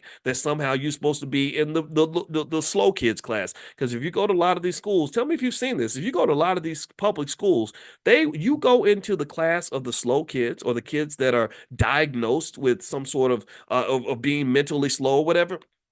It ends up being like full of Black kids. That's what they do. They curse you with low expectations. I mean, I get it. If you have a deficiency, fine, but your deficiency is not going to be helped if I enable the deficiency. If I tell you to give up on life and I tell you to not even try anymore. I had a cousin that was in one of those slow classes, and I remember I asked him, I said, well, what do you do at school all day? He said, we just sit in the room and the lady reads to us. So he graduated high school and couldn't even read because they diagnosed him in a certain way when he was 7 years old. But he could do everything else. He was able to get girls pregnant, play video games, play basketball, and do all these other things. But yet somehow you can't even learn how to read. So this is what they're doing to our kids. They're killing the community because these young men and young women are the ones who are going to grow up and give birth to babies and supposedly provide with your daughters and your sons and it's not acceptable. How about that? It's not acceptable. So, if you want to join the convention, feel free to go to allblacknationalconvention.com. That's allblacknationalconvention.com. I guarantee you it'll change your life. You're going to meet people there that you've never met before. And that's what we're doing. And we're getting it done. We're making it happen. All right. So, anyway, let me answer a couple more questions in the Q&A section. If you want to come into the private Zoom, I'm only looking at the questions that are inside the Zoom. So if you want to join the private Zoom tomorrow and you're listening, say on YouTube or something like that, just text the word morning to 87948. If you text morning to 87948, I will send you an invitation tomorrow and you can join us inside the private Zoom tomorrow morning. All right, so let's see here.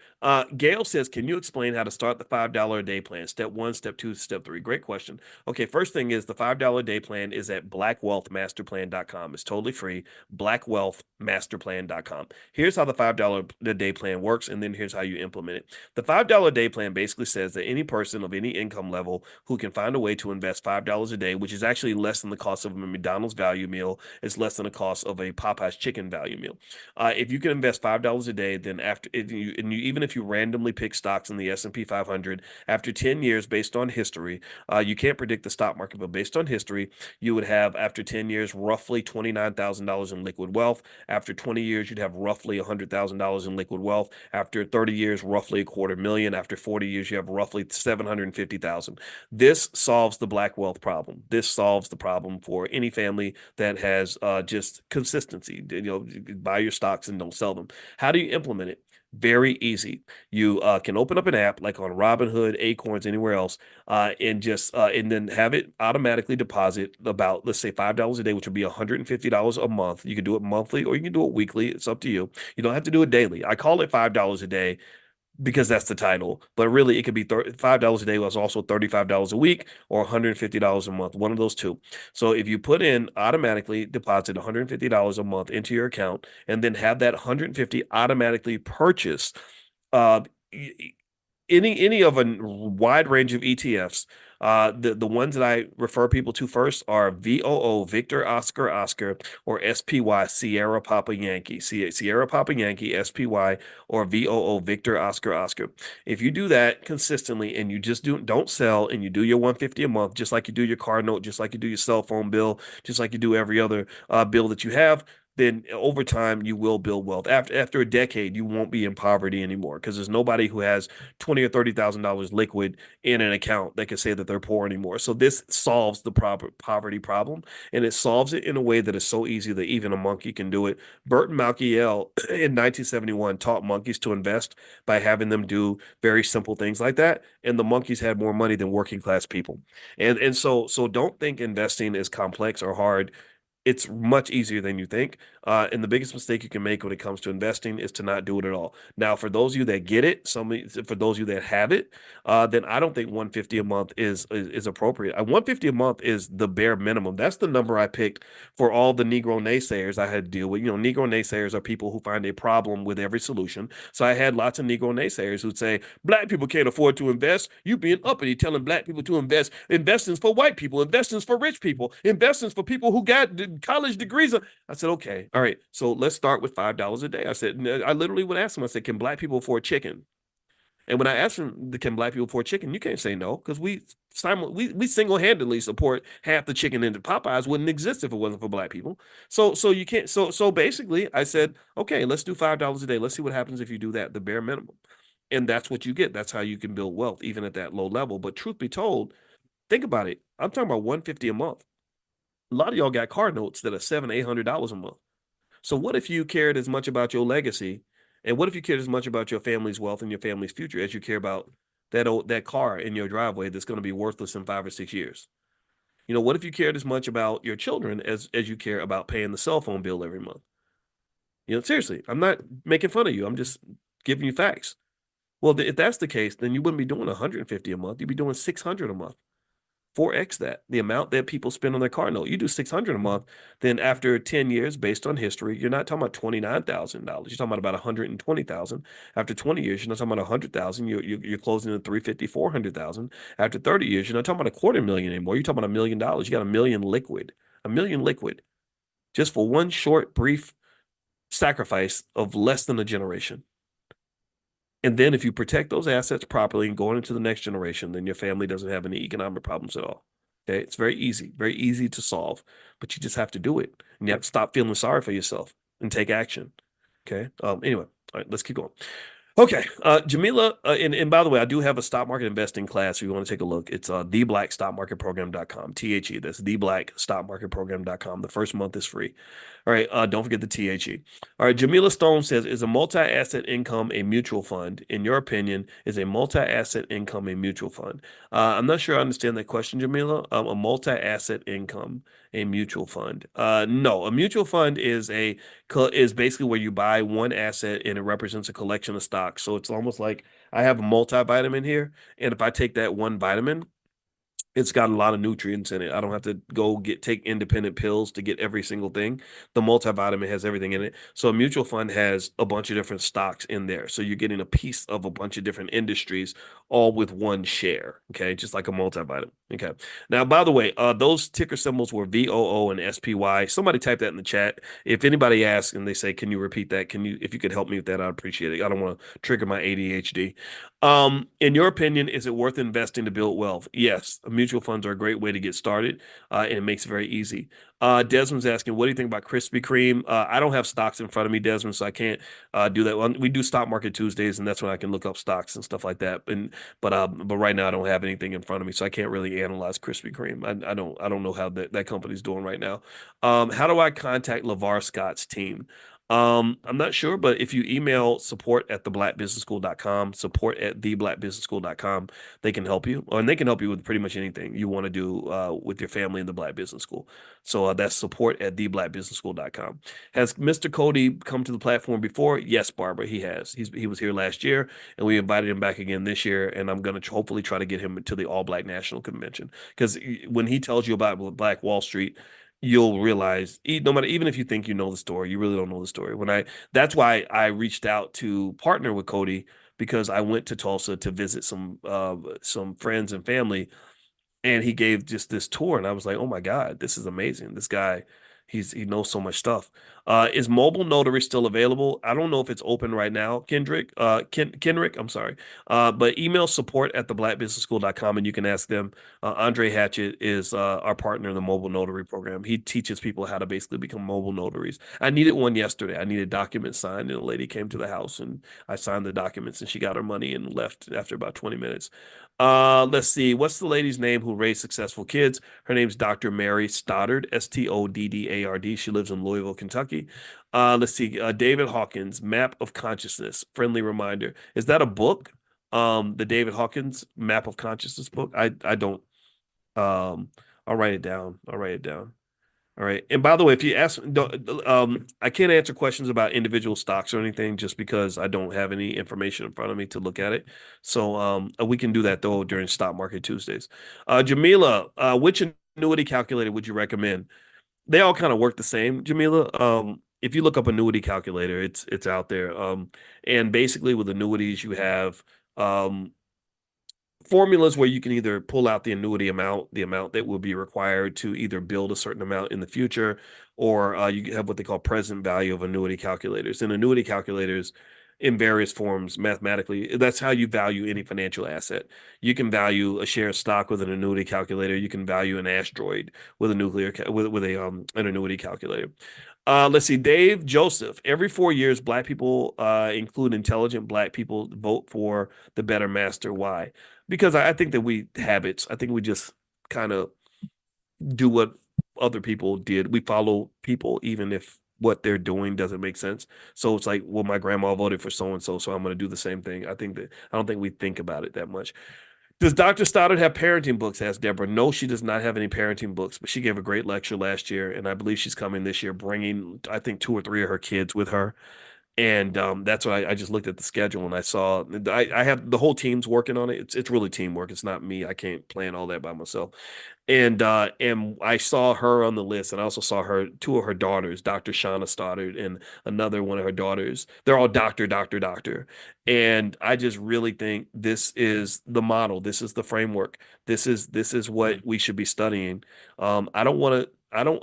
I just think it's really interesting, just almost insulting that we really think that white people have to educate us, and they're not even doing a very good job. I'm like, who told us that we can't educate our own kids? When did we decide that? That's the part that's weird to me because I don't know. I mean, that's colonization. That's what that pretty much is. But anyway, let's not get too radical. But y'all get what I'm saying. Kay Collier, please know schools were or are paid a lot of money for kids being labeled. The more labels, the more money. Yep, that is true. That is true. When they get labeled, they get paid for that. And this is when they're claiming to help you. This is when they're claiming to be allies to Black people. And that's not an ally when you are telling a child that they're limited. And what you're kind of doing is you're containing them, you're controlling them. Right. Anyway, we'll go into that later. Let's see. Antonio, would it be a good move to close out a deferred compensation account to sell options using what you teach? I can't give I'm not I can't give investing advice. I don't give investing advice on the platform, Antonio, but I have seen people, take other money from other accounts and purchase some stock and generate a very significant amount of income by selling the options on that stock. I have seen that. I've seen people get HELOCs. I've seen people take a little bit of money out of their savings account. But remember, when you talk about what we do with options, it's not a matter of like It's not a matter of you generating all the income you can generate. You only need a certain amount of income to pay bills. The rest should be invested so it can grow. So I'm not a fan of taking all of my money and using that for my option strategy. I just use enough so that I can generate enough cash every week to be able to pay stuff. And so if you're interested in this sort of thing, feel free to go to drboyceprime.com. That's the program. That's all we talk about is generating income with stocks and options and managing the risk and building the portfolio. So feel free to go to drboyceprime.com, drboyceprime.com. And I see Aisha Verzies in the chat. Aisha is a great supporter of the school, and she also, if you're interested in things like IULs and or insurance policies, things like that, her phone number is here. I'll just say it out loud. Write it. Feel free to write it down. It's in the chat. Her number is 626-340-5746. 626-340-5746. So Aisha is a great woman, and I respect her a lot, and I think she's going to be at the convention if you want to meet her directly as well. Okay. Let's see here. Okay, Paige says, please repeat the stocks and symbols again. I think it was VOO and SPY. Let's see. Heather, have we discussed Warren Buffett's $1 billion plus sale? This is my first day this week. No, I didn't know. What did he sell? What did he sell? I didn't see Buffett sold things. I might have missed that one. All right, am I buying the CrowdStrike dip? No, I'm not. I think that their issue was more of a fundamental issue, and it's not something I really want to invest in.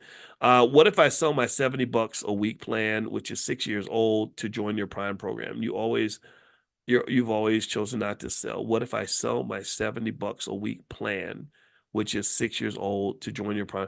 I'm not sure what that means exactly, Michael. Feel free to email support at theblackbusinessschool.com if you have something specifically that you'd like to share with us. I didn't follow the question, so my apologies for that. Sean, what is options day and how does it affect the price? You talking about the triple witching hour, when when different kinds of options all expire at the same time. Well, the triple witching hour, which happens, I don't know how often it happens. I got to go look that up, but basically it's where a bunch of contracts come into maturity at the same time and a bunch of things happen at once. And that causes a lot of chaos in the options market, which is good because of liquidity and a lot of trading, but it can also create a lot of volatility, which means prices going up and down and going crazy. But I'll look that up and you can ask me about it again, and I'll give you more insight on that. Leslie, VOO is $500 a share. Can we buy fractional shares? Yes, you can. You can buy $5 worth. You don't have to pay $500. Is last night's presentation available? Email support at theblackbusinessschool.com and they can give you a way to get access to it. That's support at theblackbusinessschool.com. Yeah, the Math Genius program, we've merged that with our Black Millionaires of Tomorrow program so that the kids will not just have the financial skills, but they have the math skill as well. And just make sure you're also on the email list and stuff like that, or the text list, and we can send that presentation out if you guys want to take a look and see what Miss Asada Moore had to say. She was really, really good. It was really powerful. And if you're not on the text list, just text the word morning, MORNING, to 87948. Text morning to 87948. Or if you live overseas, you can go to drboyceelevate.com. That's drboyceelevate.com. Sean, are you bullish on Tesla with the earnings report being released? No, I'm not. I'm not bullish because I think Elon Musk is a huge risk factor. Because that guy could die any day because he works so hard. And then also I don't know. So if one thing goes wrong, he gets arrested or something, because I just feel like he's so political that I feel like that's going to be dangerous for him. And but then again, maybe I'm wrong. Maybe he's smart enough to navigate all that. And I'm also skeptical of. So first off, he's losing his margins in the EV market. The Chinese are coming in and they're eating his lunch. And then second of all, he's making these massive investments in AI and these big promises, like all the Tesla drivers will be able to use their cars as robo taxis. I just don't believe it. I just don't. I think he tends to exaggerate what he'll be able to do in a certain amount of time, and he's usually wrong. And I just don't feel as confident in him or his companies as I did before. But I think he's going to do some amazing things like with SpaceX and all that. And and I hope he keeps doing those things. I want him to really open that door for us to get to Mars. Maybe AI will do it. I wonder when we get to where we have artificial general intelligence and AI at a very high level. I wonder if that's going to open the door to us understanding space travel and all that stuff. Like, I think the first things we'll send to Mars will be AI robots. We already have, but I think really advanced ones that can literally build up entire cities and get everything ready for the humans. That to me will be safer than having a bunch of people go out there. All right. So, Sean, I know you can't look at stocks right now, but Mara is down 20% this week. Yeah. Well, that Mara, MARA, that went up because Trump had got, Trump got his ear shot off, and he's pro crypto, and so all the companies related to crypto went up. Now the momentum has shifted. Now that Kamala has really come in hard and raised all this money, and they've stolen the momentum from the Republicans. So I think that is what drove Mara down. So yeah, these stocks are very volatile. So be careful. The convention website, Eureka, it is allblacknationalconvention.com. Somebody type that in the chat for me, please. It's allblacknationalconvention.com. Allblacknationalconvention.com. Can we watch the convention through Zoom? Not this year, Helena. We don't have that set up. If that changes, we'll let you know. But right now, we don't have the digital option. We have the live event only. That's because we have to keep the cost down. These things can be so expensive. AC Salam says the system steals children, especially from widowed single mothers, to use them as guinea pigs and get paid by the pharmaceutical industry. Well, you said it. I didn't. Jessica, I have three children. Should I invest using three separate accounts or one account and give instructions for distribution in a trust? I would use one account, and I would not tell the kids that it's their money. I would say this is my money and this is the family's money. So remember, when you're building wealth for your kids, you're not just sacrificing for other people. Remember, your kids are a part of you, and you're all on the same team. So enjoy the money too. Like, you have the right to be protected by that wealth until you hand it to them. Do you understand? Like, if I build a house for my children, that doesn't mean I have to live outside. You understand? I can live in the house until I pass it over to them, and I don't even have to say, "Well, I'm building this house just for you." That's, I think, a myth about the whole wealth building process is everybody tends to see it as a sacrifice. Like, I'm going to, really go through a lot of hell to make sure that my kids are doing well. And I applaud you if you feel that way. That's wonderful of you, but you could take care of you too. Because if you and I truly believe we're in the same ecosystem, and we truly believe that we're connected, and we truly believe we're giving to each other, then me taking care of me is also me taking care of you, and you taking care of you is you taking care of me, and then we also take care of each other. Do you understand? It's an ecosystem.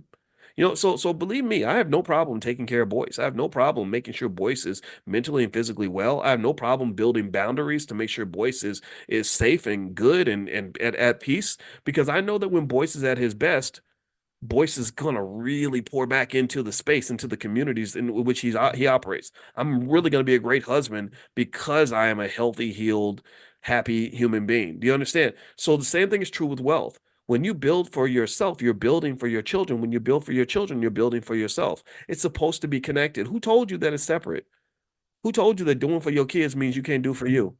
I want you to do for you. I want you to take care of you. I want you to live a nice life. I want you to have nice things. You can have that and still allow the babies to enjoy it as well. Remember, wealth is like a house. You build a beautiful house, you get to live in it, and then when you're done with it, you pass it to someone else. Do you understand? That's what wealth is. So build a house of wealth, and don't worry about who owns it. Right now, you own it. As far as I'm concerned, you own it. If you out here chopping the wood and putting the bricks and everything in place and building that cabin up, that's your house. Your kids can live there with you, so you can all enjoy it together. But it's not going to be their house until you decide that you want to give it to them because you no longer need it. I think that's the best way to look at it, instead of looking at it as like, oh, I'm going to go through hell so I can sacrifice for my kids. F them kids. I'm playing. Let's not go that far. But really, like seriously, no, it ain't. It's not a sacrifice game. I don't, and I also will say my bias is like, I never understood like this idea that kids owe nothing to their parents at all. I don't understand that, mainly because one day you're going to get old and you're going to need help. And I just don't understand the logic of someone who says, I don't, this person who took care of me and changed my diapers and fed me for 20 years, I care nothing about the fact that they are 85 years old in a home somewhere, and lonely and sick and tired and broken and struggling. I just don't get that. I'm not saying that, I'm not judging nobody's situation, but seriously, it doesn't make sense to me. It doesn't have to be that way. I think it's okay for us to be there for each other. All right, so let's keep going. Um, Calvin, okay, a few more questions. Oh, y'all got the questions coming. I'm getting it's a lot of work here. All right, so Calvin says any tax strategies for reducing tax obligation with stock portfolio investments. Well, make sure you know the difference between realized gains and non-realized gains. I would talk to my financial advisor about tax deferred investments as well. Also, just understanding some of those basics of the tax code, like having LLCs and things like that, can make a big difference in terms of minimizing the tax burden. That's where I would start. Oh, Buffett sold Bank of America. Oh, that's right. I did see that. Um, I don't make much of it, honestly. There's not much to say about that. I think Bank of America is still a solid company though. Let's see here. And you don't know why he sold it. Maybe he announced something, but you don't know why. It doesn't. I don't think he believes the Bank of America is a bad company. I just think he's just made a decision. I've been investing $70 a week. You've always said not to sell for my granddaughter to join the. Oh, got it. Okay, so, um, yeah. Well, you know what, Michael, I would say it. It's really a personal decision. The Prime program. I think if you go to drboyceprime.com, I don't know what the fee is on the page. But I think that what I ask the students to consider is I just say make a simple comparison. Think of it like um, don't think of it like you did with college. With college, you spent a ton of money, and some of you feel like you overspent. You spent more than you actually gained. You gave $200,000, but you didn't get what you wanted. I don't want you to think about anything in the Black Business School that way. I'd like for you to consider with Prime, okay, if the amount that you spend, that you invest to be in the program, is not super exceeded by the amount of income that you're earning from the things that we talk about and the tips I give and the things we share, then I don't want you there. You shouldn't be there. I want it to be a profitable, positive ROI move for you. I want you to not say I did this because I like Boyce, or even just I did this because I want to learn from Boyce, which you will learn. But I also want you to say I made money because of this. I'm doing better because of this. And there are Prime students in here that and y'all can feel free to make comments and talk about your experience. But there are a lot of Prime students in here where I know I've sat down with them, in class, and then sometimes I would do one-on-ones where I can show them specifically, okay, this is how you can have more money on Monday.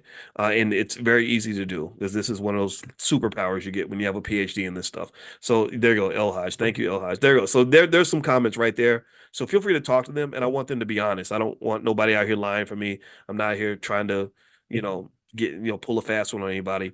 But I really think this is something worth looking at. I don't just think it would be good for a lot of you, but I think it would be great for your children to have this skill at an early age. In fact, if I could go back in time and have this be the only thing I did in high school, it would be that. Okay. So a couple more questions. And the URL is drboyceprime.com if you want to take a look. Dr. Boyce Prime. All right. Leslie Hughes, how much would you say is an adequate amount to have in long-term investments before we start Prime? Um, there's no specific number, Leslie. It kind of just depends on how you want to operate. I personally don't put more than say 25% of my wealth toward my options portfolio. So that might be a benchmark. Let's see. If you have CrowdStrike in your portfolio, would you sell them off? Um, no, I would probably just hold it. I would hold it because it's probably there may be an overreaction to the bad news on CrowdStrike. Let's see, where did we find how to develop an investment group? If you email support at theblackbusinessschool.com, if you're in the Black Stock Market Program or in Prime, that information is in there, but you may not, it may be hard to find because we kind of give you a lot of material. So feel free to email support at theblackbusinessschool.com. Okay, I'm gonna answer one more question, then we're gonna have to bounce out for today because we've been here an hour and 15 minutes.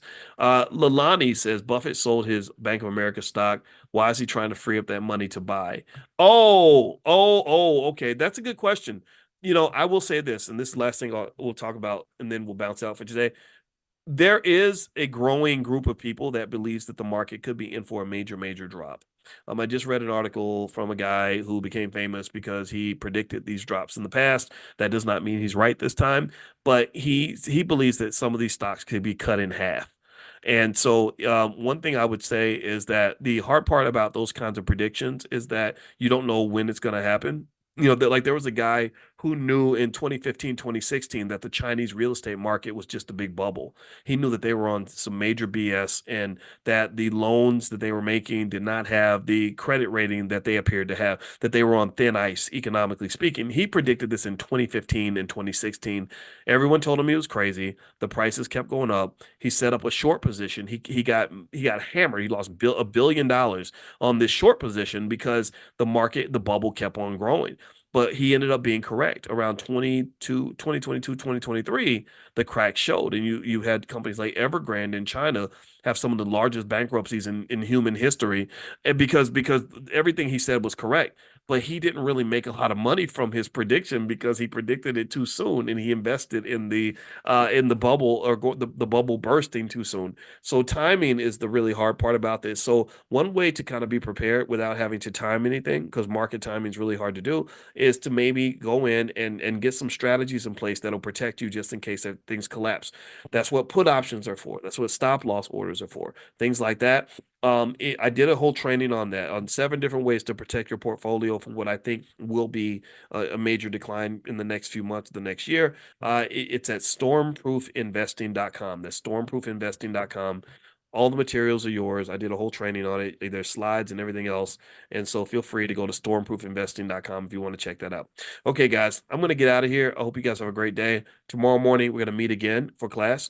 And if you're not on the text list, text the word morning, MORNING, to 87948. And also tonight, if you like Powernomics, as you know, Wednesday night, every Wednesday, we read Dr. Claude Anderson books. And so we're reading his book, The Black History Reader, which I think is really important right now, given that we're dealing with this whole election thing. I think that hearing from the elders like him is really important. So we're going to meet tonight at 8:30 p.m. Eastern. So if you're interested in Powernomics and you want to be a part of that, then feel free to join us tonight. I'll just text, if you're on the original text list, I'll just text you guys a link and you can join us tonight. And next week I may have to cancel because we're doing our trip to Egypt, and I got to get on a plane and go fly and start getting ready for that trip. And again, it's the trip sold out, but we are going to do another one to South Africa. And so around the time of the convention, we'll give you the details on that once I talk to Jay and set that up. All right, have a good day, everybody.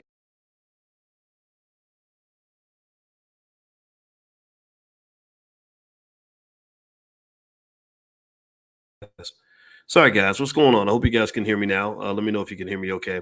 Welcome to drboycetv.com, and also welcome to what is going to be Money in the Morning.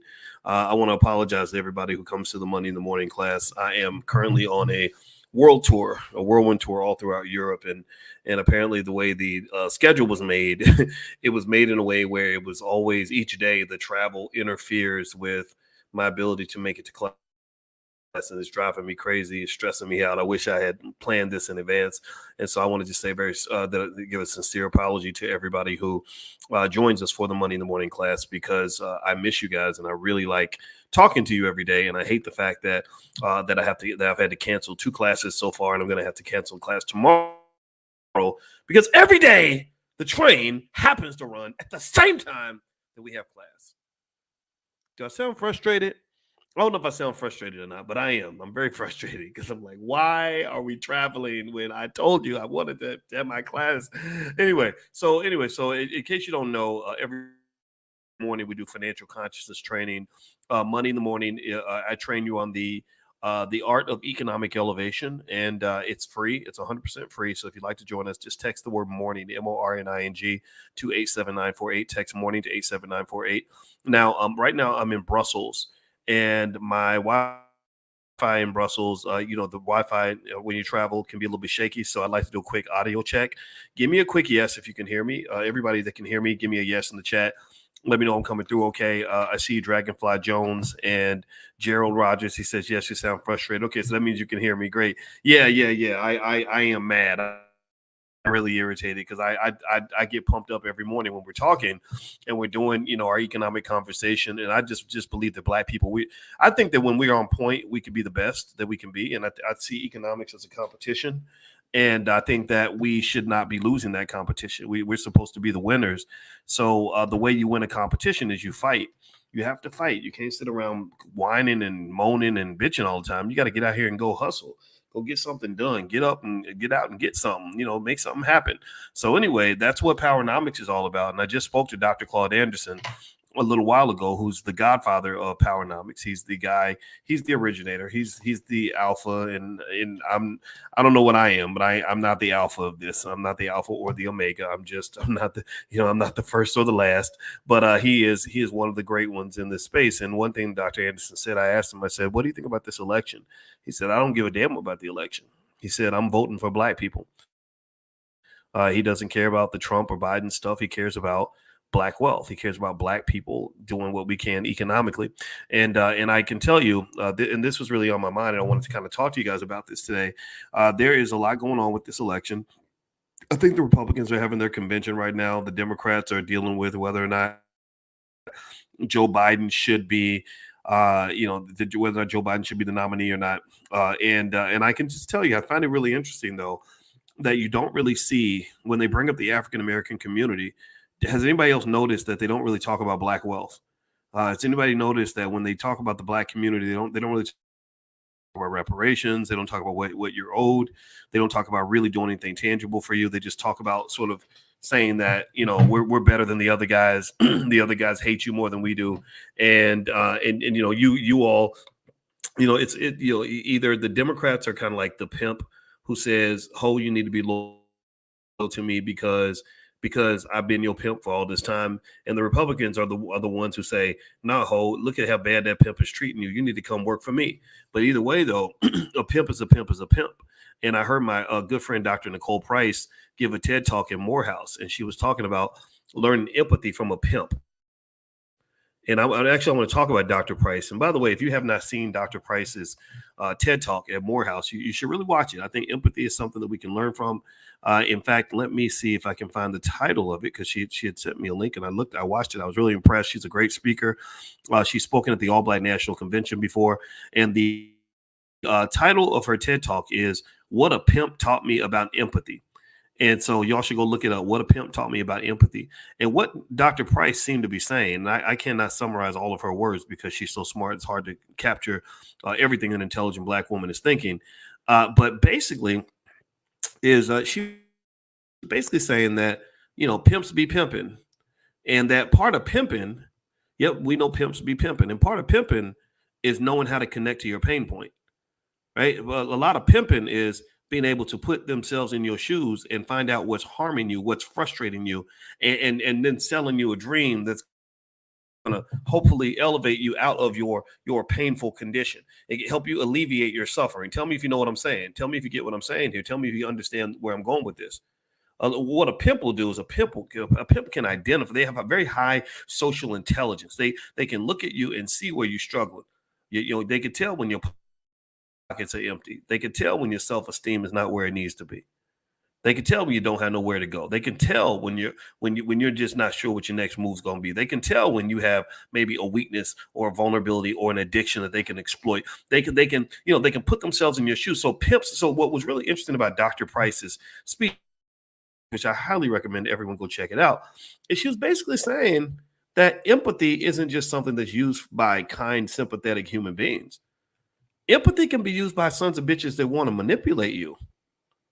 Do you understand? Do you follow what I'm saying? And I can just tell you that one of the things that these politicians do that's really fascinating is they do a lot of research. They do a lot of studies. They like to study and see, what are black people mad about? Where are black people hurting?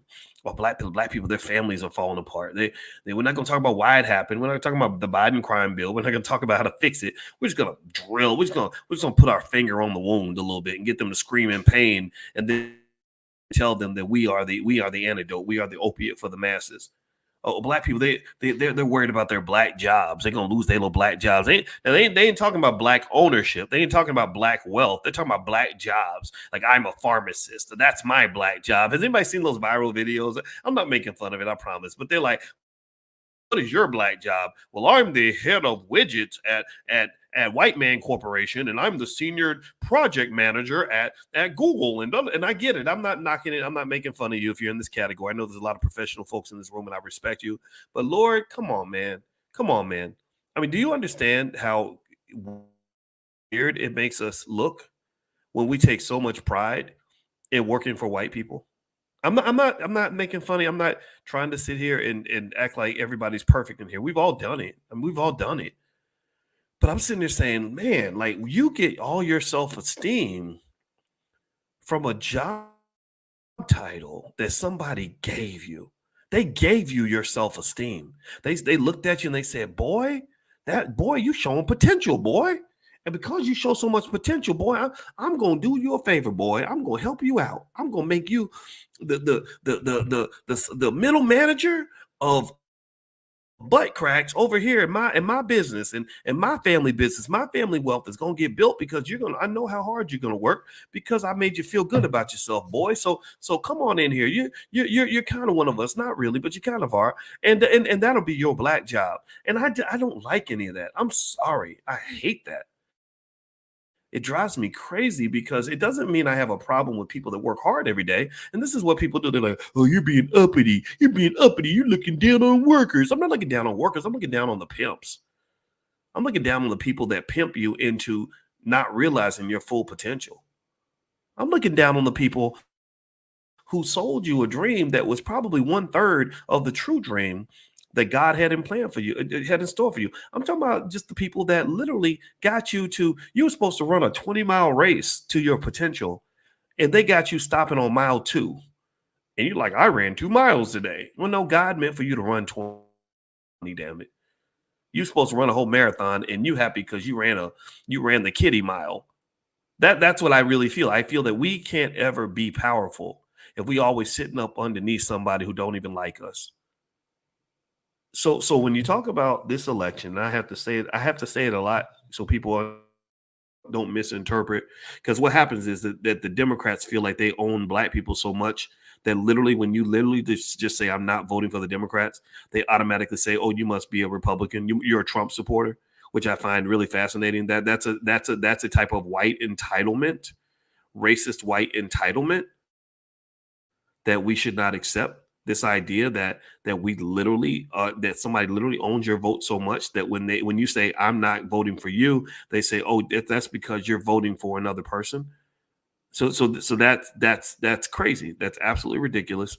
And your vote belongs to you, and that's literally something that I wanted to make clear to you so that you don't ever get out here and let anybody intimidate you or do voter intimidation to make you feel like you got to do what they tell you to do. All right. Anyway, do me a favor, hit the thumbs up button, thumbs up, share, subscribe. Also, by the way, if you want to join us for Money in the Morning financial consciousness training, you can actually text the word morning to 87948. Text morning to 87948, or go to drboyceelevate.com. Also, I have a new best-selling book called The 10 Commandments of Black Economic Power. If you'd like to go get a copy of that book, you can actually get a copy for 70% off. If you go to drboycebooks.com, and actually, I'm sorry, I think 70%, 60% at very least. I dropped the price a lot to where you're buying it basically at cost, because I want everybody to have a copy. It's a straight up simplified blueprint of what every black family can do to build a generational legacy that will last hundreds of years. When I'm walking all throughout Europe and I see institutions that were built 800 years ago, and I see the constitutions and things that people put together hundreds of years ago to build their communities for their people, I think about us. We are the ancestors, and I ask you that question: how many of you can go with me when I say I think we need to have a dream of what our community will look like in 100 years? We should have a dream of what our community will look like in 300 years. We should have a dream of what our community is going to look like 700 years from now. What is your plan? What are we thinking? Or are we only living for today? So anyway, the 10 Commandments of Black Economic Power, you can get a 70% discount. I'm going to give you the code. It's Black Wealth 101, Black Wealth 101. So if you go in there and you order my book, or if you get the study guide, you use the code word Black Wealth 101, all one word, Black Wealth 101. You can actually get 70% off. And again, make sure you use it as one word. Don't type separate words because it won't work. All one word. All right. So let's get back to business on this. I can just tell you that when you talk about Trump and Biden and you're talking about this election, you're really talking about two guys who, for the most part, as usual, haven't really included black wealth into the agenda at all. There's nothing about the Democrat or Republican agenda that I've seen that really will make a substantial difference in terms of black wealth or black economic sovereignty or anything that's actually going to improve the lives of black people. I've talked about that consistently, and I really hope you'll listen. I know DL is mad at me for saying these things. He called me. Somebody sent me my buddy Terrain. I think that's his name. Well, I call him my buddy, but we're allies. How about that? I respect the brother. He said, "Why is DL Hughley so mad at you?" And I said, "I didn't know DL was mad at me. I didn't think DL paid attention to me. Why would DL be paying attention to me?" And he literally sends me a screenshot. And according to Terrain, he said, let me see if I can find it here. Terrain Walker, that's his name. And he says that on his page, he literally wrote, because I made a comment about something. He said, "I've never liked you and have an idea." I think he's saying no idea why your punk ass would be on my page. So I guess he's so mad that his grammar wasn't even right.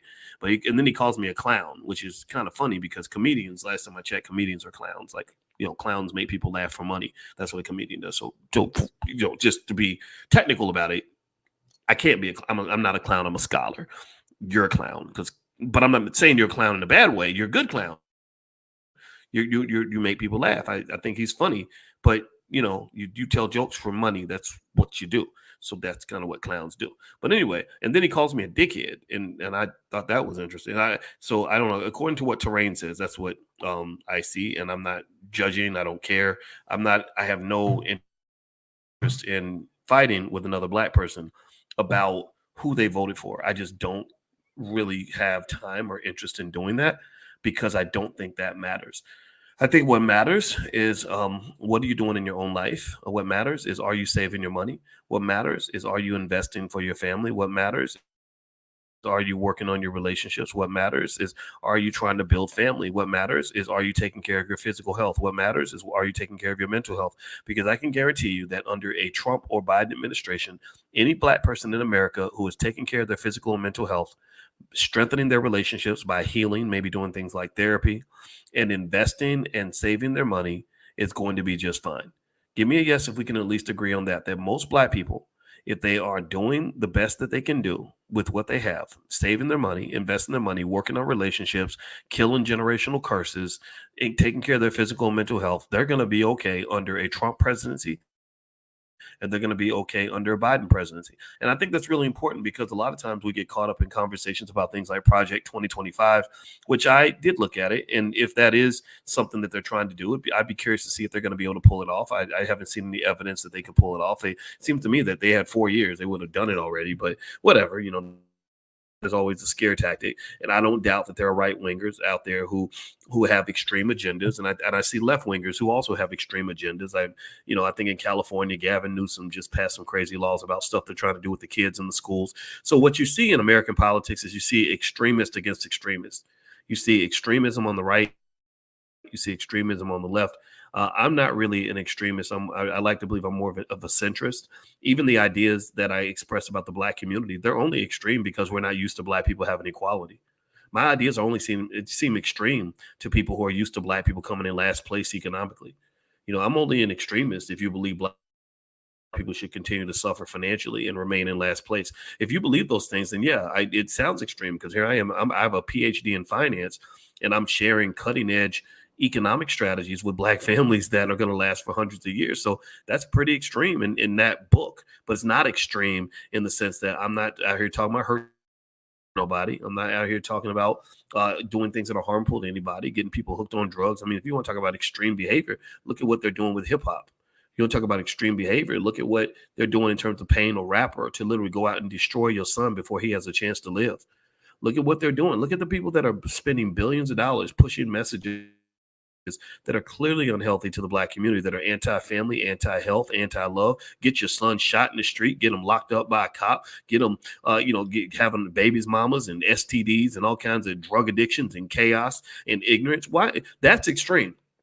That's extreme. Can you agree with me? Can we agree that if you want to talk about extremism in America, extremism is not a black professor who gets online every day and talks about building wealth in the community and building healthy relationships and seeing black people physically and mentally healthy. There's nothing extreme about you having a healthy mind and body. There's nothing extreme about you having great relationships with your family and your children. There's nothing extreme about you being financially secure. That's not extreme. It's only extreme because you're used to being financially insecure. It's only extreme because we're used to black people having broken families. It's only extreme because we're used to black people dying far sooner than they should. It's only extreme because we're used to having our people run around here blind, deaf, dumb, and crazy because of generational trauma that could be easily fixed that nobody will address. That's why it seems extreme.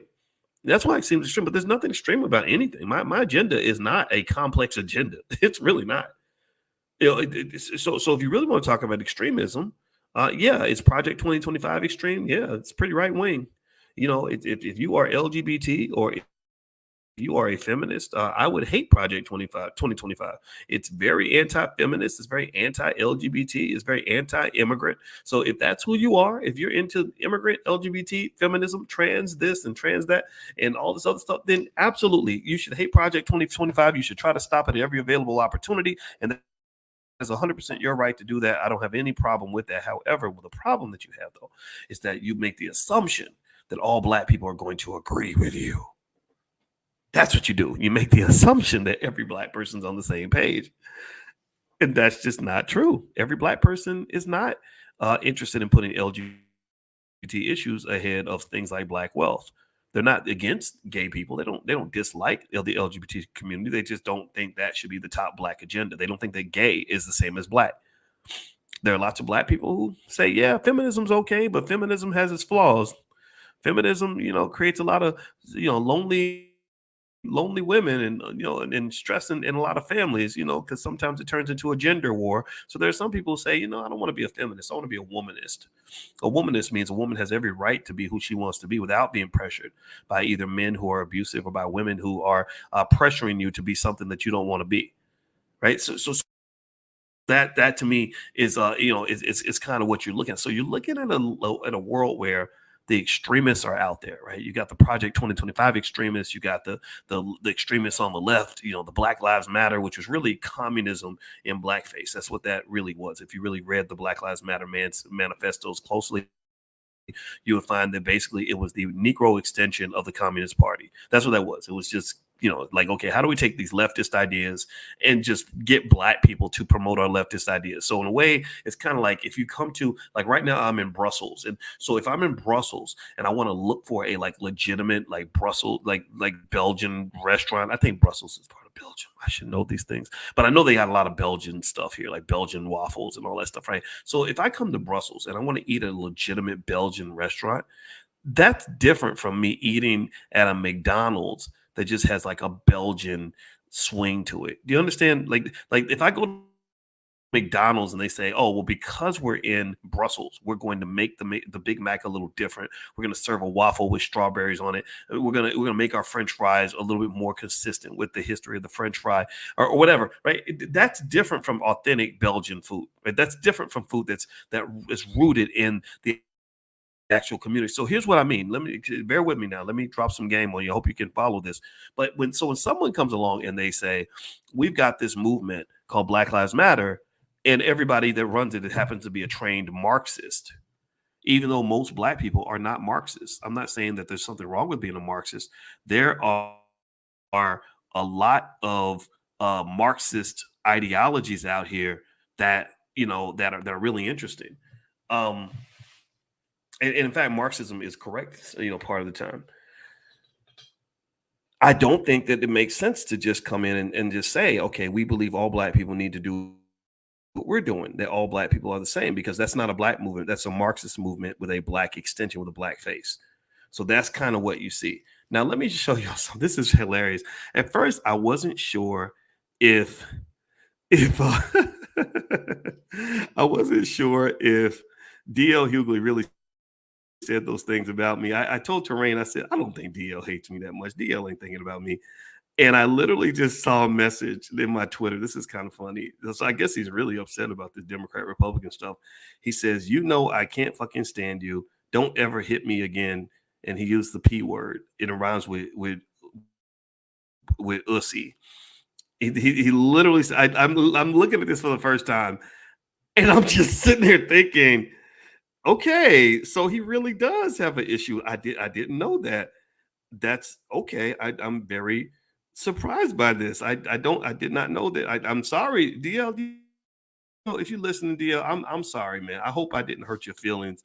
I will say this. I think that you probably need to stop being such a staunch advocate for just the Democratic Party. It does give the impression that you are almost like on their payroll. I do think it's incredibly healthy for black men who have a community to defend to get into to fight each other over which plantation you represent. I mean, I'm looking at this, and I guess DL Hughley really does hate me because I didn't know. I didn't know. I didn't know that he felt this way. I'm kind of surprised. It really makes me it really just kind of it's sad to me. I don't really think that this is the fight that we need to have with each other. Like I just really don't, and I just I kind of want all of us to just elevate a little bit. I mean, sitting here worried about what white folks are doing, and when I talked to Dr. Claude Anderson about this today, I didn't talk to him about the DL stuff. He don't even know who DL is. He don't care.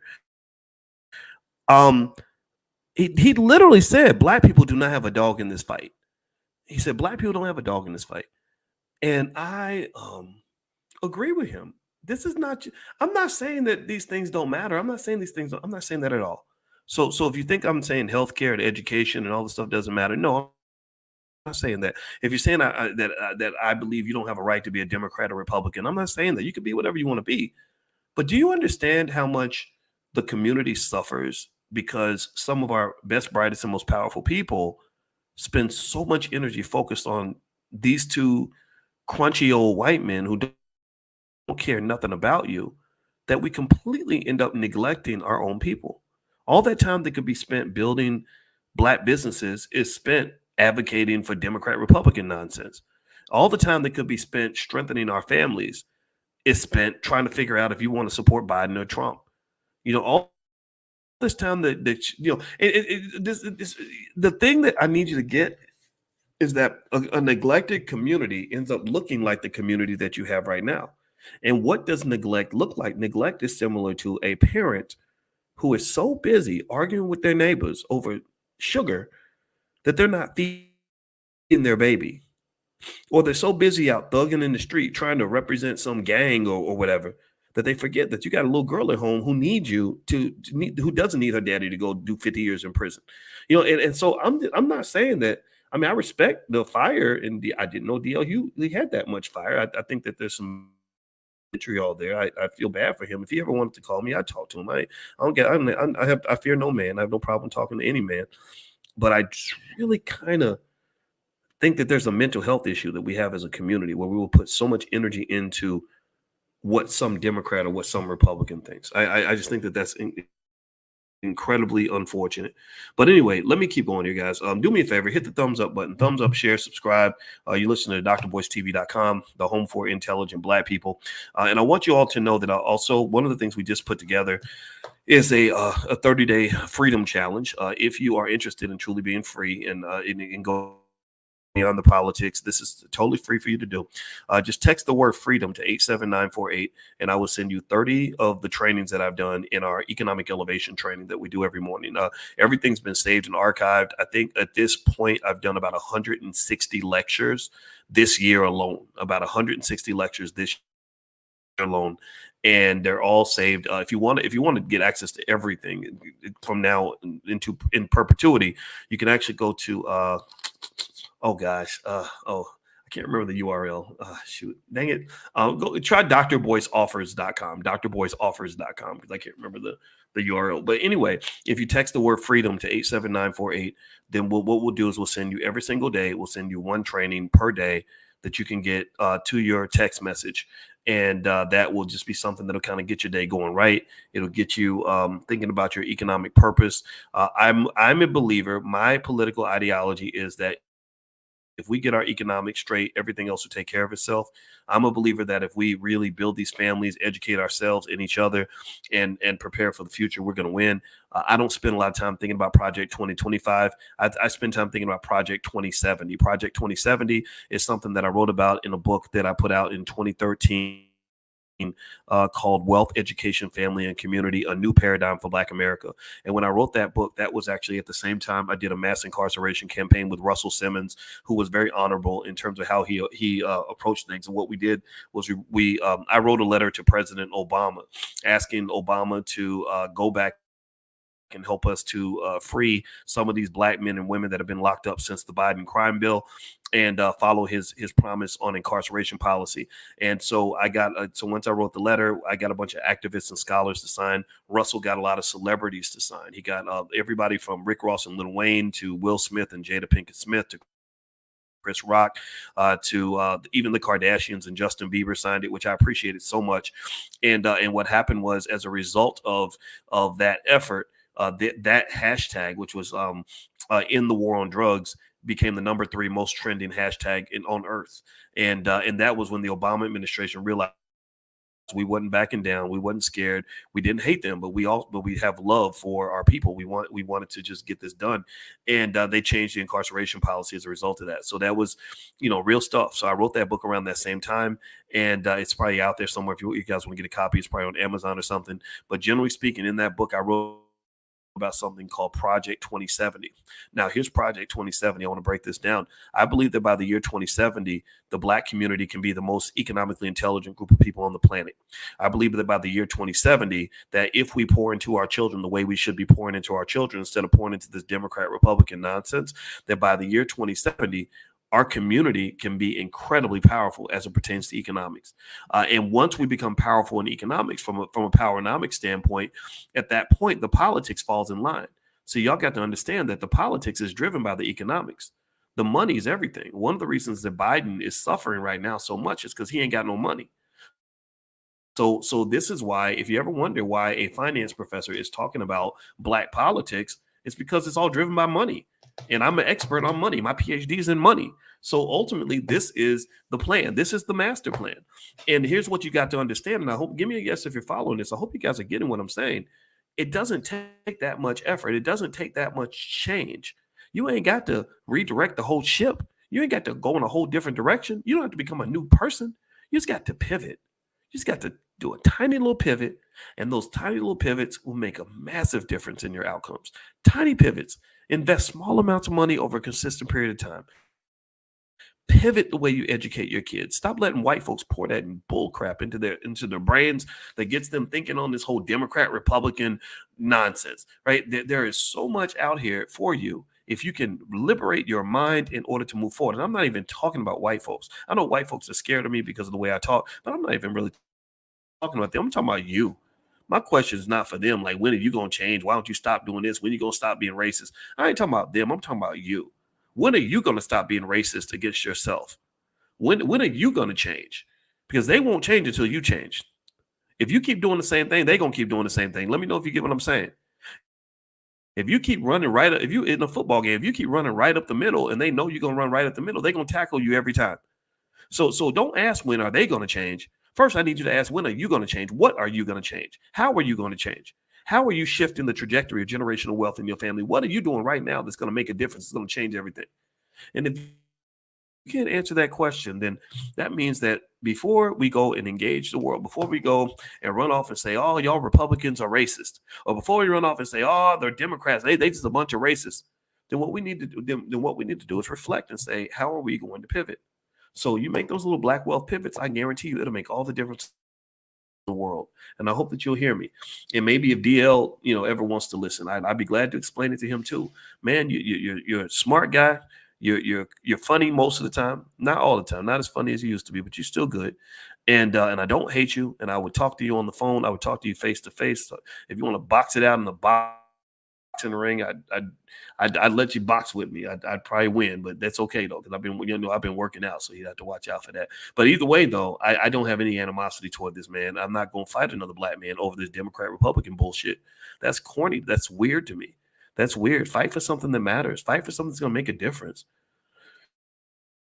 You stop telling me Trump is going to end democracy as we know it. Stop using scare tactics. They used that in the last election. He got elected. We didn't die. Stop that. Stop with the scare tactics and just tell people why you think your candidate's the best.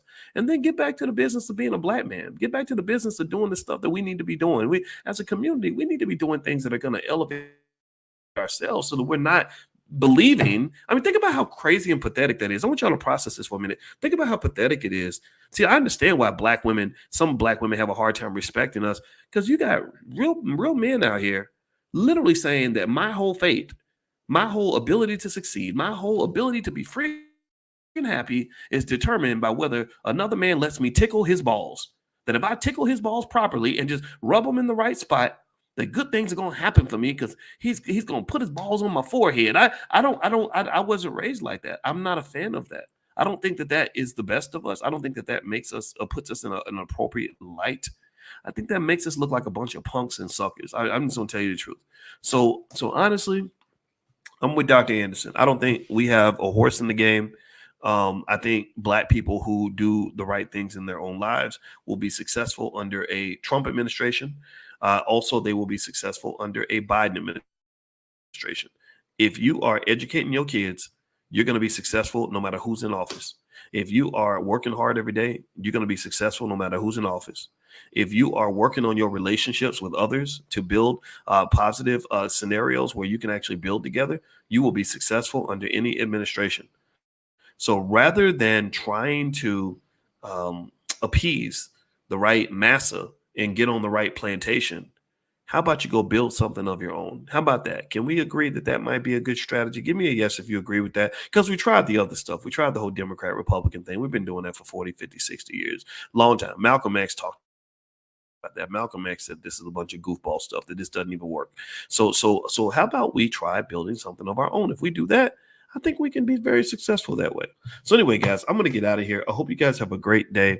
I want to mention a couple of quick things. Number one, we do have, if you are into solutions, if you are a solution oriented person, we do have the All Black National Convention happening October 25th through the 27th. It is in Chicago or Lombard, Illinois, right outside Chicago. And so if you are a person that has intelligence and skill and you want to bring some of that to the table, or you believe in family and community, the convention is great for you. I just spoke to a estate planning attorney who's coming to the convention, who was there, who spoke last year. Her name was Kelly. I think it was Kelly Baker. I hope I didn't get her last name wrong. But anyway, yeah, Kelly Baker, Kelly with two L's and two E's. Smart black woman who was at the convention last year. Hit her up and make sure she comes back this year, because she was helping people to put together generational legacies that are going to last 50, 100 years. She was helping to preserve the wealth. We've had great people like David Banner and Killer Mike. Killer Mike came out to the first convention in Atlanta and just set it off, set it on fire.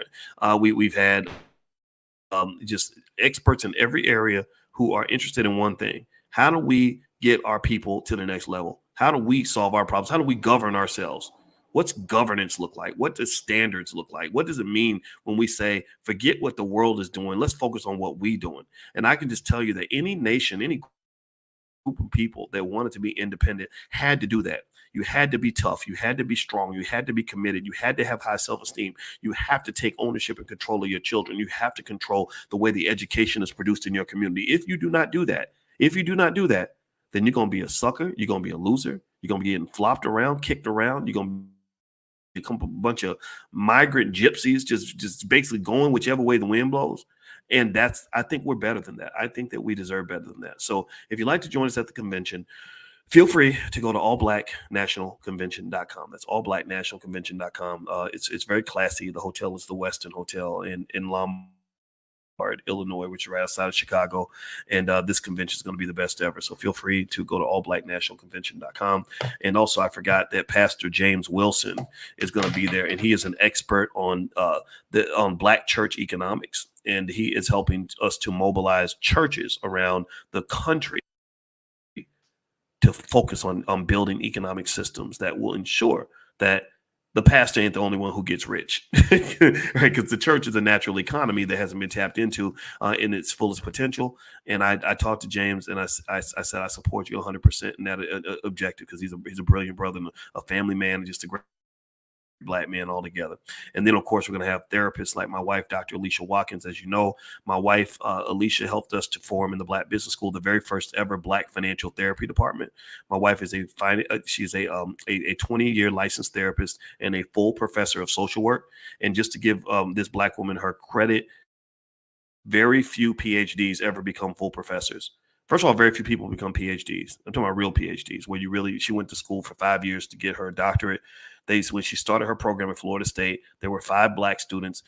4 out of 5 did not finish. 4 out of 5 got eliminated. These were smartest of the smart, tough of the tough, she was the only one that survived. She was the lone survivor in her doctoral program, and then she went and she made tenure, and then after that, she became a full professor, and which is something that very few scholars ever achieve. I didn't achieve it. So anyway, she helped me to create the first ever Black financial therapy department, where we are working with a lot of her therapist friends. Like the other we just met the president of the National Black Psychologists Association, and we said, let's have a think tank and drill into the psychological barriers that are keeping us from building our wealth. Let's figure out what's going on in terms of how this generational trauma is hurting us when it comes to our economics, is keeping us from being able to reach our fullest potential. So we got therapists on deck. We have medical doctors on deck, attorneys on deck. We have scholars on deck. We have some of the best and brightest. And I really hope that you'll consider this, because this is what a nation building looks like.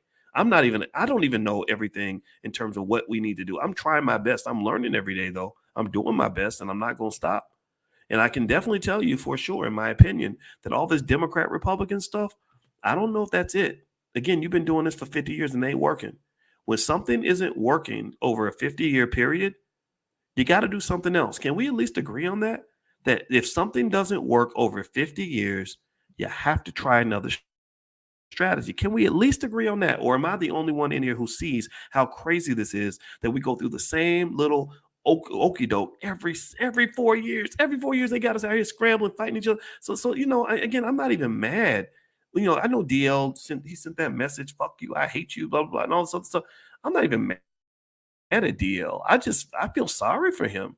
I'm like, that's got to be stressful, that you feel like these two crusty old white dudes decide what the fate is going to be for you and your family. Because I don't feel that way, man. I don't feel that way, brother. I believe that brothers like you that get together and form their own agenda can do anything.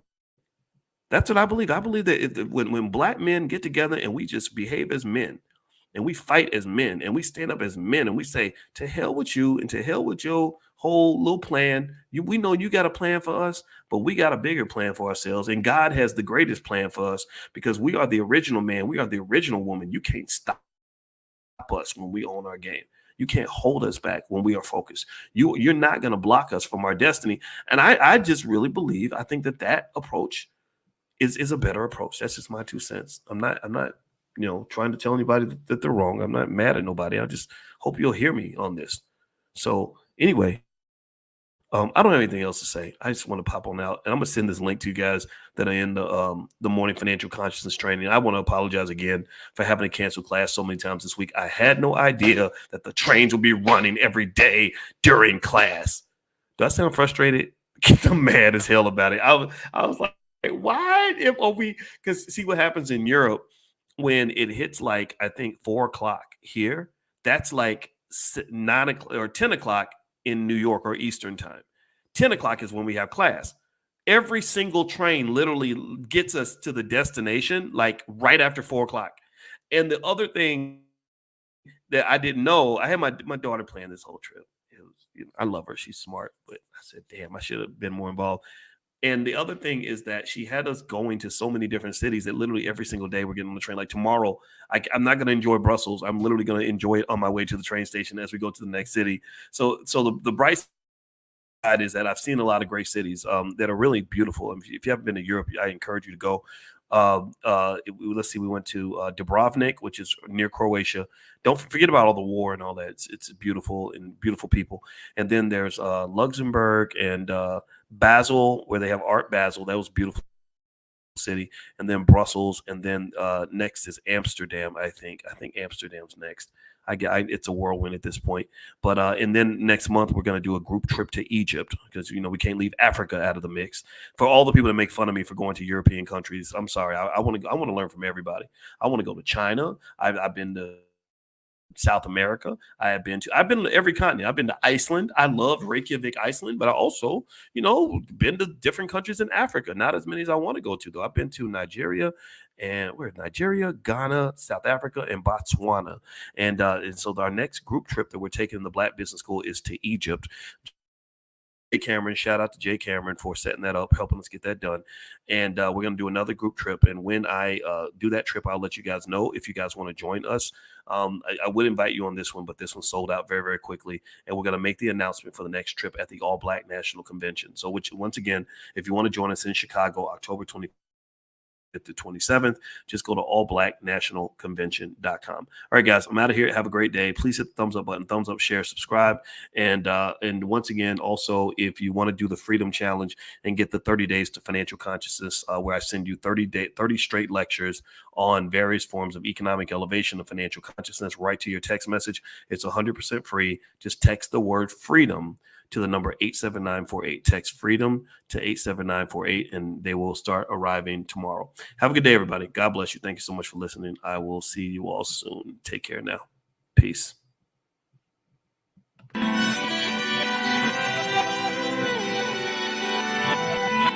Here we are, clan the isms, cataclysm, great. Our people out here struggling, trying to make it in this state. Everybody out here doing it, but we the ones who late. Now family, we the ones who gotta delegate. Get that money in the power, never be fake. Stick to cosign for 3. What did he say? Create jobs, support our own. Educate the same and buy back your home. Got 3 degrees, triple 10. 3 PhDs, now we on the CNN. DBTV, let's talk about negligence. Ignorance is bliss, but we can turn it to intelligence. Believe none of what you hear, half of what you see. Let's break it down here on Dr. Boyce TV. Here we are.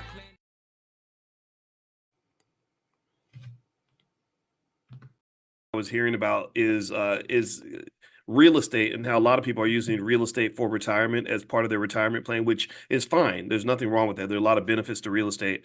But one of the things that they mentioned that I'm actually going to drill into is that real estate investing is not very liquid. That's one of the things that people don't think about. It ties your money up for a long time sometimes, and it's very difficult to pull your money out instantaneously. So what I look for in an investment is not just profitability, but I look for liquidity. Liquidity, all liquidity is, the simple financial theory definition of liquidity is very basic. It is the ease with which an asset can be converted into cash. If I need to turn that thing into cash and I need to do it in 20 minutes, can I do it? If I need to do it in a week, can I do it? If I have a bill coming up and I have a cash flow need, can I do it? Because one thing that people don't know about wealth is that if you look at the reasons businesses fail and the reasons, bankruptcies occur, it's not typically just because of things like profitability. Most businesses don't fail due to a lack of profitability. Most businesses actually fail due to a lack of liquidity, a lack of cash flow. What does that mean? That means that you've got an invoice that you have to pay by Friday, and you're sitting on $1 million worth of assets, but you can't convert it into cash fast enough. Maybe you don't have the banker on the phone where you could borrow against it or whatever. So what I want to do is kind of lay out options income as something that I think is worthy of exploration. I think it's not just something that can benefit you. I think it's something that can benefit your kids. I believe in the intergenerational transfer of economic knowledge. I believe that we should be on the cutting edge of economic thinking. I believe that once we do that as a community, when we commit to that, I believe that we're going to be better than everyone else. I believe we're literally going to dominate the rest of the world. There won't be any other community better at wealth creation than we are. And I know that this is possible. We've got our Michael Jordans on the basketball court. We got our Tiger Woods on the golf course. We got our football players and all that. Well, and we got our Jay-Z's in hip hop. Well, maybe maybe my goal is to make sure your kids are the Jay-Z, Michael Jordan of finance, right? That's what I want us to be. And who knows? I've been called the Michael Jordan or the Malcolm X of finance. So I'll accept that. I'll take that honor. I appreciate those who said that. But really, I'm not even talking about me. I'm really talking about you. What I have and what I am doesn't matter if it doesn't transfer to you and transfer to your kids, because there are more of you than there are of me. There are more of them than there are of us. So remember that it's really each one teach one. Scaling up means multiplying. It means mass producing that which you want to see in the world. So that's the goal. That's why I do Money in the Morning. We meet every single morning at 7 a.m. And I wanted to do this every single day because I wanted to help you form healthy financial habits, but form the habit myself of constantly transferring perspective and knowledge that can benefit you. So without further ado, let me go ahead and just lay this out. And again, those of you who've seen some of this before, then this is a great refresher. I every time I go through and I think about stock options and ways to use them, I come up with new perspectives. One thing I want to mention for sure is never get to the point where you think you know everything. Never get to the point where you think you have it all mastered and have it all figured out, because nobody has it all figured out. Nobody has nobody gets to the point where it's like, oh yeah, I know it, I know everything, I know it all. If anybody ever says that they know everything or that they've already have it mastered and figured out, then don't learn from that person, because that's not a person who's growing. That's a person who's grown to their peak potential. I don't want to ever be at my peak, because I don't think that my peak is something that I get to decide where that's going to happen. I think that that's God's decision. That's the universe. That's not my choice, right? So really, truth be told, as I teach stock options and talk about it, I'm studying it, thinking about it all the time, analyzing different things, testing out new theories, running by, looking at different possibilities, and I kid you not, every single year I come up with a new insight. So what I'm going to talk about today is how to make money without working, and this is the power of selling stock options. Again, those of you who are new, you'll understand it by the time we're done. Those of you who already know this, this is a great refresher for you.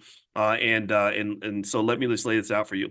So one question I'm going to ask, and this is, and also just so you know, I'm going to give this same talk today at the Power Networking Conference. So I figured, hey, you know what? If I'm going to talk to a room full of, let's say 40, 50, 80 people, whatever number there is, in Money in the Morning, we have 1,000 people that come in. Why not talk to 1,000 people in addition to the people that are in the room? So you don't have to be in the room, because you guys are part of the Money in the Morning family. You guys get a chance to see what I'm going to talk about tonight. All right. So basically, this is the goal. This is why we're here. One of the things I've noticed is that there are many ways to make money. There are many ways to generate income and generate streams of income. We've talked about that a lot.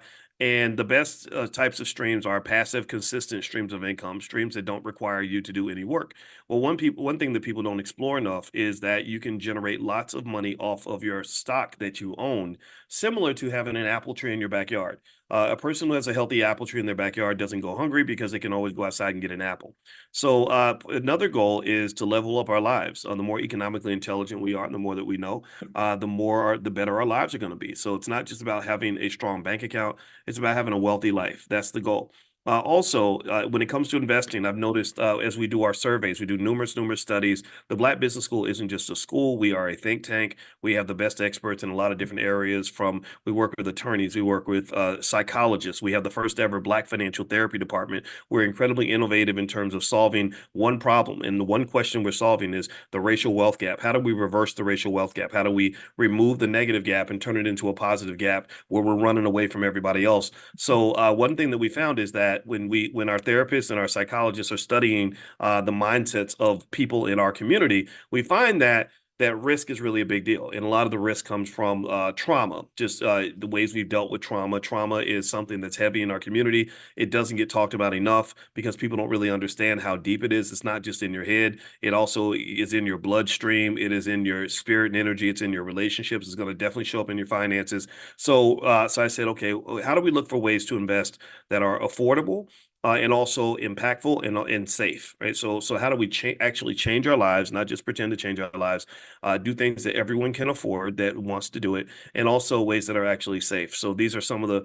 methods that we've laid out and put together. And then lastly, leaving a generational legacy is extremely important, because most of the racism and the other problems that we talk about, they link back to economics. Most of the areas where we don't feel free come down to the fact that somebody else is controlling our lives, or we have to get up and go to work for somebody we don't like, or somebody who doesn't like us, or we have to do things that we don't want to do. So the best way to prepare for freedom is to prepare for freedom. The best way to give your kids freedom is to prepare in advance. Leaving generational legacies is critical. It's not just an added bonus. It's not just something you do if you're doing a good job. It's something you do as a requirement. It's almost like when Chris Rock, used to talk about his friends that would say, "I ain't never been to jail," and he was like, "You're not supposed to go to jail," or "I take care of my kids." You're supposed to take care of your kids. You're taking things that should be that are really par for the course, and we're acting like we hit a birdie or an eagle. We're acting like we should get extra cookies for doing the very basics. So leaving a generational legacy, making sure that the person after you is not behind you, or is not at the same place you are. That should be just a general principle that all of us apply no matter what. So here's some lies that I was told as a kid, and let me know in the chat. Give me a yes in the chat if you were told any of these same lies. One, everybody has to get a job. Did anybody else grow up with that lie, that myth from hell that has destroyed so many millions of lives? Anybody else grow up with that? That everybody, if you don't work, you don't eat. Yeah, I used to hear that all the time. Everybody has to get a job. Well, a lot of us don't know that there are families where they don't even talk about jobs. They talk about acquiring assets. They talk about raising capital. They talk about hiring people. They don't talk about getting a job.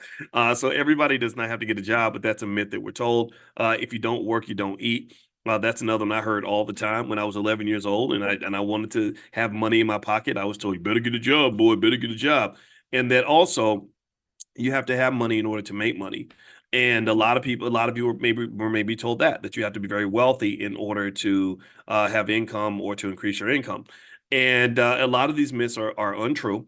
You don't need money in order to make money. Everyone has capital. Capital is deeper than just money. Money is a type of capital, but there are other types of capital that you have. If you went to school for a while, you have intellectual capital by being a human being that can work, that's healthy. You have human capital. You had your free time is a source and a form of capital. Your relationships are a form of capital. If you're young and healthy versus old and tired, like that young person has a type of capital they can use. So capital is deeper than just money. So don't think you have to have money to make money. What you need is you need capital to make money. You need capital, not money, capital. All right. So what do you want to avoid? Here are a few things that I think we can eliminate, and this is consider me to be like a financial doctor, and I'm diagnosing the patient and offering a medication that hopefully can help you. I see a lot of pain in generational curses. Let me know if you just sometimes get sad when you think about things that happened to you that shouldn't have happened. I get sad. I know that feeling. Let me know if you have ever looked at a situation and said, this could be so much better if so and so just did what they were supposed to do, or if this person had not done this horrible thing to me, or why would somebody who loves me treat me like this? A lot of us go through that. There's a lot of pain and generational curses, and I want that pain to go away. And it's tough, but I start with saying, okay, well, what about me as the head of a household? I have a lot of power. I can, if I want to distribute pain to the children, I could. If I want to distribute something that uplifts them, I can. And the key is consciousness. Every single morning we meet for financial consciousness training. So consciousness is just awareness. It's understanding what you're doing and the impact of what you're doing. In economics, they refer to these partly as ripple effects. Ripple effects is basically how the way I treat my kids is going to affect how they treat other people, which is going to affect how they treat their kids. So that there's a big ripple effect in terms of what we do with each other and how that affects other people. So I know that, for example, when I talk to you, let's say there are 1,000 of you listening now. I don't think of that as 1,000 people. I see 40,000 people. And the reason I see 40,000 people is because I know for a fact that if I throw the stone hard enough, if I leave enough of an impact, if I push as hard as I can to share really powerful ideas, I know you're not going to keep it to yourself. You're going to internalize. You're going to carry. You're going to share it with somebody else. You're going to share it with your kids. A lot of you are already doing that. I met a black man the other day who told me that his 17-year-old son. He said, "My son's been listening to you since he was 2." And I said, "Oh, your son is going to be an economic genius," because I didn't even meet my first college professor until I was 19, actually 19 years old. That's when I met my first college professor, black, white, or otherwise. So the fact that your son got exposed to college level ideas at the age of 2 means that he's gonna be a high flyer when it comes to economics. We also want to get rid of the trauma of financial insecurity. There's a lot of pain in being financially insecure. You feel scared, you feel nervous, worried about the future. All that worry is very common. A lot of our families feel that, and I think we want to avoid that. Also, there's a lot of stress of working for other people. I think that that's something that we should try to eliminate if we can. And remember, it's not a matter of saying quit your job. It's not a matter of saying that no one should ever work for anyone ever, or that having a job makes you a sucker. I would never say that. I would never disrespect a hardworking person, no matter what they do. What I'm saying is that there's a difference between working for people because you want to versus working for people because you have to. And I've said that in class before, and I want to reiterate that it's really about options. I just want you to have options. And so even when I start talking about stock options, I want you to just know that you already know what options are. You know what it means to have options and not have options. You know what it means to be free to do what you want versus not do to do what somebody else is telling you to do. You know what that feels like. So stock options are just an extension of that. So if you want a quick overview of who I am, that's me at my second birthday party. I don't remember a thing, but I heard it was a blast, and that's my grandma Felicia holding me. My grandma Felicia. Oh man, I always get emotional when I see that lady because she died in 2012. But you know how it is. Grandmas don't never leave your soul. They just sit there inside your spirit. And so anyway, my grandma. She taught me financial literacy when when I was 5 years old. She got me savings bonds and all that. And yeah, so she's a big part of my life every single day. And our Panther in the Black Business School, that's the Panther's name is Felicia, and the Panther has been infused with my grandma's spirit. So whenever I put that Panther on the screen somewhere, that's me knowing that my grandma's with me everywhere we go and every step of the way. All right, so my mother was 17 when I was born. She was a single mom, like a lot of us have single mothers. I was a product of a lot of generational economic curses. I doubt most of you were poorer than we were. We had like nothing. It's hard to go below nothing. I was a former slave. I used to have a six-figure dream job when I was at Syracuse University. I made $115,000 a year, and I was living the dream. I was a 30-year-old black man that making six figures. I mean, come on now, that's a great life. But then I found out that my dream job was not really a dream. I failed most of my classes when I was a kid in school. I didn't start doing well until I got to college. So that's why I tell you, don't give up on your sons, because some of you got really smart sons who just have behavioral challenges, who just need to be put in spaces where they are loved and inspired. If they're put in spaces where they're loved and inspired, you're gonna watch that little kid just bloom like a flower. He's gonna just fly like an eagle. He'll stop on that low vibrational behavior, and you'll start to see him set goals, have dreams, work hard, all these things. So find that space that's going to really love him and inspire him and give him something that he wants. And I guarantee you're going to see a change of behavior. Also, I struggled in school because I didn't see the purpose of it, and I did not feel loved going into that building every day. I was a single father at the age of 18. I discovered this thing in high school. I used to work at this job at Taco Bell, and I discovered this thing in high school called sex, and I liked it. And I also found out that there's another part of sex that's called pregnancy. And so here I was, 18 years old, having a baby, freshman year of college, scared, just scared to death. And my parents, and it's crazy, like how all happened at a Taco Bell. So stay away from tacos. Tacos will get you pregnant.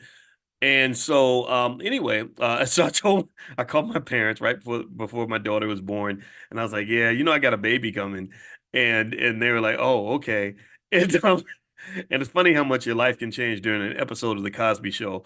So that was my story, in terms of the early stage, and also I learned about racism at an early age. I grew up in Kentucky, Louisville, Kentucky, where Muhammad Ali was born, and the same racism that led him to leave Kentucky when he was 20 was the exact same racism that made me want to leave when I was 18. I didn't want to come back for a very long time.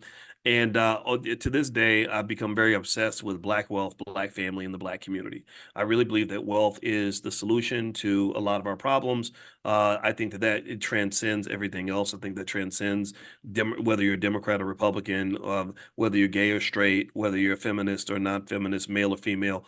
I think that wealth, if we work on the wealth issue and then work on the family issue, then we can fix the community issue. And I don't believe in big, gigantic, supersized leaders getting us there. I believe that it's going to be family by family, brick by brick. I believe you are your own greatest leader, and that's something that I believe in to my core. And so things like personal power, commitment, Black love, and responsibility, I think can go a very long way in helping us to achieve our goals.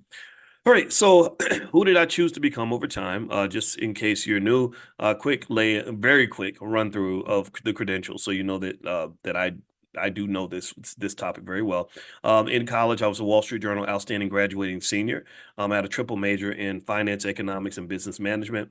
And then I went on and got a master's in mathematical statistics. I completed the degree requirements for a master's in math and a master's in statistics. And I taught mathematics at the University of Kentucky.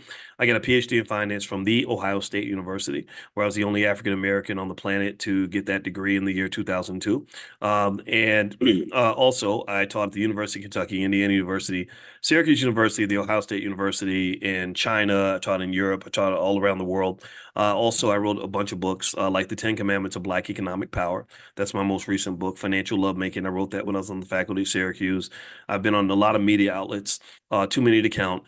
We have a lot of students in the Black Business School. My goal when I left Syracuse was to create a Black-owned institution that could do things that HBCUs have trouble doing, that would also be financially independent, that would be on the cutting edge in terms of being a premier think tank for issues that relate to Black wealth and Black economics. And we've done that. We have 156,000 students in the Black Business School now. We're growing every single year, and we're able to service lots of people because we've learned to develop a business model that scales quite directly. All right. Also, in just as an add-on, we got like over 500 million views on YouTube and other social media. We're probably approaching 1 billion now. I'm not sure. I don't count anymore. All right. So my biggest investment ever, some of you saw this, was my lovely wife Alicia. And I remember when I met her, I saw her across a crowded room, literally. And that night in my journal, I wrote, "Today I met the most beautiful woman in the world." And what was so crazy was when I met my wife, she gave me this big beautiful smile. Like a smile goes a long way, ladies. Like you smile at a man, that lets him know, like, okay, I can feel safe, you know. So she gave me this big beautiful smile, and we started talking. And I said, she said, "Where are you from?" I said, "I'm from Louisville, Kentucky." She said, "Oh, I grew up in Louisville." And so she's lived there from like age 5 to age 10. And then I said, "Where?" I said, "I bet you're from Gary." And she said, "How did you know?" And I said, and I just honestly, I just guessed because most of the Black kids at Indiana University were from Gary, Indiana. But so I got lucky. But then I said, "What is your name?" And she said, "Felicia Taylor." And I said, "Wow, my grandmother's name is," sorry. She said her name is Alicia Taylor. I'm sorry. And I said, "My grandmother's name is Felicia Taylor." So her name literally rhymed with my grandmother's. And what's crazy too is that if you were to see my mother and my wife standing next to each other, you would swear that my mother was her mother. Even my wife's mother says, "Boyce's mother looks more like you than I do." So I felt like it was really meant to be. And I did propose to her in front of everybody, and it was embarrassing. It was kind of weird, but I'm glad I did it because I believe that Black women should be honored and loved. And I think Black love is essential to us developing as a community. So I felt as a man that it was very important for me to display what love looks like for the men that are still trying to figure that out, and to say that I think that loving a woman and doing your best for her is the most masculine thing you could ever do. So here's the other side bonus that I did not expect. My wife is a damn good therapist. She's a full professor of social work. Very few people, only 1% of the population become PhDs. And out of that 1%, maybe 10% of them become full professors. So she's literally in the top 10% of the top 1% of our society. She entered her PhD program with 5 other Black students. She's the only one that made it. They literally, the racism was very real. They literally forced the other 4 out.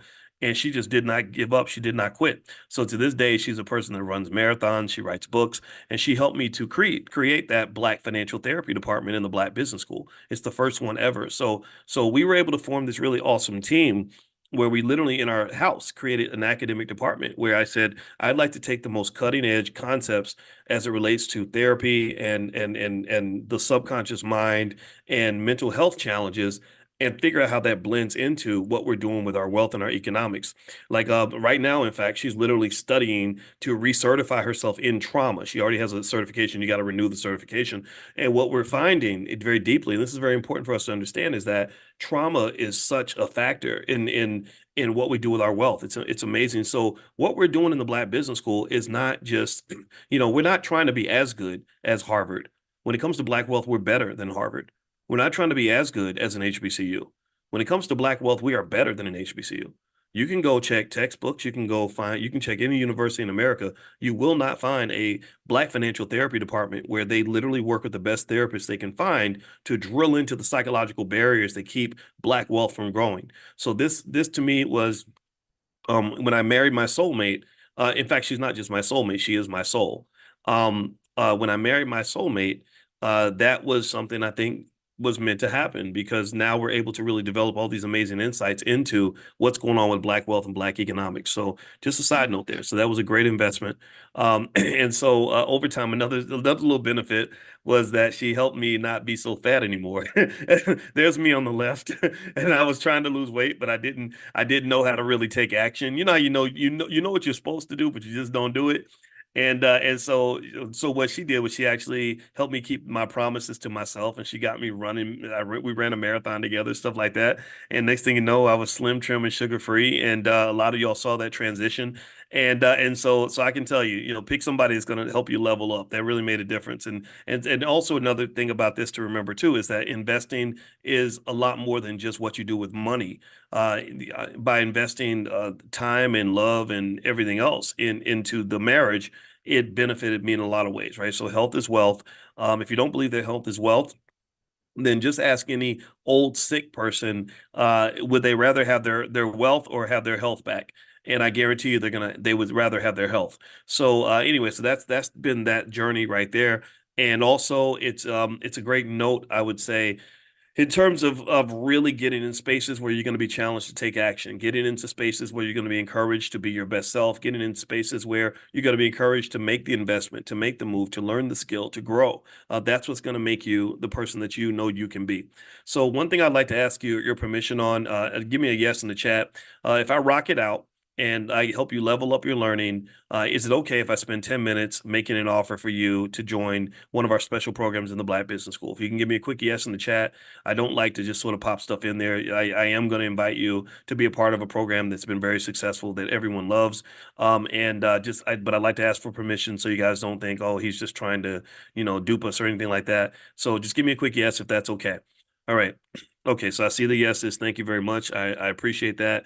I appreciate that permission. Okay, so let's hop into this and let's learn something. All right, so here's the thing. When it comes to investing, basically you're either the casino or you're the gambler, right? You're either the gambler or you are the house, right? And generally speaking, this is a big part of how financial markets work, particularly stock options. Either you're the casino or you're the house, and who always wins between the casino and between the gambler and the house? Who always wins? The house always wins. The house always wins. And one thing that I can tell you is that there are millions of people that are buying stock options. They call these out of the money call options. And all the research that I remember reading in graduate school pretty much said the same thing. It said that a consistent investment in out of the money call options is usually going to lead to a financial loss. So and now here's the thing. As these people are losing money, when one side is losing money, somebody's making money. When one side is giving away their income, somebody else is getting rich. Just like when you pay your rent consistently, your pockets are depleting, but the landlord's pockets are growing. When you are spending money on your car note every month, your wealth is going down while their wealth is going up, of the people who own the car dealership. So my thought was, when I saw everyone become interested in stock options and everything else, was not, how do I do what everybody else is doing? A lot of investing is built on contrarian behavior. My thought was, well, how do I do the opposite of what everybody else is doing? I don't want to be the buyer of these options. I want to figure out who's selling these things and getting all this money. So today, what I'm going to show you is a few little basic ideas. Why selling stock options pretty much saved my real estate portfolio. Also, I'm going to show you why selling stock options is much easier than running a business. I'm a big advocate for business, especially Black-owned business, but this is much easier, actually, and it's a better way to make money. Also, why selling stock options is better than simply owning shares of stock. So for many years, I've always been a big advocate for real estate, which I still am. I've always been a big advocate for owning a business, which I still am. I've been a big advocate for owning stock, which I still am. Stock options really sweeten everything. They sweeten, they're either a great addition or even a great substitute, depending on what position you want to take. So let's talk about what a stock option is. Some of you know what it is, some of you don't. If you already know this, don't worry. Remember, going over the basics can never hurt you, and it also makes you sharper, because every time I go over the basics, I learn something new. All right. So what is a stock option? An option is basically this. It is the right to do something, but not the obligation. So if I give you the option of getting in your car and driving to the grocery store, that doesn't mean you have to do it. It just means you could if you wanted to. And if I took away that option, then you might be upset about that, because maybe you want to go to the grocery store, or at least you want to have the ability to go if you get hungry. So an option is just the right to do something, but you don't have to do it. Okay. So I have, for example, with stock options, you might say, I have the right to buy your stock between now and next Friday. Hollywood buys options all the time. If somebody has a great script and they're not sure if they want to buy it, then they'll say, well, we don't want your script, but we will buy an option on your script. Okay. So that means we might buy it, but we may not. We're gonna give you money just so you can hold a place for us in case we decide we want to come in and buy this. The thing about options, another fundamental rule of options, is that every option has a buyer and it has a seller. Just like every child has a mommy and a daddy, right? You have to have both in order for something to happen. When they tell you that real estate prices went up, that means that there were transactions between a buyer and a seller at a certain price. And they would say, okay, that price was lower than what it used to be. They call that the equilibrium price in economics. So every option has to have a buyer and has to have a seller. Also, the market is massive. There are about 40 million options contracts traded per day. And I consider it to be almost like a type of seasoning for your stock portfolio. It's almost like when you eat food that's really bland and really basic and boring and not very good, and you put maybe a little salt or a little pepper or a little seasoning on it, and it tastes so much better. Options are like the financial seasoning for your portfolio. So basically, the research shows that those who buy options don't typically profit on average. They might profit every now and then. Just like if I go to Vegas, sure, I might walk away a winner, but most people that go to Vegas don't win. Okay. So basically options don't typically make money. And also when people buy them, one person that's buying the option is looking for risk. They might call this risk-seeking behavior, where you say, I'm gonna buy this thing and hope that it goes up in value. That's speculation. That's a type of investing, but it can be very risky depending on the situation. The other person is looking to get rid of risk. The person who sells you the option is saying, look, I just want to get guaranteed income. I want money in my pocket just in case something bad happens. So if I am a writer of a Hollywood script and I sell an option on my script, that's great for me because I receive income to hold your spot. This is guaranteed income. I get to keep this money no matter what. And then if you decide to buy because the value of it goes up for whatever reason, then that's even better for me. But at the very least, if you don't show up, if you don't come back, then I'm still going to have that initial whatever amount of money is that you gave me, just to know that I didn't totally like lose everything. Do you understand? Whereas if I don't sell the option, then I'm just kind of hoping that good things happen. So if you so basically what I want is I don't want you necessarily taking more risk all the time. I want you to be able to sell the risk. During the California gold rush, there were millions of people who went out to speculate and try to find gold. 99% of those people never found anything. 99% of those people just lost a bunch of money. The people who made the money during the California gold rush were not typically the speculators for the gold. It was the people who sold picks and shovels to the people that wanted to speculate on the gold. It was the people who sold lunch to the gold miners. Because no matter whether you find gold or don't find gold, you got to eat lunch. Do you understand? You have to eat. Levi's jeans, a whole major corporation, was built basically selling these rugged blue jeans that you could wear while you were mining for gold. They're like, look, we don't want to mine with you, but we'll give you some pants you can wear that will be durable while you're out there doing your best.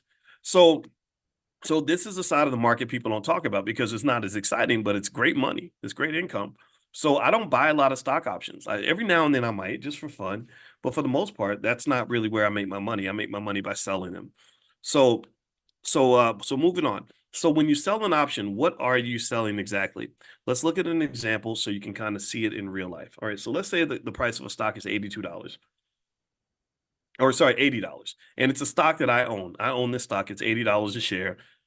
The price could go up, it could go down. Nobody knows. Now, I could just sit there and hold it and hope that it goes up, right? And if it goes up, great. If it doesn't, then I lose, right? Or I could do this. So let's say that someone believes the price is going to rise above $82 that week, and they're willing to put their money where their mouth is.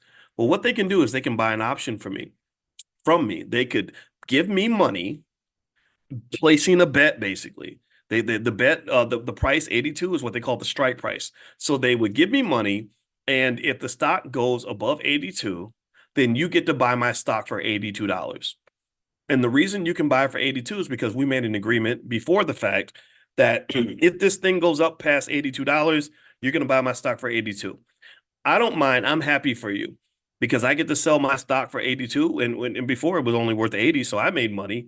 And you make money. Good for you. But then on top of that, I got this amount of money that you paid me in advance before the game began that I was going to keep whether you won the game or not.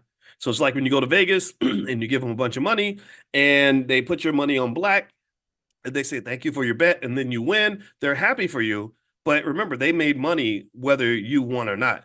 Right. So let's keep going here. So if it doesn't go above 82, you get to keep that premium. That's what it means to sell a stock option. You're basically selling someone the right to purchase your stock at a price that you two agree on. Now, so basically, they're the gambler, you're the house. They're giving you money like a casino, hoping that the stock will go up, and you're accepting the money and saying, "Hey, good luck to you. If it goes up, then I'll sell it to you for that price." Now, here's the deal. In this particular transaction, in my view, the house always wins. If the price goes up, you get to keep the money. If the price goes down, you get to keep the money. And if the only difference is if it goes up, then you both make money in addition to the money that you already made. But if it goes down, he loses everything. You still have the money that he paid you. Okay. So, so here's an example of when my wife and I made a dig into real estate. This is how we found out that we don't enjoy real estate very much. Real estate's a great investment. We bought this house in Atlanta, Smyrna, Georgia, to be precise, and we loved the house. It was a beautiful house, and we bought it because we had these big dreams of doing an Airbnb type situation. And it didn't take us long to find out that that there was like a 2-year waiting list to be able to Airbnb on this property. And even then, I don't even know how I would have gone through the process of being able to profitably manage it and deal with all that because I'm very busy and I don't like to do that type of stuff. And then, so what we did was we took a long-term tenant. We found somebody to rent the place from us, and it's a nice lady, and we were, and it was, it's not, it's cool, you know, it's someone that's they're basically paying the mortgage on the house, right? So then we had something happen. This happened. I got a picture sent to me where I think that because I'd forgotten to pay the water bill or the electricity bill or one of the bills, the whole bathroom had molded up. And it was going to cost maybe $6,000 or $7,000 to redo the whole bathroom. Somewhere between $5,000 and $7,000 is what I paid to redo the whole bathroom. And I remember that was kind of the first incident of many that just let me know that being a landlord wasn't really for me because I don't enjoy evicting people. I don't enjoy chasing people down to make sure that they pay the rent. I don't even enjoy dealing with the property managers because the property management companies are okay, but they take a bunch of money and they don't do as much as you think that they're going to do, and also the profitability just isn't uh what you think it might be. I'm not saying don't do it. Some of you are deep in real estate, and if you are, then I think there are many benefits to it. I'm not here to dispute that, but what I am saying is that I found that I had an epiphany. I realized that selling stock options is a much easier way of making money than real estate. I could put the same amount of money into some stock and generate the income from the options and do that without doing any work, without keeping up with any tenants, without worrying about whether or not somebody paid their rent that month. The stock market's always going to pay them rent. I could get on my phone right now and in 30 seconds generate several $1,000s in income by selling options on stocks that I already own. I could do that while I'm talking to you. I could multitask and do that in 30 seconds on my phone right now. That's very different from dealing with a tenant and a property manager and wait until the end of the month and all these other things. And then all the paperwork that's required to even purchase property or to relinquish property when you're done. So my annual ROI on real estate, I'm going to guess maybe it's about 10% per year, not including all the busted toilets and everything else. My annual ROI, if I take the income divided by the cost of the capital base, the amount of money I had to invest, I'm going to guess around 60%. That's a pretty conservative estimate. That's very easy to generate significant amounts of income if you own enough stock from doing that. Though some of you are already doing that. If you're already doing that, say something in the chat, like mention it. Just, that way people know I'm not making this stuff up. Say something in the chat. Tell your story. Talk about it because I know your stories. I've talked to a lot of you, and this to me I think is a pretty awesome way to elevate and level up your family situation because in my view, when I've looked at the real estate deals I've seen and been exposed to and had brought to me, I have people bring deals to me all the time. It just is a much better ROI and it's a much easier ROI. Okay. So here's the other thing. When you talk about starting businesses, I believe deeply in starting Black-owned businesses. To me, a Black-owned business is a business owned by a Black person. That's what it has to be. It doesn't have anything to do with who's buying your product or where the businesses are. So if you own shares of Disney, then the shares that you own, to me, is a Black-owned business because you're a shareholder and you own some percentage of Disney. That's a Black-owned business in the sense that the owner of those shares is a Black person. You control those shares. You get to decide what happens with those resources. But in general, when you talk about Black-owned businesses, there is a lot of opportunity there, a lot of possibility there, and a lot of necessity there. I do believe deeply in that. One thing I do also believe, though, is that when you talk about the freedom of owning a business, you're not a slave anymore, and also money's great. I've made money. A lot of us have made money. The problem when you start a business, though, is two things. One, Black-owned businesses have about an 80% failure rate. So if you take all your life savings and you pour it into that business and you're hoping for the best, you have, in many cases, a 50 to 80% chance that the business isn't going to succeed, that all that money is going to kind of disappear and it's going to kind of fall to pieces. And also, I found that running a business had me working nonstop. I enjoyed it when I was about 32. I did not enjoy it when I was 52. I did not even really enjoy it when I was 42. And I definitely didn't enjoy working on things if I was just doing it for the money. Working just for the money is just not very fulfilling. It depends on how you're built, but I wasn't as inspired working for just money as I was inspired to do things that I'm really passionate about, things I really care about. Okay. So all this nonstop work led to another epiphany that passive income is just better than active income. And it got me to really rethink what that even looks like, what that really means. And also this culture of working until we die that we kind of have in our society. I know people that are attorneys that make $400 or $500 an hour and they have an endless supply of clients. And that's a dream, right? Think about this. You got an endless supply of people willing to pay you $500 per hour for your time. But then real life starts lifing. The real world starts hitting you where you start realizing that if I'm working all the time, my health is deteriorating because I can't even go to the gym. I'm eating cheeseburgers in between meetings. Um, my spouse is tired of me because I'm never available. I can't invest in a relationship if I'm investing all my time into my business. My kids don't know me. My quality of life has declined significantly because I've overinvested in this business or this job that I have. So working is really a hard way to make money long term. It's not that it's not valuable. Hard work is very important. It also it's much easier when you're younger, right? But as you get older, when you're in your 30s, your 40s, and your 50s, you don't want to do that as much anymore. I don't know how everybody else feels, but I'm tired of working all the time. So passive income is, in my view, much more enjoyable than active income. I think that working should be something you do to work your way to the point where you don't have to work anymore, where your money can literally work for you. So I own and then here's the third area that I was thinking about is I own a lot of stock in companies. I own hundreds of shares in hundreds of companies or thousands of shares in hundreds of different companies. A lot of my students do as well. Stock ownership is really valuable and beneficial. Stock ownership is the number one key to wealth building. I do believe that. However, the thing about the stock market is that you have to wait until the price of your asset goes up. And sometimes the stock market doesn't do what you want it to do. It doesn't do what you expect it to do. This year has been a great year, but if you remember 2022 was not such a great year. And when the market goes down, you kind of get slammed. You have to watch your wealth drop as these assets drop in value, and that can be a little bit tough to stomach. So when that happens, when you can't get your stream of income from your stock, you have to find another stream of cash flow to maybe fund other investments or to help you pay bills while you wait for your stock to go up. So the stock market has been really good for us. For the last 15 years, the market has been insane. This isn't even a recent graph, but typically, if you look at the stock market over any, say, 15-year horizon, you're going to see green, green, green, up, up, up. This is why I don't understand why there are people who avoid the stock market because that's where most of the money's at. But then you have those tough years like 2022, where you've got a big decline in market prices and market valuations, and you're just sort of waiting for things to turn around. Well, the options are great because it led to that, at least this third epiphany, that a bird in the hand is better than 10 birds in the bush. And effectively, when you have stock and you're looking for that income driver, you don't have to actually sell your stock in order to generate income. One of the biggest questions I get all the time is, when should I sell my stock? And really, the best answer is you should never sell it if you don't have to.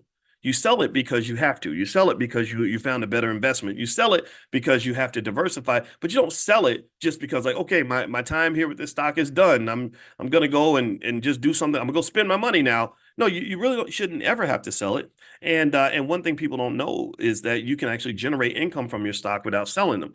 And so you don't have to wait for the price to go up in order to do this either. If you look at a year like 2022, where markets were down, there were people selling options, still generating consistent income because what they were doing was they were selling they were selling casino tickets to people who thought the market was going to go up. So people would show up and say, I think the stock is going to go up. Here, let me give you money so I can buy this option from you. They would collect the money, and then the market didn't go up, and then they were able to collect this money every single week, every single month, etc. So here's the thing. When you talk about investing, one other thing is you don't have to be greedy to invest.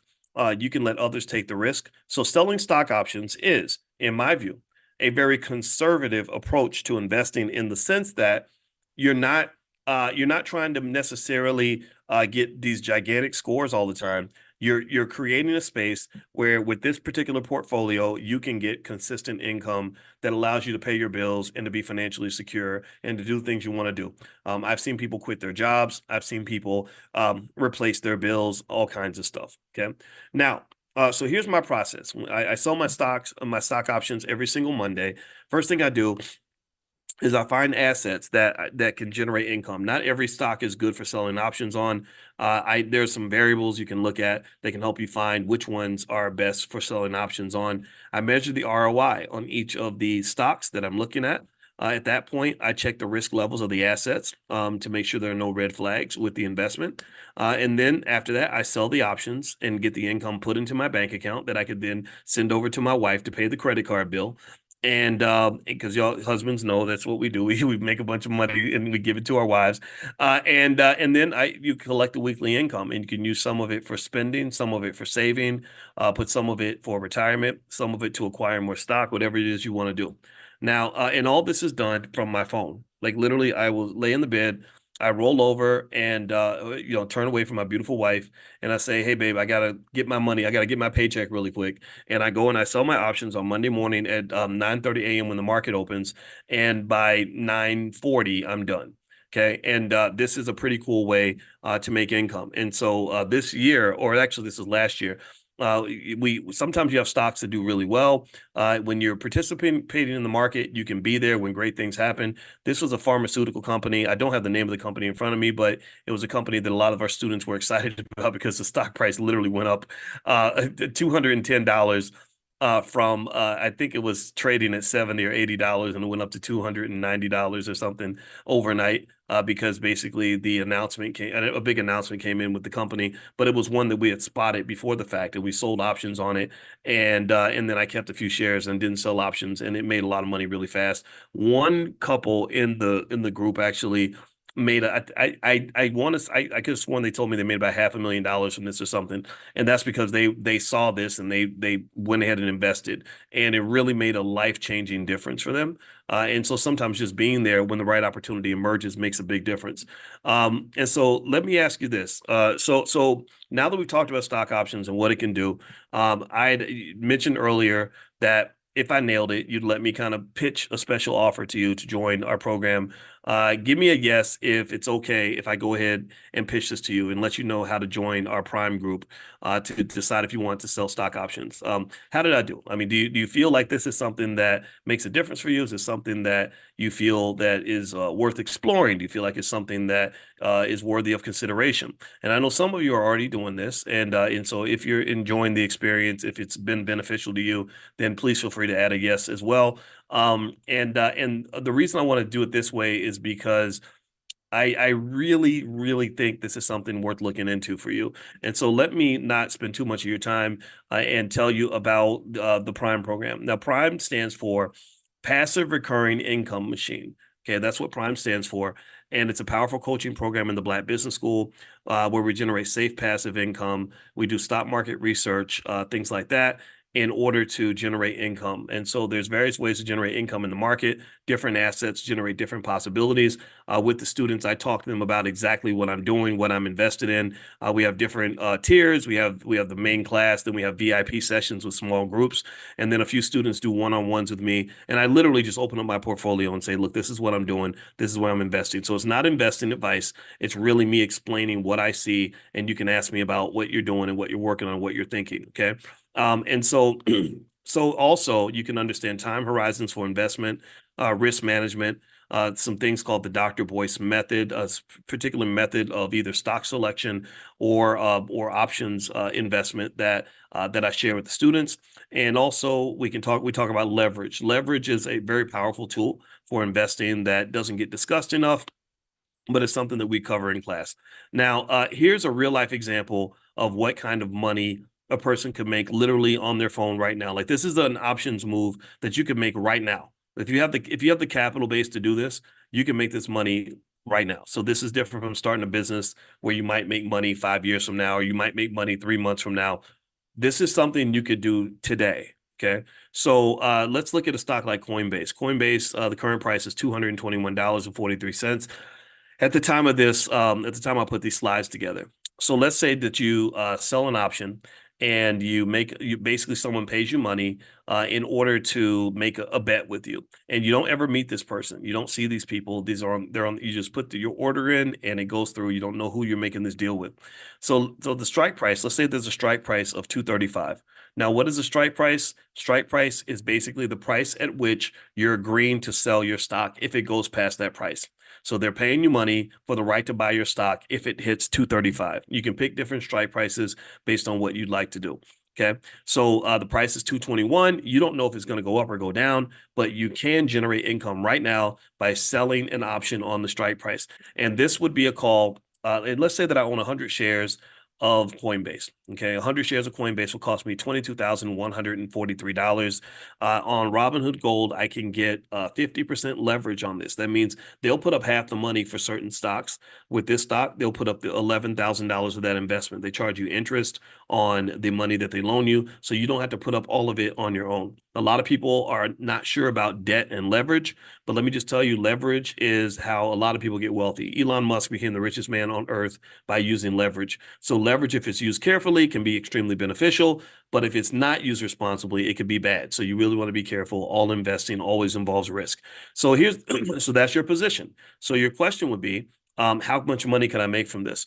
So right now, or at least based on what I saw in the market, if I sold a 1 month call option, meaning that the stock has 1 month to get to 235, if within this month, if it goes past 235, or at the end of the month, if it's past 235, they're going to buy my stock from me for $235. I would get $11.65 per share for that option. Okay, they're going to pay me $11.65, and the number of shares I have determines how much money they put into my bank account. In this example, I have 100 shares.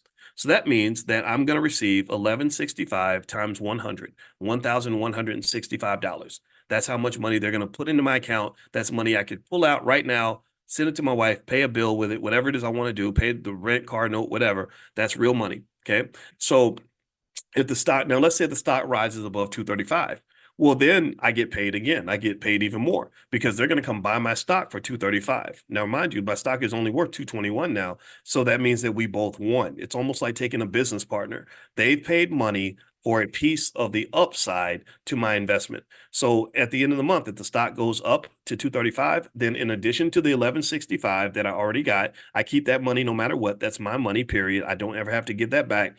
I also made 235 minus 221.43 times 100 shares. And that gives me a total of $2,522. Or if you look at that in terms of ROI, that is 2,500, or that's 22.7% in 1 month. That's a really massive ROI for 1 month. I dare you to go find a real estate deal that pays you 22% in a month. Okay. Now, here's the thing. Now, let's look at another example. Let's compare it to real estate.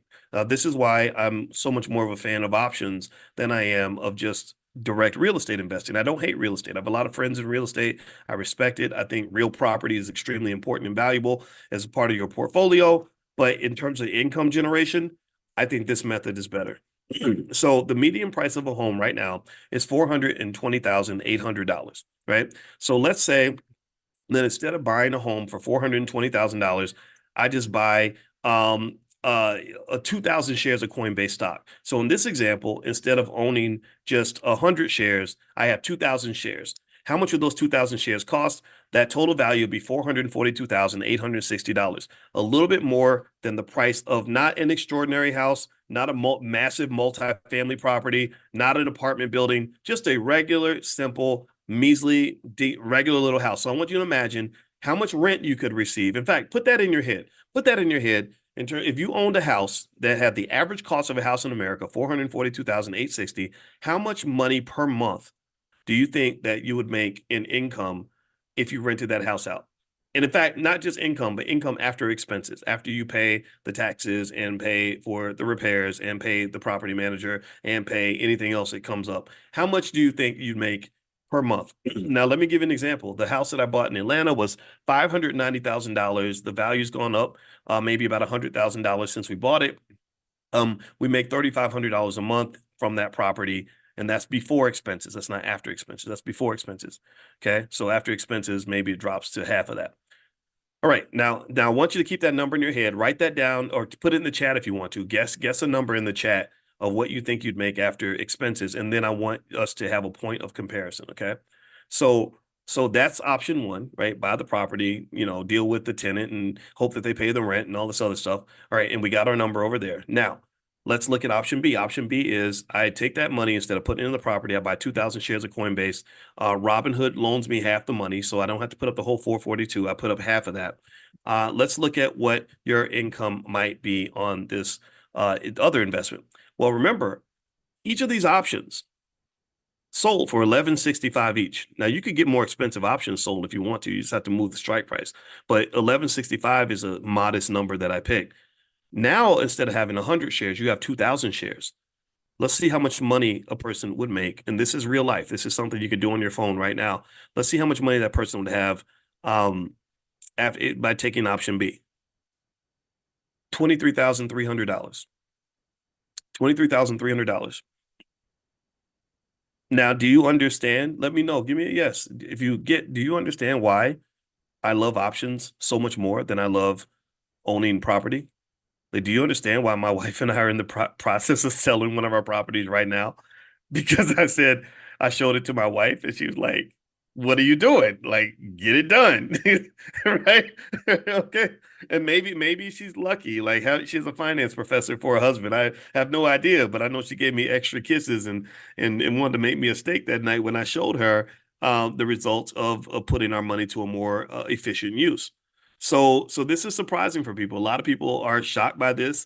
A lot of people think it almost sounds too good to be true.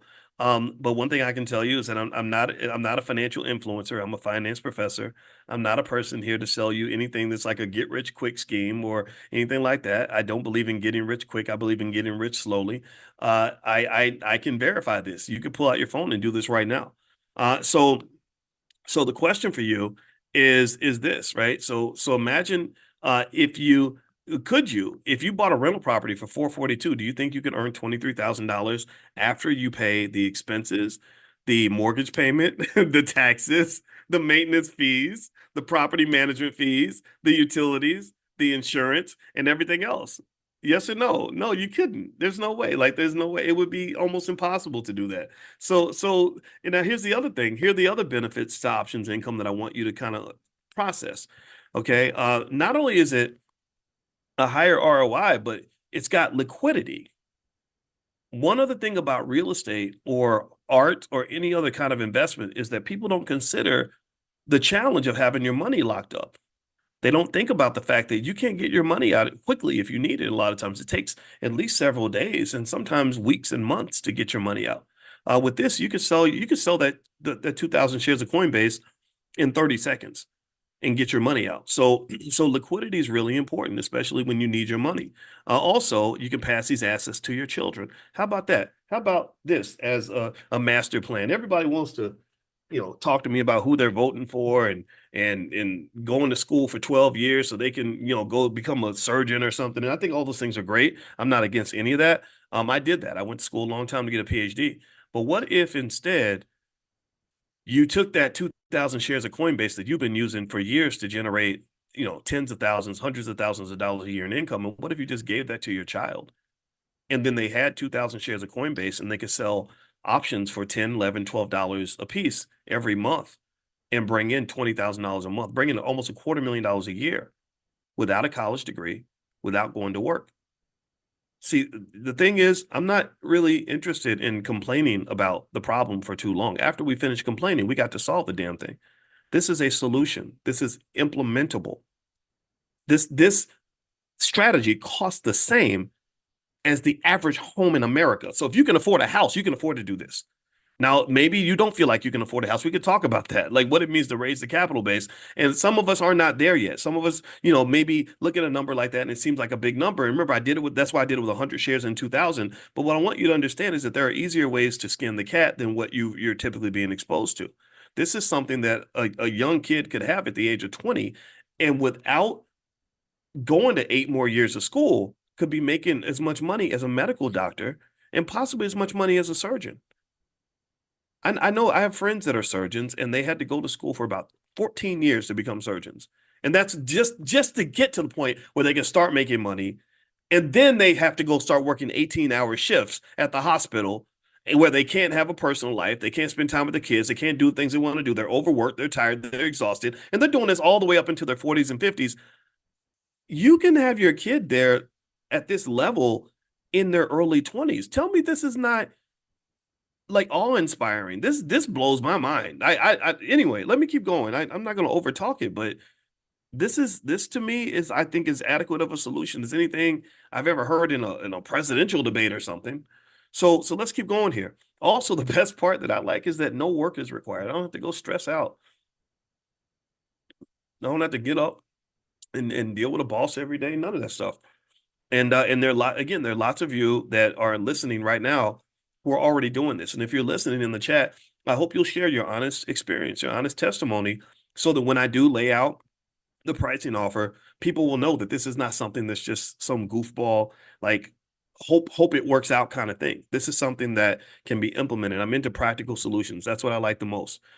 So let me describe what you get in the Prime program. I'll go through this quickly so you can make a decision, decide if you'd like to go. And if you already have made the decision, you can go to drboyceprime.com and just see what's on there on that page. Dr. Boyce Prime. That's the URL. Okay, so here's what you get in the Prime program. And those of you who are already in it, this is a reminder of what you have access to, and I hope that you'll use your membership to the fullest because I want you to really get max value.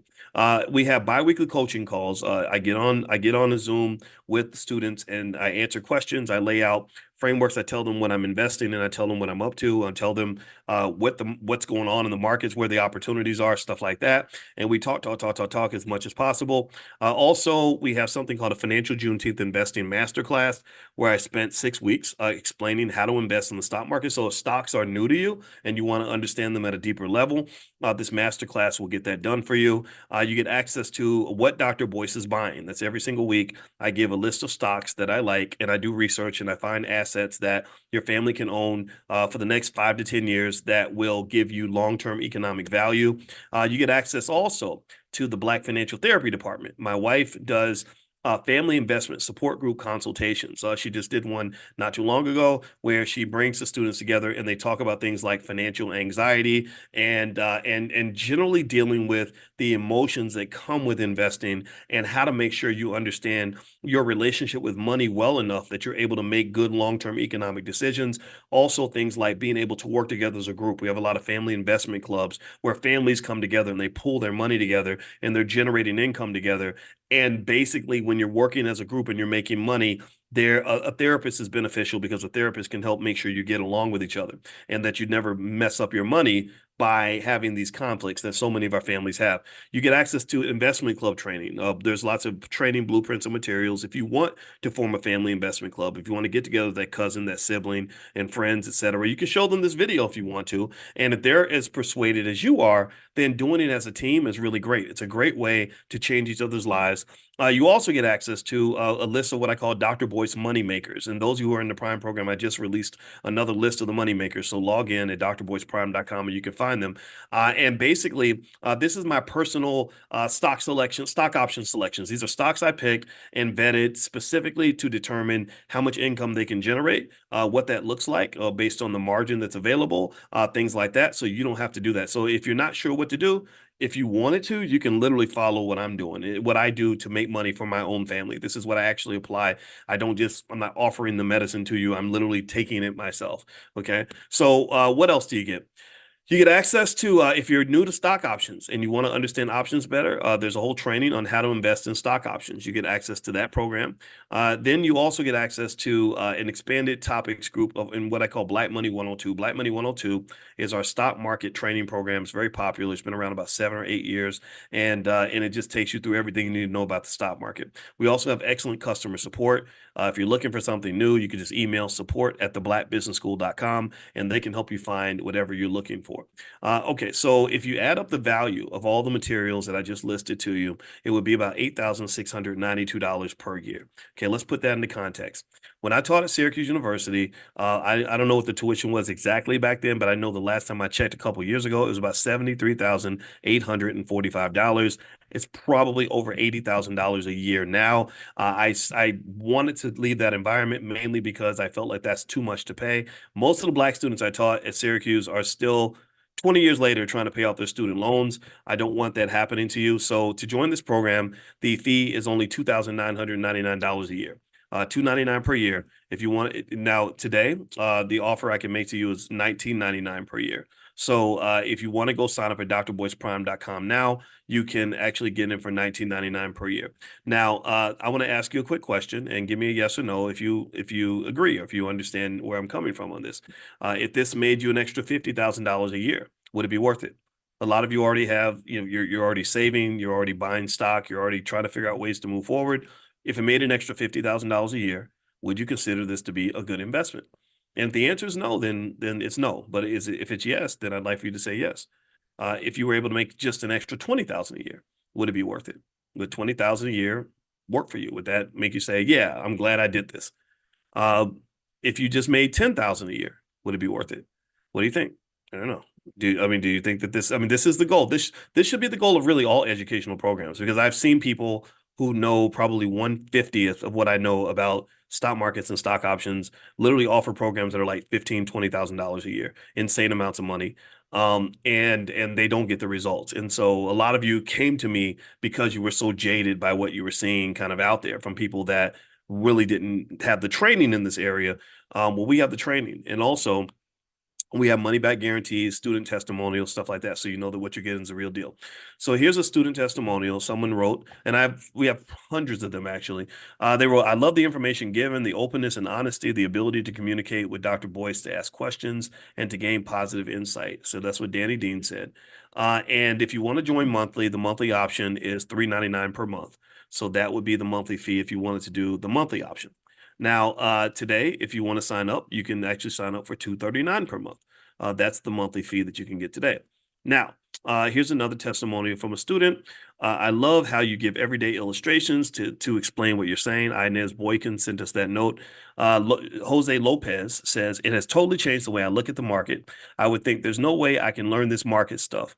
Now I'm filled with hope that I can use this information to make positive changes in my family's life." So Jose Lopez Ramos said this. All right. So here's the thing. If you had an extra $3,000 per month, what would you do with that money? Well, here's some things you could do. The average used car note is $503, so you could easily cover that. The average mortgage payment on a $300,000 house is $2,071. You could cover that. So maybe some of you could use the money to pay your mortgage. What's left over, even with just $3,000 a month, is after you pay the car note and the mortgage, you still have $426 left over. That's money you can actually invest. So this allows you to have positive cash flow in your household that you can use for long-term wealth building and really have a long-term economic plan. So the cash flow really is a gateway to allow you access to wealth, but also allow you access to a more enjoyable life where your decisions are not being made by a lack of cash or financial security or financial insecurity. If you invest $426 per month, if you take the extra $426 and you invest it every month, how much would you have in 20 years? This shows you the power of compound interest. You would actually have $103,471. So literally, this isn't just a training program. This isn't just a way to make extra money. This isn't just a way to make money without working. This is a pathway to building the kinds of economic infrastructures that we'd like to be able to pass to our children. This is a generational wealth master plan that you can apply. A lot of you are already applying this. I know families that are doing this already. It's working. This is exactly how you build an economic empire.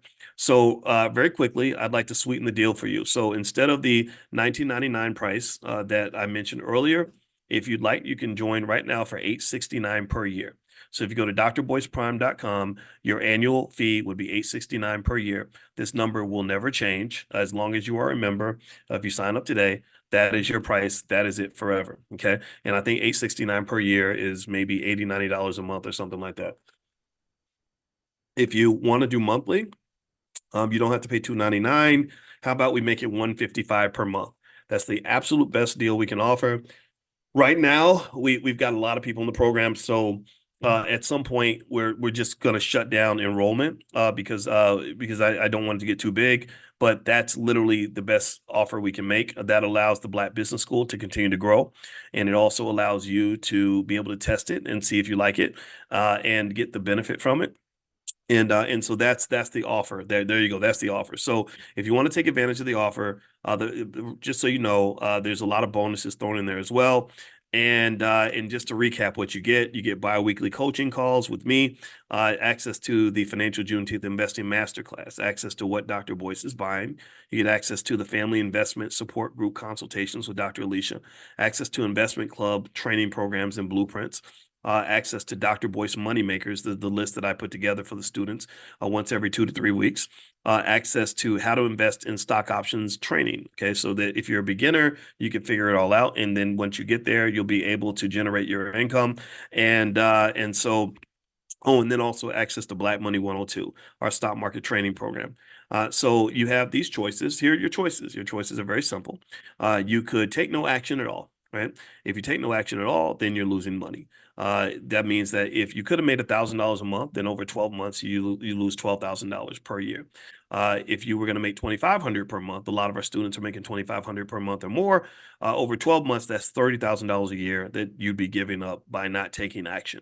This is my encouragement to you to do something, whatever it is you want to do. I encourage you to do something. And so you could do it all by yourself. You could sit down and try to figure it all out on your own. There's nothing wrong with that. I encourage you. I support you, whatever pathway you take.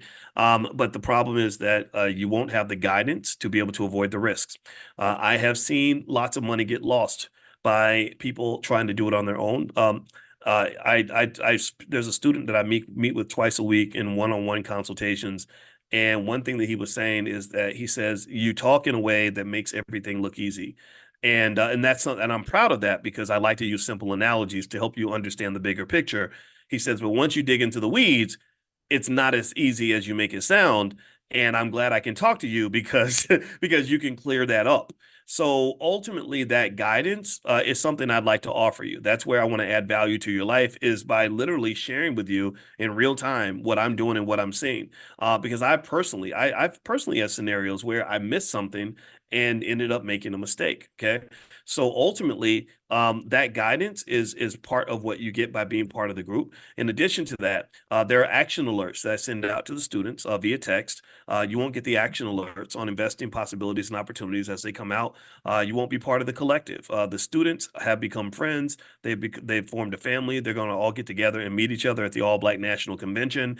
And so that collective is a great way to elevate your economic game.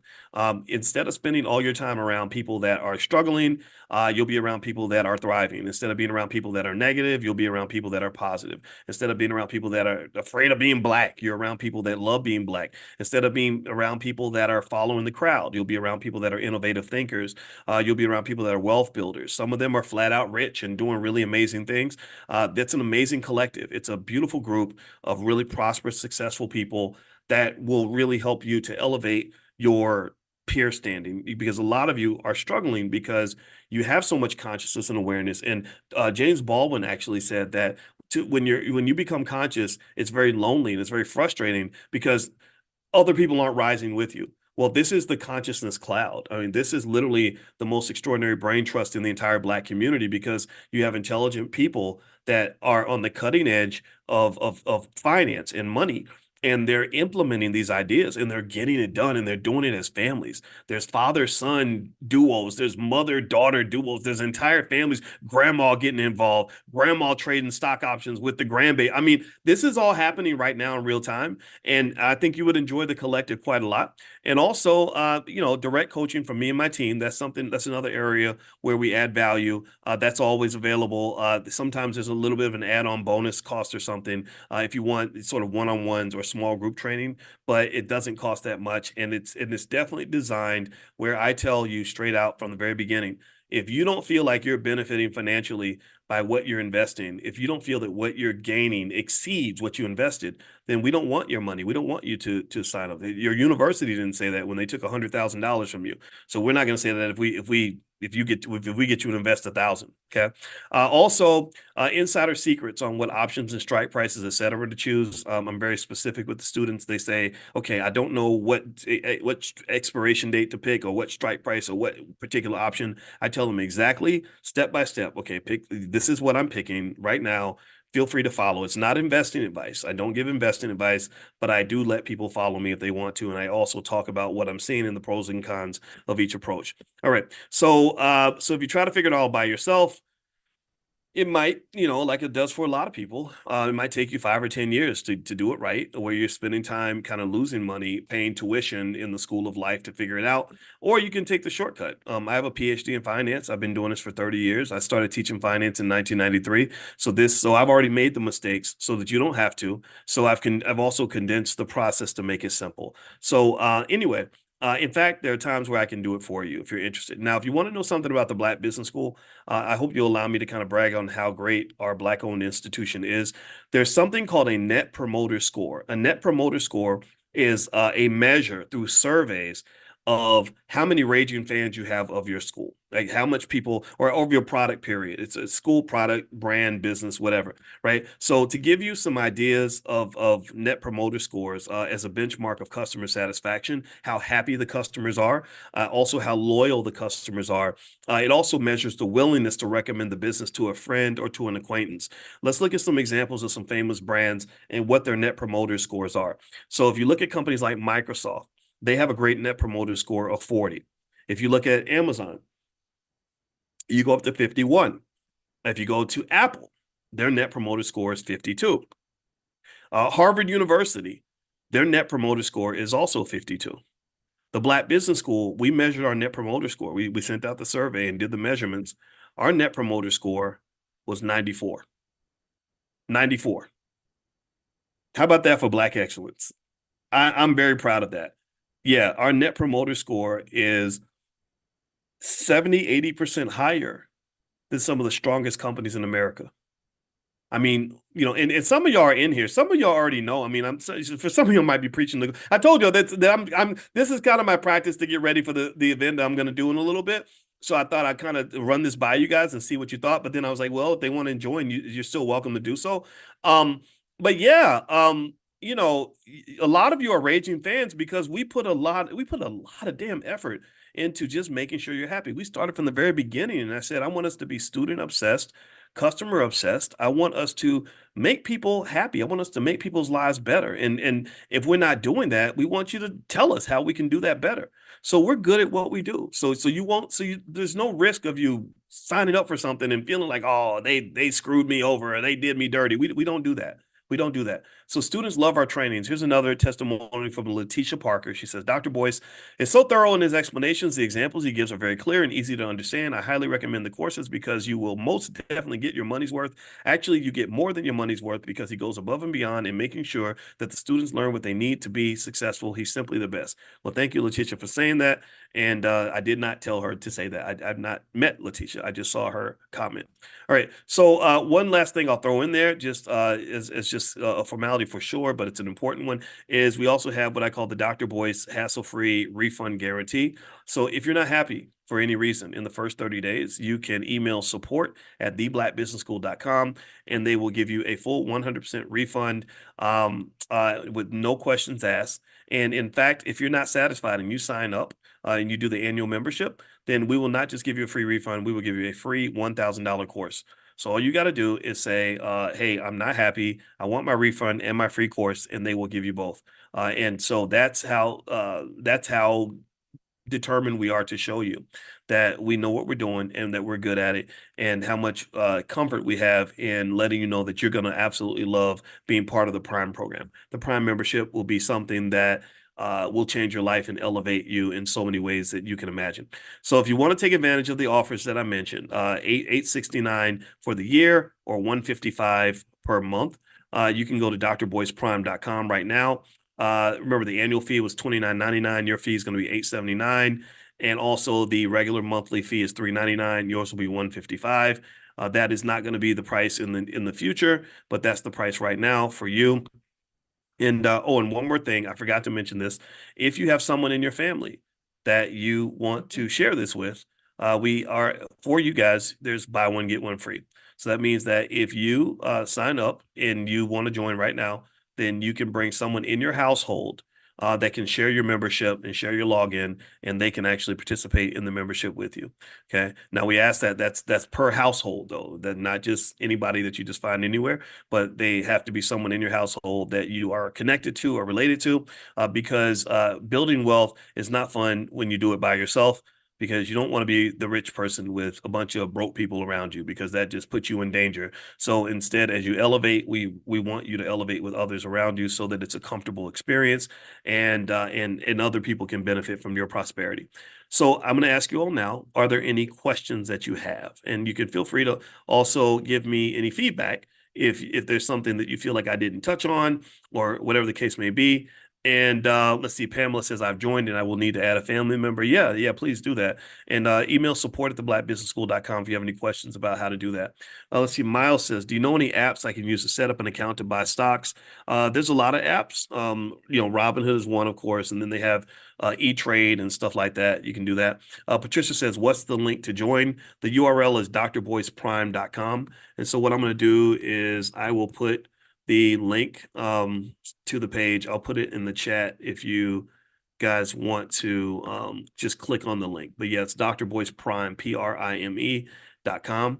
And also, and by the way, thank you guys for letting me share this. As you can see, it's a training and it's also a pitch. And I appreciate you all hearing this out for me. That really helps me a lot in terms of just sort of thinking things through. And by the way, if you have a question, put your question in the Q&A section. And I'll see it there. If you put it in the chat, I may or may not see it. You're a fast talker. Will we receive the replay slide deck to revisit the session? Asked Sandra. Yeah. The replay, I can text it out. I'll text it out to you. So if you're on the Money in the Morning text list, if you're not on the Money in the Morning text list, just text the word morning to 87948. Text morning to 87948, and I'll send it to you via text today. You have a lot of international viewers as well. Yeah, I do. And we do have international students that are in the program. International students can invest in U.S. markets. You'd have to work with like a local bank or something like that. Let's see here. What do you mean by capital as opposed to money? That's a great question. Capital is basically something that you can use to get more resources or to get the things you need. In particular, let's say money. So when you talk about capital, if I'm a farmer and I have cows and pigs and chickens, let's say that I never have any money, I can still use the cow is still a source of capital, because I can get milk from the cow. I can make a steak from the cow. I can breed the cow. Maybe if I think there's a cow. There's like this cow in Mexico that's like the biggest cow ever. He's like the Shaquille O'Neal of cows. And this cow literally, I think to buy the eggs from the cow is like $400,000 to get the eggs, because the cow breeds these big old gigantic cows, right? So anything that generates resources or money for you is capital, pretty much. When you sell an option, how do you select the stock to sell? There's a lot of criteria. There's different things like what they call implied volatility. There is also just the risk level of the asset. It depends on whether the company has an earnings announcement coming up, things like that. Let's see, Dr. B, the link you shared came up at $19.99 per year. Go to the bottom. If you go to the page, let me see if I can pull up the page for you, Zoe. Let's see here. Let me make sure everything's what it's supposed to say. Yeah. Okay. Oh, yeah, I see. Okay. You know what? Uh, Okay, here we go. Let me give you a code that you can use. Because I think Micah changed everything. So let me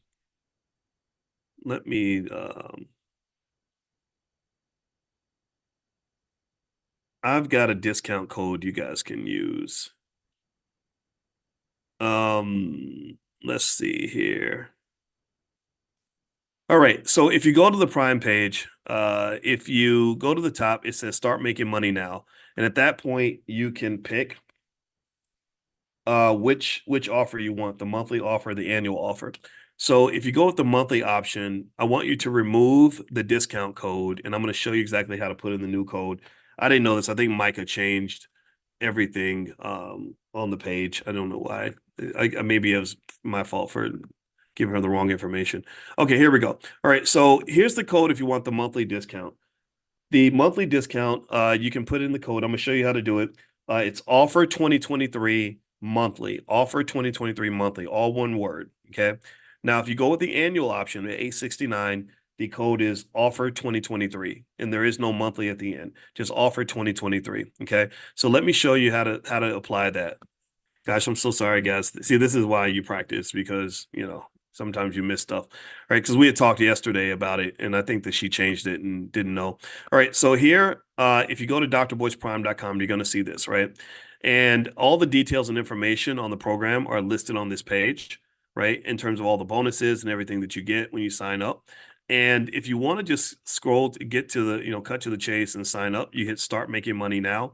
Now, here at the bottom, you got two plans you can pick from. You've got the monthly plan, and here she's got $349, and this discount gives you $50 off, but that's not the discount you guys can get. I'm going to give you a discount code to get the big discount.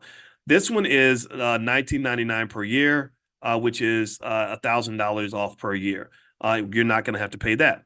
So if you want to do monthly, here's what you could do. You could click on this, and you can put in the code. So here on this page, right? Here's the price, $399 per month. It says $50 off. I want to give you a bigger discount. So what you do is you hit remove for the code, apply the new coupon code, and put offer 2023 monthly. All one word, offer 2023 monthly. Now look at the prices, $399. If you hit apply, it'll drop by $243 and you go to $155 per month. Okay. Now, if you want to do annual, if you want to sign up annually, then what you have to do is this. Okay. So what you would do is you go back to that page, drboyceprime.com, and you would use the code 20, let's see, was it offer 2023, all one word. Okay. So let me share the screen again and show you guys. All right. So here on this page, so right here where it says annual, you can hit enroll now. And when you get on the second page, you would remove the discount code. So here it says $29.99. That's the regular price. You can get $1,000 off by default, which goes to $19.99. But what you want to do is remove that code and use the better code. So you hit apply coupon code after you hit remove, and you could type offer 2023. Okay. And then you hit apply. And once you hit apply, you should see your discount. This goes from $29.99 down to $869.71. Okay. And that is the price that you would pay. Okay, I hope that makes sense. And I'm sorry, guys, about the confusion on that. I thought that she, I didn't know she had changed it like that. We talked about it, but I didn't know she actually did it. All right, so let me answer some more questions here. All right, so the Antonio Fuller says BKTX is very volatile, but has a good premium. Yeah, that was on the moneymaker list. We took that one off. Yeah, that's not one that I'm invested in anymore. Let's see. AC Salam says, what is the minimum amount of stock to own to be able to sell options? To sell options on a stock, you have to own at least 100 shares of that stock. If you own less than 100 shares of the stock, then you can't trade options on it. So if the stock is $25 per share, then 100 shares would cost $2,500. So when you ask about things like the minimum amount of capital to get started, you'd have to have enough capital to be able to buy 100 shares of that stock. And then also there's some other things that you'd want to do to manage risk, like using put options in particular. So that might cost a little bit more. But then there's various ways to apply that strategy as well. Let's see here. Someone posted in the chat, what's the advantage of your school? The advantage of our school is that we're very good at what we do, particularly when it comes to identifying and resolving a lot of the economic problems, the Black wealth problems that exist within our families. We're able to dig into those areas that standard universities don't dig into. That's why the Black wealth problem has never been solved. It's because no one's really tried to actually solve it in a meaningful way. They try to solve it with maybe a rising tide lifts all boats sort of approach, and that just doesn't work. You have to be very specific. The Black community has been through a very unique experience, and we believe that that experience requires surgery, not just an aspirin. Okay, Al says I tried offer 2023 monthly invalid code. Actually, it's all one word. Did you try offer 2023 monthly altogether? It's just like that. I'm typing in the chat. It's all one word. So don't separate anything. So try it without okay. And actually, I just heard from Micah, and I think Micah changed the code so that if you do go to drboyceprime.com right now, you will find that the code may already be in there. So if you hit start making money now and you go to the bottom, yeah, she's made it easy for you. So actually so if you just go there now, you don't even have to put the code in. We just made that easy for you guys. At first, she had switched it, and now you have to put it in there, but now she's just switched it back because I asked her to. All right, so let's see. Another question says, could you share the capital base used to make these amounts? Yeah, well, in the example I gave with Coinbase, I showed you exactly what you could do. I mean, this is not, there's no mystery with that. I mean, if you have enough money to buy 2,000 shares of Coinbase, you can sell the options on the Coinbase, and that's it. And that's very, very straightforward. Let's see, Zoe. Oh, no, you're not being a pain at all. Yeah, well, you know what? I don't know. Yeah. So you went in at the higher price. Yeah. If you did that, if you went ahead and signed up at the higher price, then just email support@theblackbusinessschool.com and they'll refund the difference. So email support@theblackbusinessschool.com, tell them what happened, and they can fix that for you. So the customer service is very, very good. And I wish there was a person that was actually in the room right now to talk to you from customer service, but they couldn't make it. But they're available right now. You can email support@theblackbusinessschool.com. They will make sure you're happy.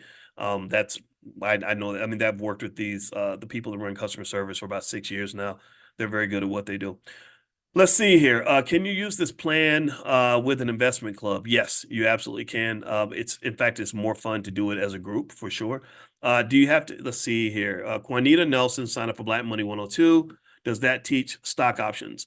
No, 102 is stock market investing. So we talk about stocks, but it doesn't go very deeply into options. Let's see. Rolo says, I believe selling call options per week is better than monthly. It can be. It depends on what asset you're talking about. It depends on how consistently you want your cash flow. Some people want their money monthly. Some people want it weekly. It really depends on what your preference is for sure. Let's see here. What was the initial investment for the example you were giving? I think for the Coinbase, it was 2,000 shares, which took you to a total valuation of about 442.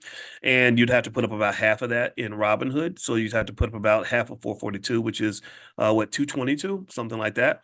And so remember, though, that you don't have to do the 2,000 share example. I just did that to compare it to real estate. You could do 1,000 shares if that's all you have. You could do 200 shares, right? The point was to say, what if you approached it with the same capital base that you might put into a real estate deal? Let's look at the reasons why this is a much better way to make money. Again, no work. It's highly liquid. ROI is better. That's why I've walked away from real estate a little bit. I don't hate it. I think real estate ownership can be very beneficial, but I own a lot of my real estate through real estate investment trusts now. I publicly traded real estate investment trust. I don't do a lot of the illiquid deals anymore because they just haven't really been that beneficial. I don't like locking my money up, and then the risk is way too high. So that's just my 2 cents. Can you do the 869 in 4 payments? We don't have that. We don't have a payment plan for the annual, but you can do monthly, right? Monthly just means, you pay the monthly fee. So right now, the two options we have are the annual and the monthly, and that's pretty much what they have. They can look at a payment plan, but right now, there's nothing in place for that. It's just those two ways to pay. Some say weekly options is dangerous. Why?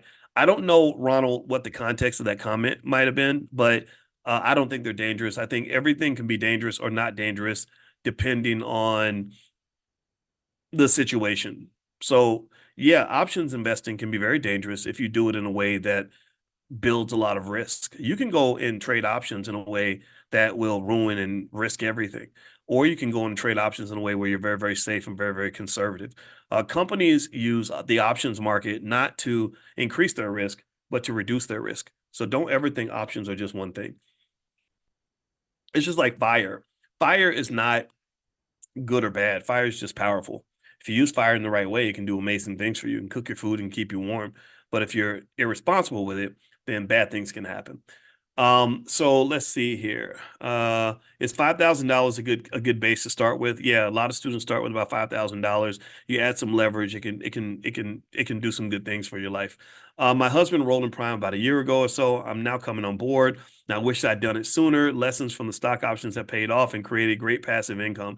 Yeah, good, good. I'm glad, Miss Bird, that we were able to convince you to take a look. And it's okay. Like I've met people who were super skeptical for a long time. I counseled a couple directly, and they were very skeptical for good reason. The husband was I think he was a federal agent or something, and I can talk to people in that space because my father was a detective for a long time, so I know how cops kind of think. They're skeptical of everything, right? And I think that that's fine. I think that's good, right? And he was very skeptical of me for a very long time. He was skeptical of investing in stuff like this for a long time, and they had good reason to feel this way because they'd made some investments and stuff that really, really just took him for a ride and cost him hundreds of thousands of dollars.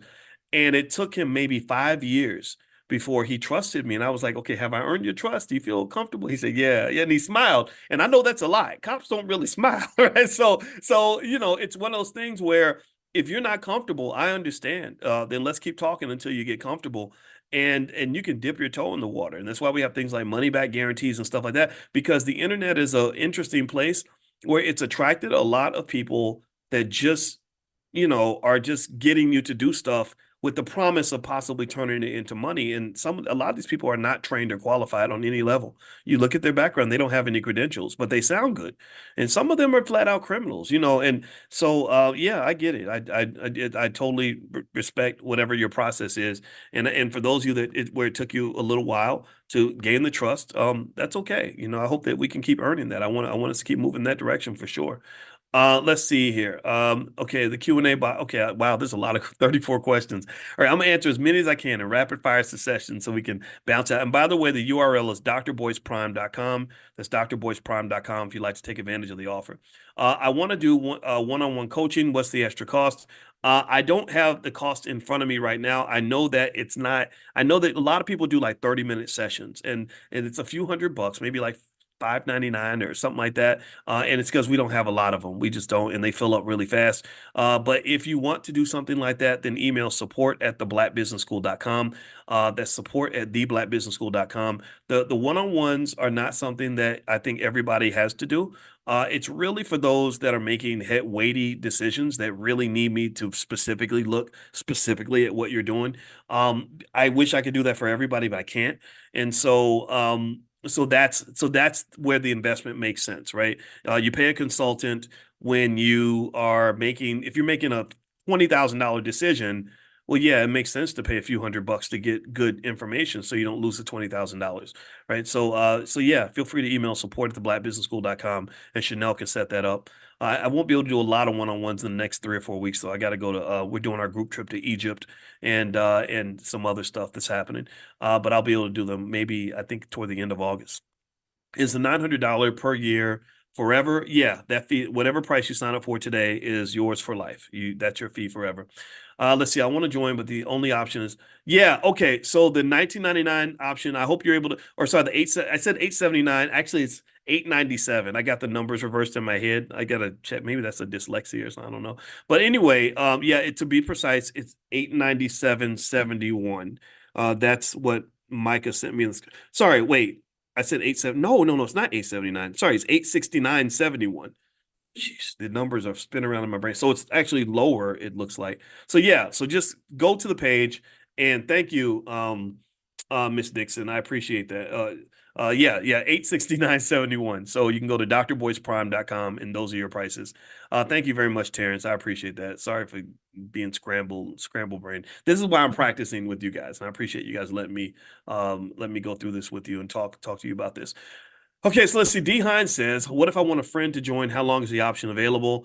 The first 30 days. If you just reach out to the team and talk to them about it, then the only thing that we can't allow is like people just blanketly sharing with like too many people, just because that kind of undermines the ability of the school to operate. We are a Black-owned business, and we do hire lots of people that help us to implement this. I can't do this by myself. We need a team, and we don't take money from corporations or the government because I don't want to be a government funded institution. I think that that's what's actually hurt our HBCUs is that they are dependent on the government, so they can't actually solve problems in an adequate way. Like, for example, it doesn't make any sense that most HBCUs won't even invite Dr. Claude Anderson to speak.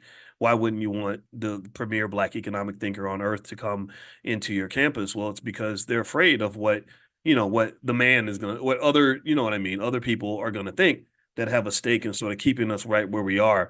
And so we present solutions, and our solutions actually work. Let's see, the original prime student from day one. Okay, Justin, if you want to get the adjustment on the price you signed up for, this is a special offer for new members. But talk to the team. Maybe they can work with you, offer you a bonus or something like that. We're not opposed to talking about that for sure. Let's see here. Yeah. Reach out to the support team and talk to them about your situation, and we can definitely figure that out. Let's see. Michael Ruff, is there a promo code for the deal? Yeah, there's actually not a promo code anymore. You can just go to drboyceprime.com and it's right there on the page. How do I set up multiple children in your Black Millionaires of Tomorrow program? Email support at theblackbusinessschool.com. They can help you with that. If you have multiple kids and you want to get them set up, we have our Black Business School for Children. I think our children, if you have ambitious, intelligent children or grandchildren that are willing to learn things that are going to help them make money later on in life, I think teaching them stock options is absolutely appropriate. I think they can understand it. Our kids get it. They're going to have to learn something to make money. They're going to have to go to dental school or something, or they're going to have to learn how to be a nail tech or whatever it is that they choose to do.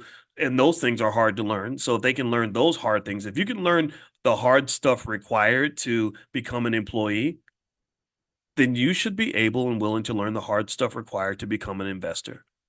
I think it's very strange that we are, okay with going to school and learning all kinds of special skills that let us serve other people. I have, you know what, one of our kids works at a restaurant,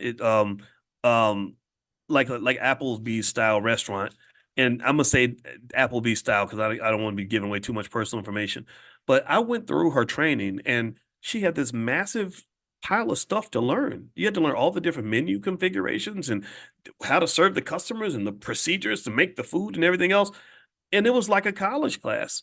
So if you can learn all that, if you can learn all the stuff required to learn how to serve food at Applebee's, why can't why can't you learn stock options? Like I just explained stock options to you in an hour or so.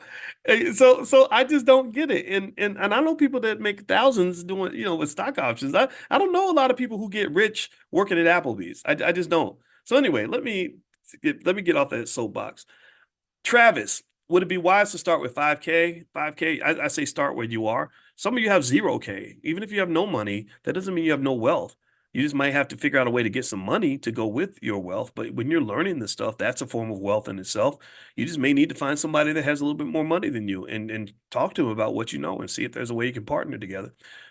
Let's see, how many shares of individual stock do you have to own to do options? You have to own 100 shares of a stock in order to sell options on that stock. Between joining Prime or attending your conference in October, which would be more impactful as a first step? I would say joining Prime because with Prime, it's a year-round thing. The conference, you can work up to that. The All Black National Convention, October 25th through the 27th. We are going to have a special gathering of Prime students where you get a chance to meet others that are in the group as well. Let's see here. That's okay. That's not an embarrassing question, Kenya. The price, if you go to drboyceprime.com, Kenya, there is a The pricing is at the bottom. The annual fee is $869.71. That's the special price for today. The monthly fee is $155. Okay, so those are the options. Those are the prices that you have available, and all the information is at drboyceprime.com. So let me answer a few more questions, and then we're going to bounce on out, and then I will see you all tomorrow morning for class. Thank you for hearing me out on this discussion. I hope you gained something from this. Let's see. L. Davis, the additional discount for the $897 annually is not showing. It should show. It should show, Mr. Davis. Okay, it looks like the comment came in 20 minutes ago after Micah made the change, so it should be on the page for sure. If you don't see it or you have any challenges and you don't see the prices that I mentioned, email support@theblackbusinessschool.com. They will take care of you. They will make sure that you're in good shape. Once we join Prime, don't we have to buy 100 shares of more than one stock in order to earn money? No, I mean, I know people that sell options with just one stock. You don't necessarily have to have a bunch of them. You can just have one that makes money for you. So, for example, if I had, let's say I had something like, let's look at another stock that I like Marathon Platforms or Marathon Digital. So let's say that I had, let's say I went out and bought 200 shares of Marathon Digital for $3,834. Robinhood requires me to put up 60% of that money, and I could sell an option on that that expires a month from now, and I could make roughly, depending on which one I pick, I could make roughly $1.63 per option. So if I had 200 shares, I can make about $350 a month from selling those options. Then now that's not a ton of money. It's not life changing, but the amount of the investment is pretty small. It's only $3,800 that you're using to buy the stock, and you don't have to put up the whole 3,800. You put up about 2,000 of that, and then you're able to generate consistent income every month from that. Now, if you had did something bigger like 38,000, then you can add a zero. So instead of me making 350 or whatever per month, I can make 3,500 a month. For a lot of you, 3,500 would pay your mortgage or pay your rent plus your car note. For a lot of you, 3,500 is almost escape velocity money. Like that's freedom money, right? Or if it's not 3,500, maybe it's 7,000. Whatever your number is, I can tell you when my favorite individuals and couples to work with are people that have been savers their whole life or have money put to the side or have access to some type of capital. It might be through a HELOC or whatever. And literally, when they tell me how much they want to use towards stock options, I literally will say, okay, how much money do you need to make each month? And they give me the number, and I say, okay, let's take that capital base. Let's see if we can get to that number. And we shape a portfolio, and it's not investing advice. I just tell them this is what I would do. And I lay it out and I say, well, you could buy some of this and then buy some of that and then buy some of that and then do this and then this and do this. And then when we get done, I say, okay, here's your number, $7,245 or whatever. This is bigger than your number. How do you feel? I literally I think investing is connected to feelings. So my wife got me into feelings and stuff. And because she's a therapist. And every single time, every single time they smile. Like every single time, it's like, yeah, and that's because money creates that natural dopamine rush. It's so much fun to make more money. And it's and you think about this, right? Think about how excited we are if our boss gives us like a tiny raise, like he gives us like a 5%, 10% raise, and you make an extra $1,000 a year or $2,000 a year, and you feel good that day. Imagine if you're making, an extra $3,000 a month. Like that's a pretty good feeling. So this is real stuff. This is not hocus pocus. We got probably a couple thousand students or something in Prime now. I don't know how many in there exactly, but I want them to give you authentic reactions so that you will just kind of know what's going on. And if you are a student and the reaction isn't what we want it to be, then reach out to our team and they can talk to you about ways we can figure things out so that you can get the reaction that you want. Okay. Elhai says greatest feeling ever. Yeah, it's really good. And I think that what also happens is that you're also feeling my natural reaction to this because this affects my life. This is how I make money for my wife and my kids and my family. So this is not just me teaching. This is me doing as I'm teaching. So I'm definitely a player coach. I invest right along with the students. That one stock I showed you that went up by $200 in a day or something, and everybody made a bunch of money. That was literally an asset. My student asked me about it. I looked at it and I said, oh, yeah, this is great. I love this. And I had some extra money sitting to the side. So I invested in it too. We all made money together, right? So this is a great feeling. Investing, now, mind you, I want to be really clear though. investing always has risk. There are some times where you have to learn how to manage and deal with the fact that portfolios don't always go up in value.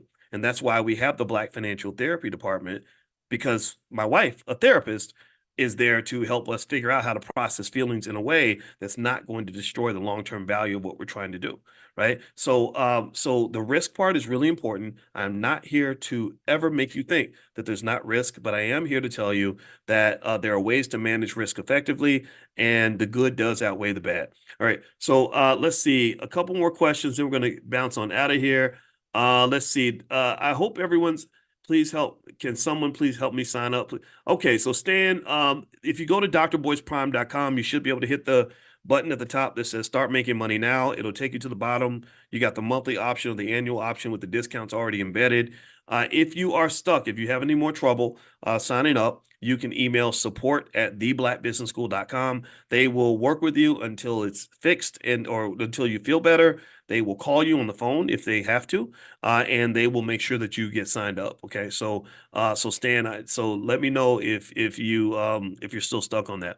All right, a couple more questions, then I'm going to get on out of here. Let's see here. I just enrolled in Miami. That's Money in a Minute. Okay. Is this an overlap or complement to the Prime course? That is a complement to actually Money in the Morning. So Money in a Minute is basically, which if you're interested and you want to take a look at that, you text the word Miami to 87948. That's Money in a Minute. Get it? That's the acronym. So Money in a Minute is where basically, when we were doing Money in the Morning, I said, how do we form habits where we can increase our financial literacy by having a lesson delivered every morning to us on our cell phone? So Money in a Minute is where every single morning you get like a basic lesson on stock options delivered to you right to your cell phone. And so you can watch the lecture. It takes 90 seconds, 2 minutes, very short. So almost really mini lectures. And then you've learned something that day. And by the end of 30 days, you have a basic fundamental understanding of the market and kind of how it works. So feel free to text the word Miami to 87948 if you'd like to take a look at Money in a Minute. Okay, let's see here. Also, can you have an investment club to do this program? Yes, absolutely, Eunice. The investment clubs are the best way. It's a lot of fun because you can build wealth, learn, and also connect with people you love at the same time. It's the best Black experience ever. What's the URL again? It's drboyceprime.com. That's drboyceprime.com. Let's see. What trading platform is best for getting started? I like Robinhood for the simplicity. There are other apps out there, but Robinhood's one of my favorites. Let's see. Will this be Zoom? Will these be Zoom meetings? Yes, we're gonna have one soon. And so once you sign up, you will be on the text list, and I will text you guys. In fact, if you wanted to get on the text list now, you'd have to log in to come in. But if you want to even get on the text list for Prime now, text the word options to 87948. If you text options to 87948, I will send you links when we have our meetings coming up, and also when we do Q&A. So text options to 87948. You have to log in though, so make sure you're signed up so you can get in. Let's see. What app do you use for stock options? Oh, I use a lot of them. Let's see. I mentioned Robinhood earlier. That's my favorite. In Prime, do you show how to analyze stocks? If so, where do I find that in Prime? You know what? With stock analysis, I take a little bit of an unconventional approach in the sense that analyzing stock is not what a lot of people make you think it is. A lot of people make you think that it's a matter of looking at all these ratios and trying to figure out the direction of a stock or a company by looking at their financials. I just don't know if that is the best approach, to be honest with you, not based on the research, because I don't even think it's like it would give you a bunch of information that would only confuse you and you wouldn't even know exactly how to apply it. So really paying attention to what the analysts say is more important than you trying to be the analyst. It's like if I want to get my car fixed, I could take the hood off and I could pull the engine out and I could try to take it apart and put it back together again, but I'd have to have a lot of training to do that properly. So the best thing for me to do is not for me to try to fix my car myself. It's the best thing for me to do is to take it to the shop and give a guy $1,000 or whatever and have him use his expertise to go inside the car. Do you understand? So to some extent, the inner workings of a corporation are like that car. And I think that a lot of people teach stock analysis in the wrong way. That's my 2 cents. But if you want to understand stocks, believe me, we got 7 years of material, lectures, curriculum, probably 2,000 lectures on it right now that I've done since 2015. and it's all available to you. And you can just go through them. And I guarantee when you're done, you'll know more about stocks than 99% of the population. Okay. So I'm going to go. Sandra's asking what are the days and times and durations of the bi-weekly coaching calls? They tend to be Thursday nights at 8 p.m., but it's not every single Thursday and it's not always at 8. Sometimes my schedule kind of I reach out and I'll let you guys know what the time is. There is a schedule inside. If you log in at Dr. Boyce Prime, you will find a schedule for the next Prime meetings, and we do Prime Q&As. Every 6 weeks, we do something called Prime 101, which is Prime for beginners, where we'll just do a beginner session and where you can hit the reset button, or if you can get up to speed. So we do a lot of these things to make sure that you're able to understand everything that's going on. So let me give the information one more time before we go. How long will I be in Charlotte for the Power Networking Conference? I'll be here for till tomorrow, basically, and then I got to go on another trip. But I'll be here every morning with you guys, and the days I can't make it, you'll get a text message. So really quickly, if you'd like to get that special offer that I mentioned, just go to drboyceprime.com. There is a monthly option and there is also an annual option. The discount's quite substantial. I think you're going to like it, and I know you're going to love the program. You can instantly get started, start coming to the Prime meetings, and really start applying some of these strategies right away and generating income today if you wanted to. So have a good day, everybody. Thank you guys for allowing me to share this with you. Now I get to go and talk to the people at the Power Networking Conference in confidence, knowing the areas that I have to tighten up and the areas where everything's smooth. And we're going to meet tomorrow morning again for financial consciousness training. So have a good day, everybody. God bless. Important as going to work every day for a white man. Right. We value, we'll go to work for that guy every day. We'll go to work for Massa every day. And that's our top priority. You know what I mean? Like that becomes the most important thing we have to do. And anytime the kid wants attention, it's like, well, I got to go to work. I got to go to work. I got to go to work. So I think maybe we can try to get to a point at some point where we can really distribute a true inheritance of a type of Black privilege by basically saying, educating my kids or anybody who I adopt as a child. That's more important than anything else that I'm going to do, right? And I think if you do that, if you think about this, when I think about this brother who we talked for a while, and he'd made some mistakes in his life in some areas where he felt like he didn't go as far as he wanted to go, but I had a lot of respect for him, a lot of admiration for him because I can tell clearly from his behaviors, from his choices, that his children were going to be light years ahead of him. I mean, think about this. He explains to his 17-year-old how he generates thousands of dollars every week selling his stock options. And nobody knows that stuff when they're 17. 17-year-olds don't know that stuff. So you those little head starts mean everything. I give my grandmother a lot of credit for the head start she gave me. And my grandmother didn't even know anything about finance, really. She never took a class in finance or economics. My grandmother just, she knew how to save and hold on to her money and keep her credit score up, basic things like that. She knew how to buy savings bonds. That was another thing she knew, but she did not know the types of stuff we talk about up in here. I mean, I just want to be clear. This what we do every day in here is cutting edge. It is better than anything you would get. You could be in Harvard and you wouldn't get something this good because nobody understands Black wealth the way we do. Nobody understands the Black economic challenges, the struggles of our families, the issues that we confront. Most people can't even identify with some of the weird things that happen in our community. Like I don't know, like your mother uses your social security number and ruins your credit before you turn 18, or daddy's not in the house, so you have to figure out ways to make money for mom and them and everybody else, or dealing with applying for jobs and knowing that because you're Black, there's certain jobs that you'll never get. You're not going to get the good job. You'll get the Black job, or all the other things that we deal with every single day, when it comes to Black economics, or starting a business and not only not getting the capital that you need in order to start the business, like you don't get the financial support, you can't get the bank loan. Nobody in your family will loan you money because they don't have any money. But also you're dealing with, the Negro naysayers who, the Negro naysayers are the people who always have a problem with every solution because they operate in fear. Fear is a low vibrational, low frequency, sort of lower level instinct, right? And because they're all living on this low vibrational frequency, when you try to rise, they emotionally weigh you down without even trying to. You get emotionally weighed down because everybody dumps their fear on your back, and you're trying to fly like an eagle, but you got 80,000 pounds of fear on your back, and it's really hard. It's really, really hard. So I'm going to say this too. Not only should Black excellence and Black privilege, I think Black privilege can be delivered by a commitment to Black excellence. Excellence comes through preparation, but also I think that Black success is not the same as white success. Like I think that when we succeed, when we win, when we overcome it all and become successful, there's nobody in America anyway that can really match that in terms of understanding what we had to go through to get there. Like yeah, there are a few there are some white guys out here that have PhDs in finance like I do, but I told my chairman when I was 29 years old, I went into I was kind of cocky when I was young, I was kind of like I because I'm from Louisville, we got that Muhammad Ali in us. And so I was kind of cocky and I remember telling my chairman I said you don't understand. I'm not like the other students here. Not I have I'm the best, I know stuff better than everybody else, sure. But you're looking at us as a group as if we all started in the same place. You don't understand. They didn't start where I started. You don't have another student who could say he was born in the projects. You don't have another student who could say my daddy was on drugs, so he wasn't even there on the day I was born.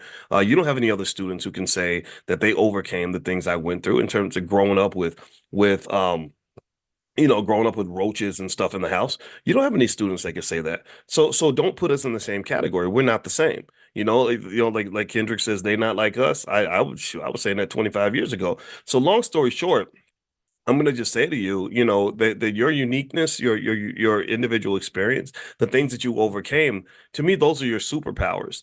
If you study, the storyline of any superhero on a Marvel comic book or not Warner Brothers, the other one, DC Comics, you'll notice every superhero has a horrible origin story, right? Something really terrible happened to that superhero that made them great. So really, what I've noticed is that the difference between a struggle that weakens you and a struggle that makes you stronger is your attitude.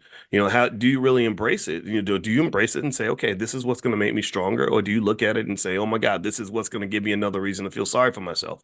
If you're in the latter category, then I hate to say it, but you're it becomes wasteful energy. It's like if I eat a bunch of food and then I just sit on the couch, then I'm taking a bunch of sugar or whatever and I sit on the couch. Well, that sugar is gonna just sort of sink into my body and become almost like a type of poison. It's gonna make me fat, whatever. But if I get up and I go use that energy to work out, then that's going to really fuel me and make me stronger, right? So I would encourage you, take those experiences that you have and just really understand that that really is a type of training camp that God created for you that gives you an opportunity to be as great as you want to be. And it's really hard to remind yourself of that because sometimes we go through hard stuff. And I think that the energy, the attitude, one of the reasons that Black wealth does not grow, and I'm going to explain why Black wealth doesn't grow. There's a lot of reasons, but one of the reasons why Black wealth doesn't grow is because there is a pessimism that sort of seeps over us from the time that we're born. And the pessimism is not just that fear that I told you about. You see, what you got to understand is that economies don't grow in fear. It's like trying to grow a flower in terrible soil. If you have really nasty soil and it's dry and it's toxic and whatever, and there's no nutrients in it, nothing's going to grow in that soil. You're trying to grow, you're trying to create life in a dead space. So to some extent, there are sectors of the Black economy that are just dead. They're dead largely because of the way we perceive time, the way we perceive risk, the way we perceive our circumstances. For example, I've talked to you guys extensively about how Warren Buffett and people like that will always tell you that a lot of wealthy people are made wealthy by basically buying assets extensively when the market's down. When the market goes south, they don't sit around and cry about how bad the market is. They say, "Oh, wow, there's so much cheap stuff out here I can go purchase." So they start moving, they start activating when times get tough. They don't sit there and just cry about it or just say, "Oh, well, this is look, they done did it to us again, y'all. They done took it from us again." I can just tell you that a lot of economics is really built on uh psychology. This is why when they measure the state of the economy, they measure things like consumer confidence. How confident and optimistic are consumers? Because they know that an economy where consumers are optimistic and confident, which is connected, right? When you're a confident person, you're optimistic about yourself, your life, and your prospects. They notice that when consumers are optimistic and confident, the economy goes up.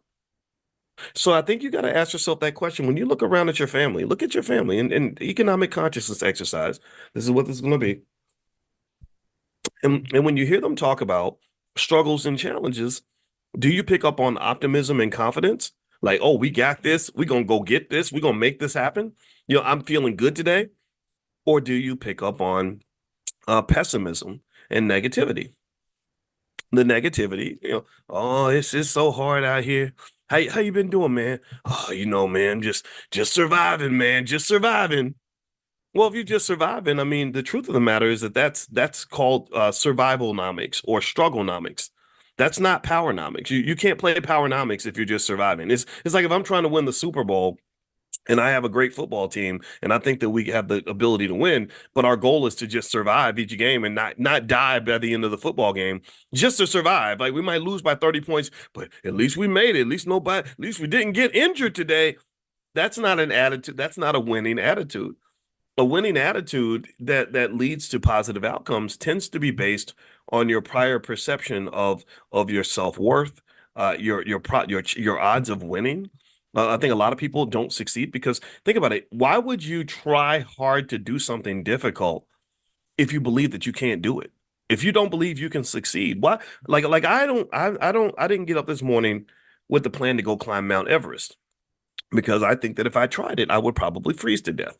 I don't know how to climb. I don't know what I'm doing. I would fall off the mountain. That's what I would do. So you're not gonna see me get up this morning and be like, yeah, I'm gonna go up on Everest today and climb the.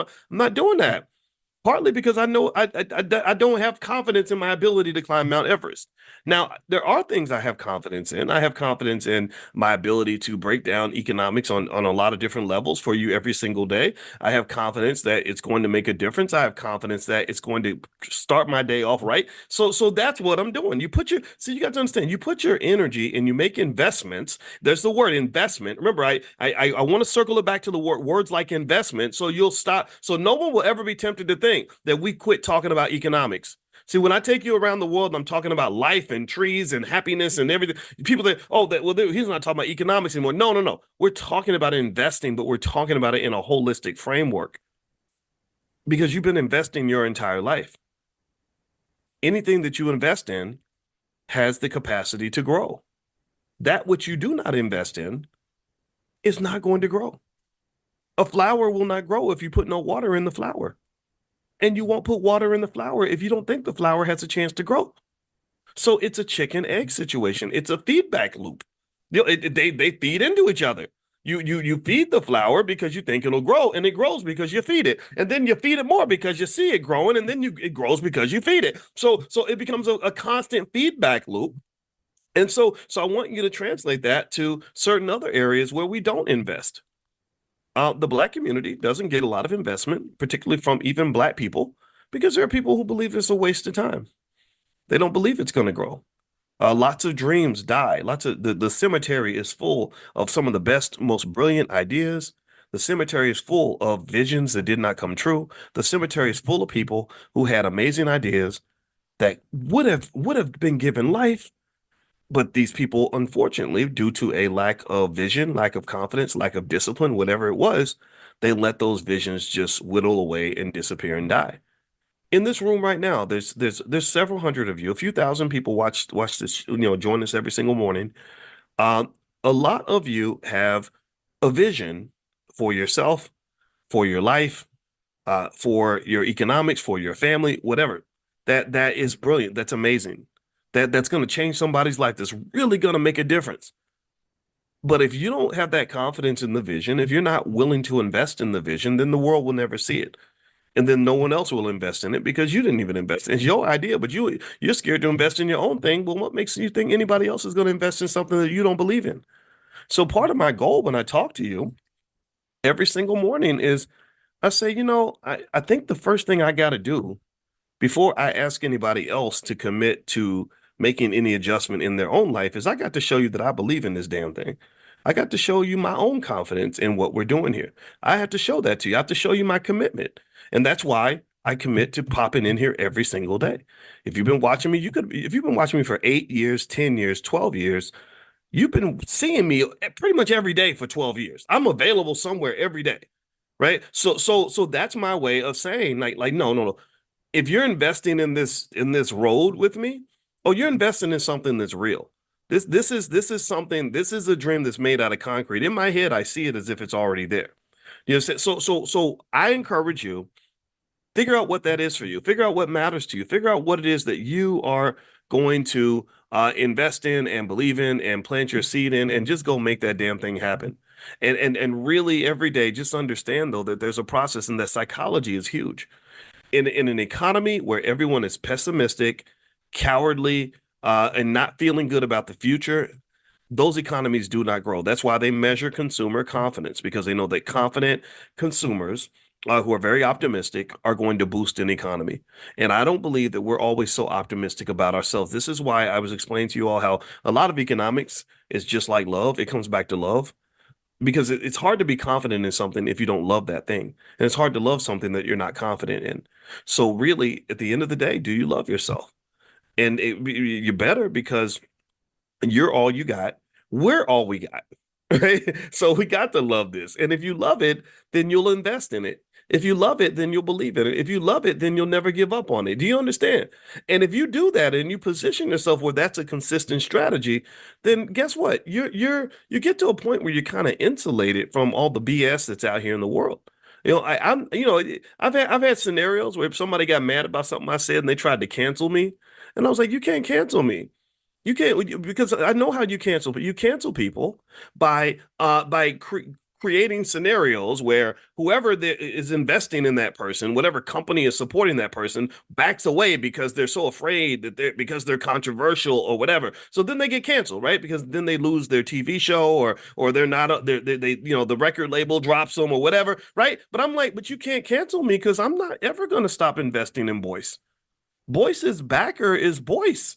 And I've talked to him. I meet with him every day. And he tells me, hey, keep going because I got your back. So you can't cancel me. My funding is secure. Damn it.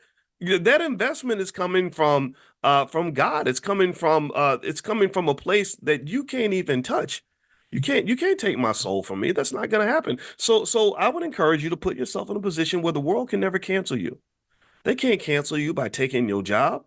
They can't cancel you by, a woman can't cancel a confident man by ending the relationship. A man can't cancel you by telling you that you're not pretty because you know how pretty you are, right? You've got to find a source, and this is something we don't think enough about. We don't think enough about the source of the funding for whatever it is that we're doing, right? And I'm not talking about just the financial side. I'm talking about all of it. When you are reliant upon funding sources for your vision, your dream, your empire, if you're dependent upon sources that are not reliable, that are not stable, that are not sturdy, that are going to back away at the sign of any problems or any trouble or any disappointment, then you're very vulnerable. That's a risk factor. Remember, when I studied under Renee Stoltz at the Ohio State University, he's one of the greatest risk management experts on earth. So we spent a lot of time talking about risk and understanding how risk works, how risk shows up. So one of the biggest things about the Black community in our economics is we don't understand risk. Because if you did,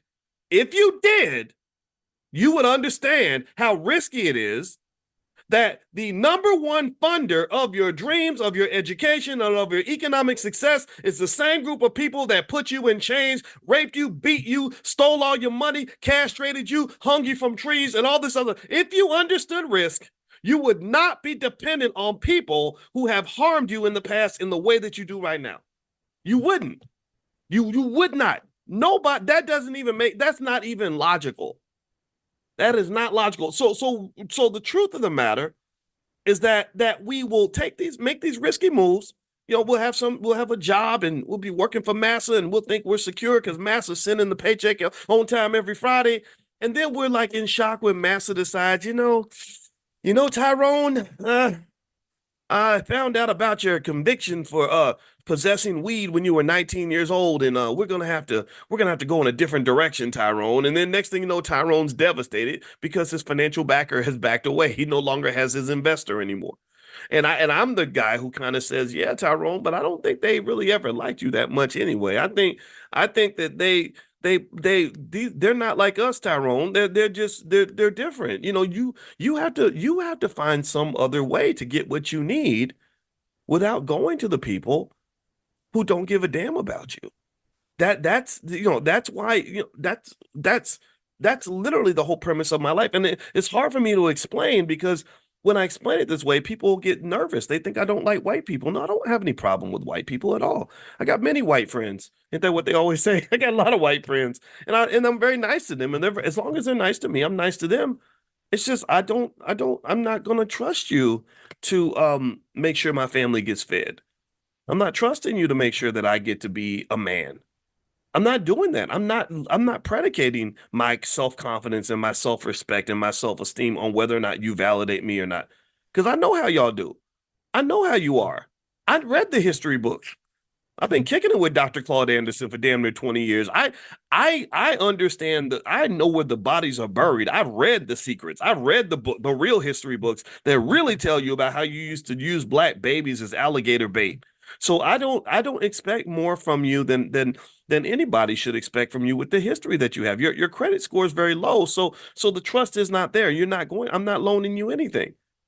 I might partner with you. I'll be friends with you. I can even work with you. I have nothing against people who are not black, and that's something I have to keep on explaining because people think that in order to love yourself, you got to hate somebody else. I don't believe that in order for you to love you, you got to hate nobody. I don't even wake up with hate in your heart. Hate is a toxic emotion that will kill you. It stresses you out. It literally destroys you. My wife just yesterday was going through, she was updating her trauma certification, and she said, Boyce, you would not believe. She always comes to me with everything she learns. I become the student. She has to come and she communicates, right? You know how you ladies like to talk a lot, and I talk as shoot. I can't talk. I talk as much as I hung out with my mama a lot, so I'm a big communicator too. So she said, Boyce, oh my God, I was reading about trauma. And did you know that women are more likely to get cervical cancer if they were traumatized and they didn't heal from the trauma? I was like, really? It's connected to cancer? Well, I guess that makes sense. But still, like these little things, they affect you in so many different ways. And this is important stuff to know.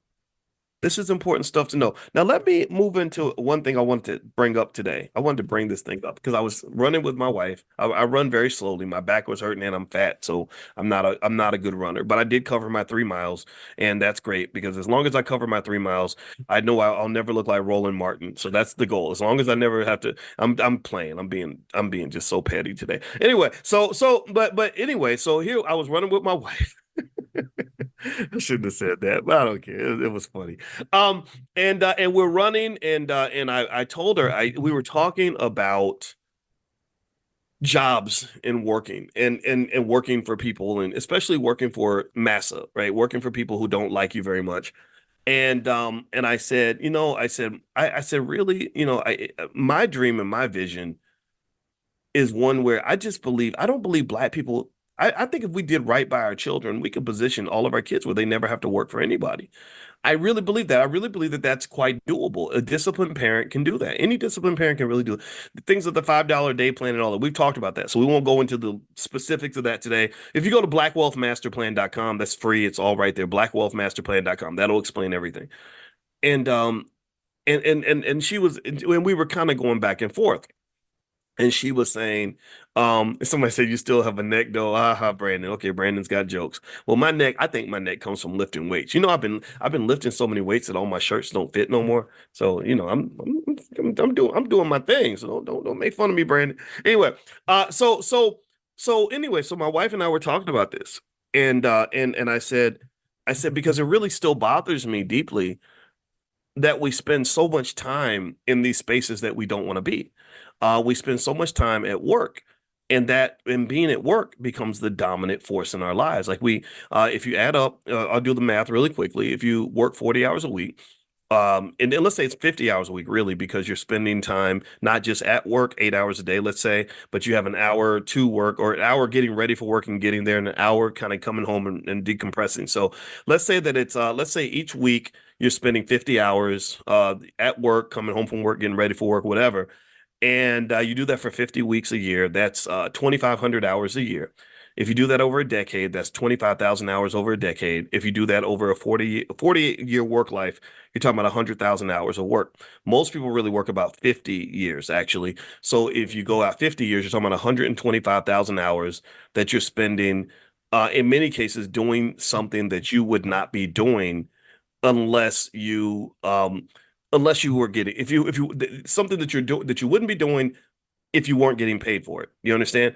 And if you and here's the thing, right? So I was talking to my wife about it, and she said, "Well, some people they like their work. Some people are fulfilled with their work. Work gives you a sense of purpose." And I said, "Yes, it does, but I kind of think that your purpose should be connected to something that you care about, something that is a God-given purpose, as opposed to massa just giving you a purpose and saying your purpose in life." Is to come to the Ford plant every day and pull this lever, or your purpose in life is to serve Chipotle every day to customers.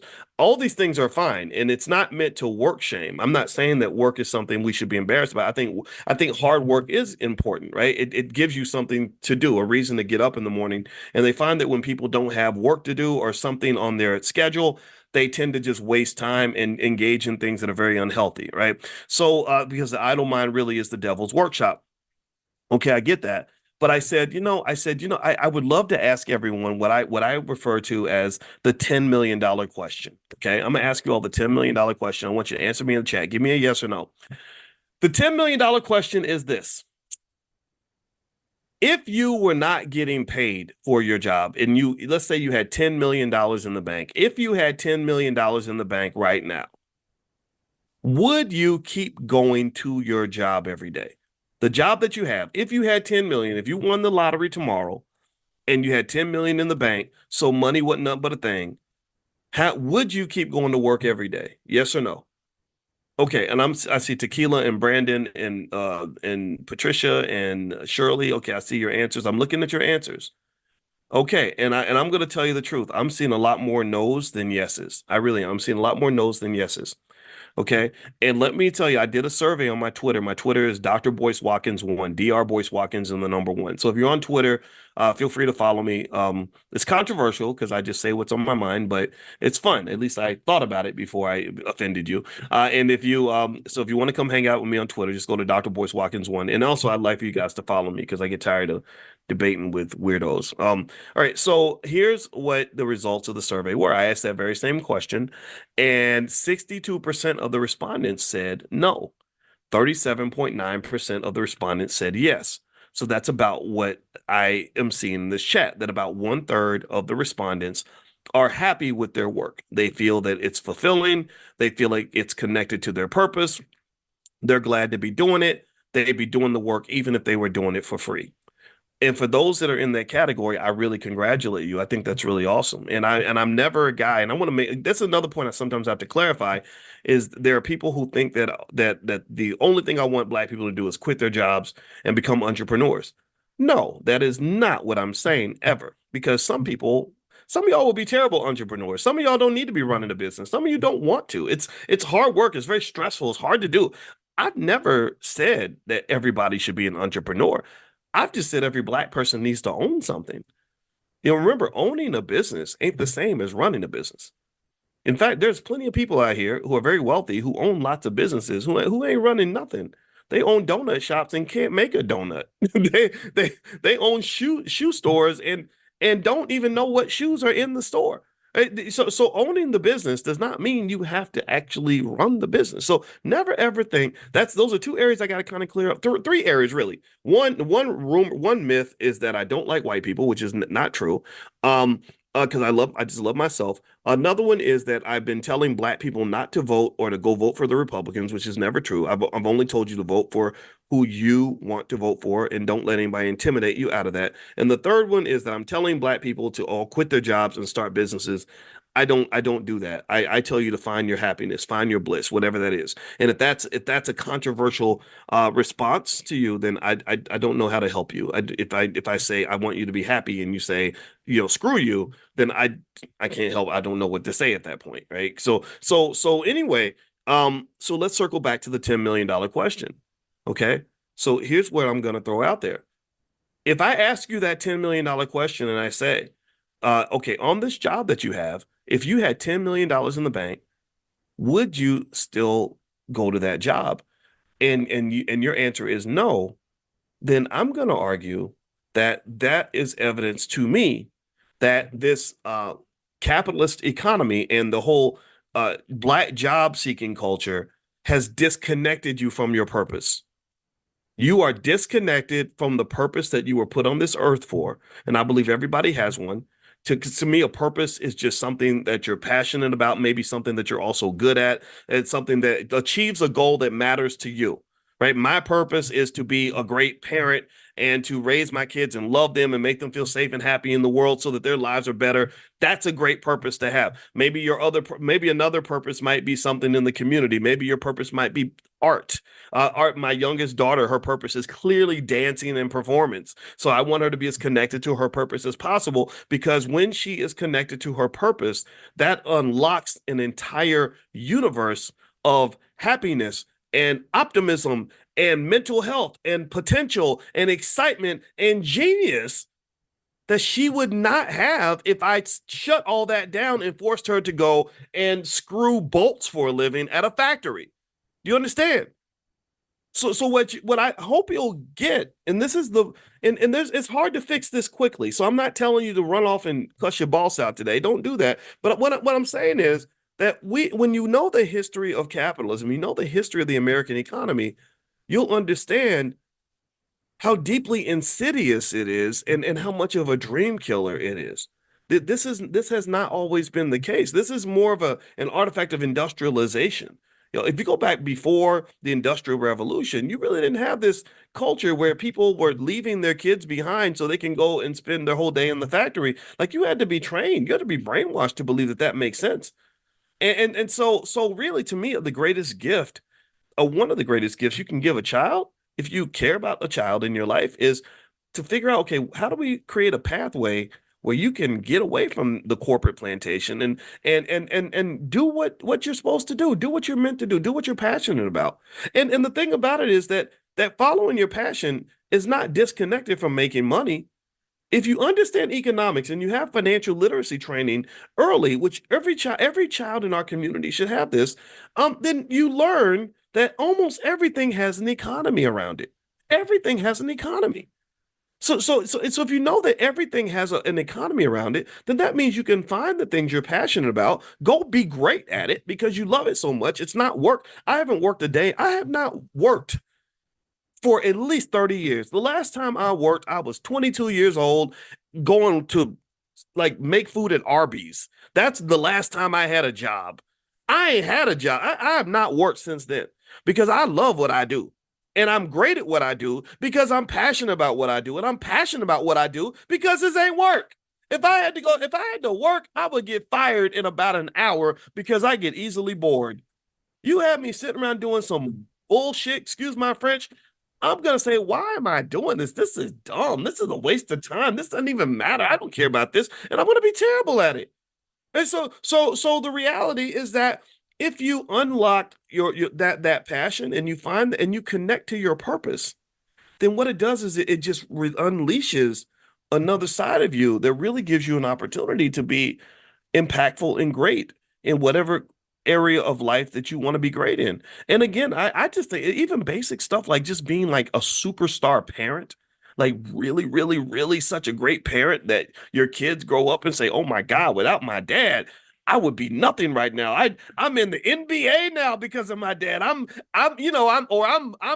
a surgeon because my dad spent so much time with me and took me to science camps and whatever it is, right? Like, I just think even something very basic like that. So if you think that there's no opportunity for you to connect to your passion, I would encourage you, number one, maybe that meditation piece of just figuring out what you are passionate about, who you really are, is important. But then also, life gives us many opportunities to be impactful and passionate in what we do.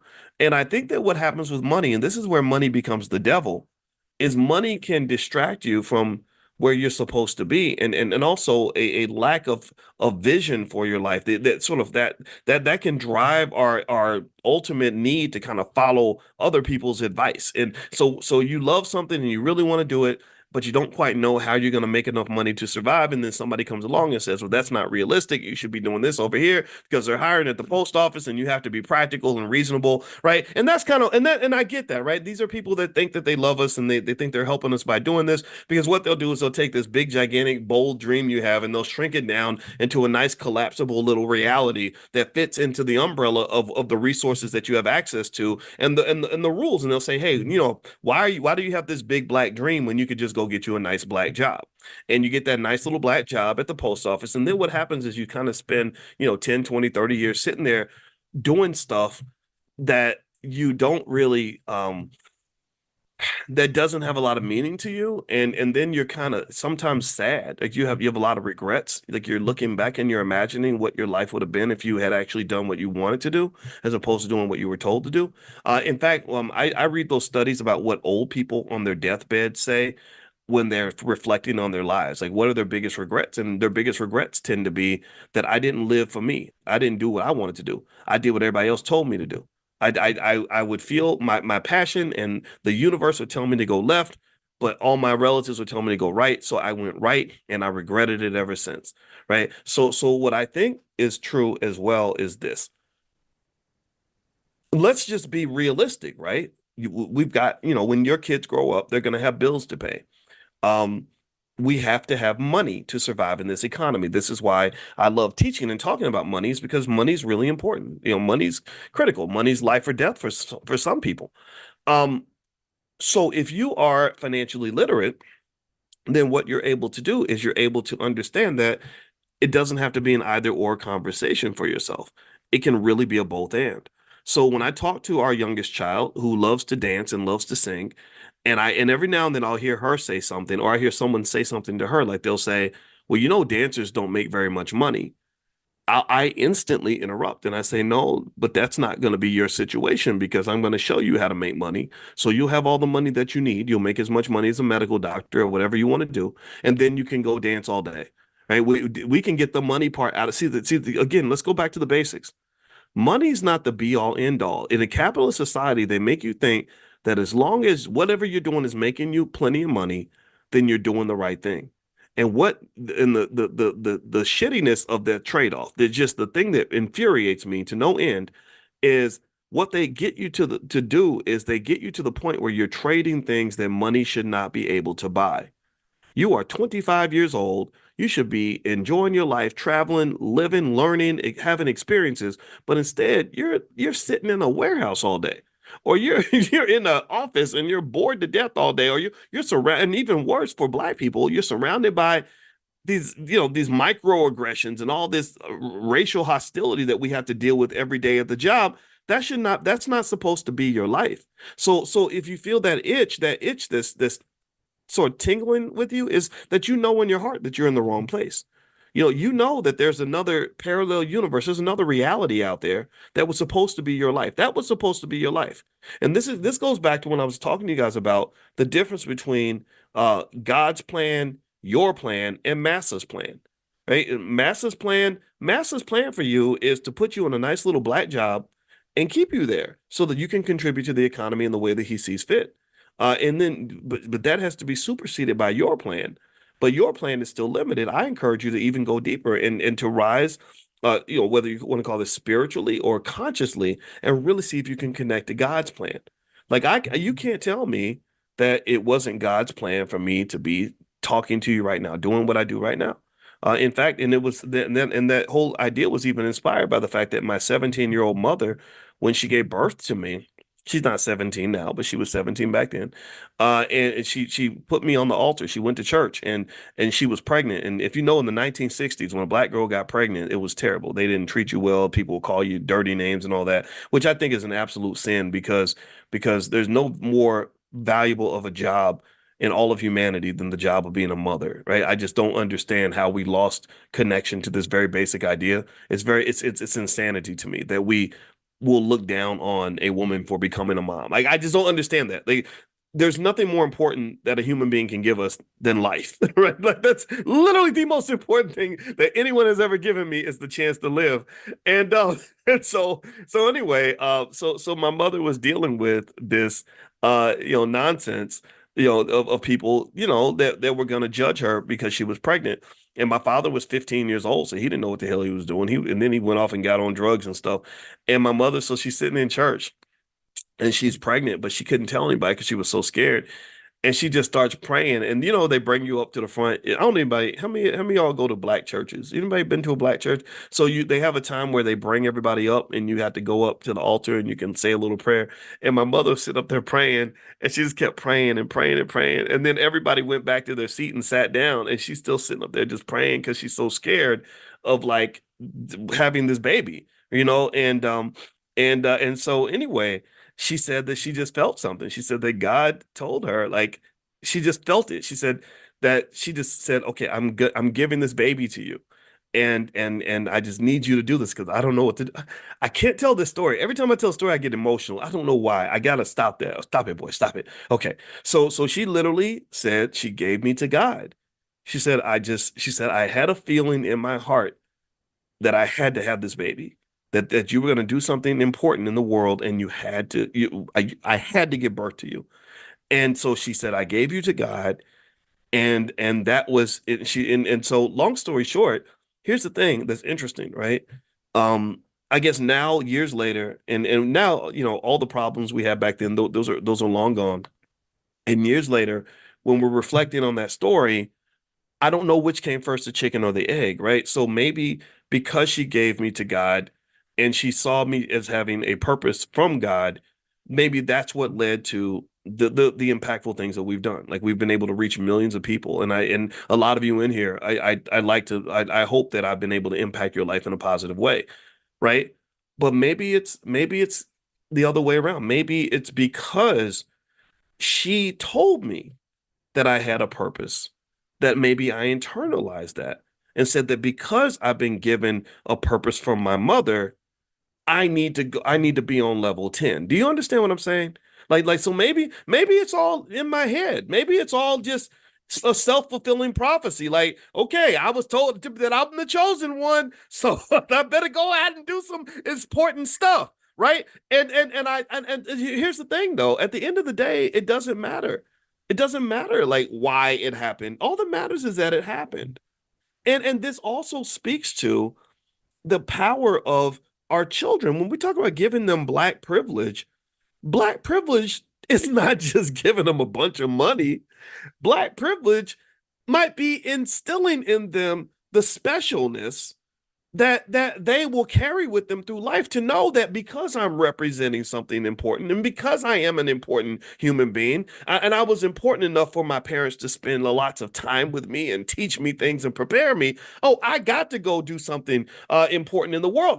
It's mission critical that I uphold the standard. Do you understand? I really believe that in many cases, a lack of progress, a lack of success, et cetera, a lack of initiative for young people comes from the fact that nobody ever told them how important they were.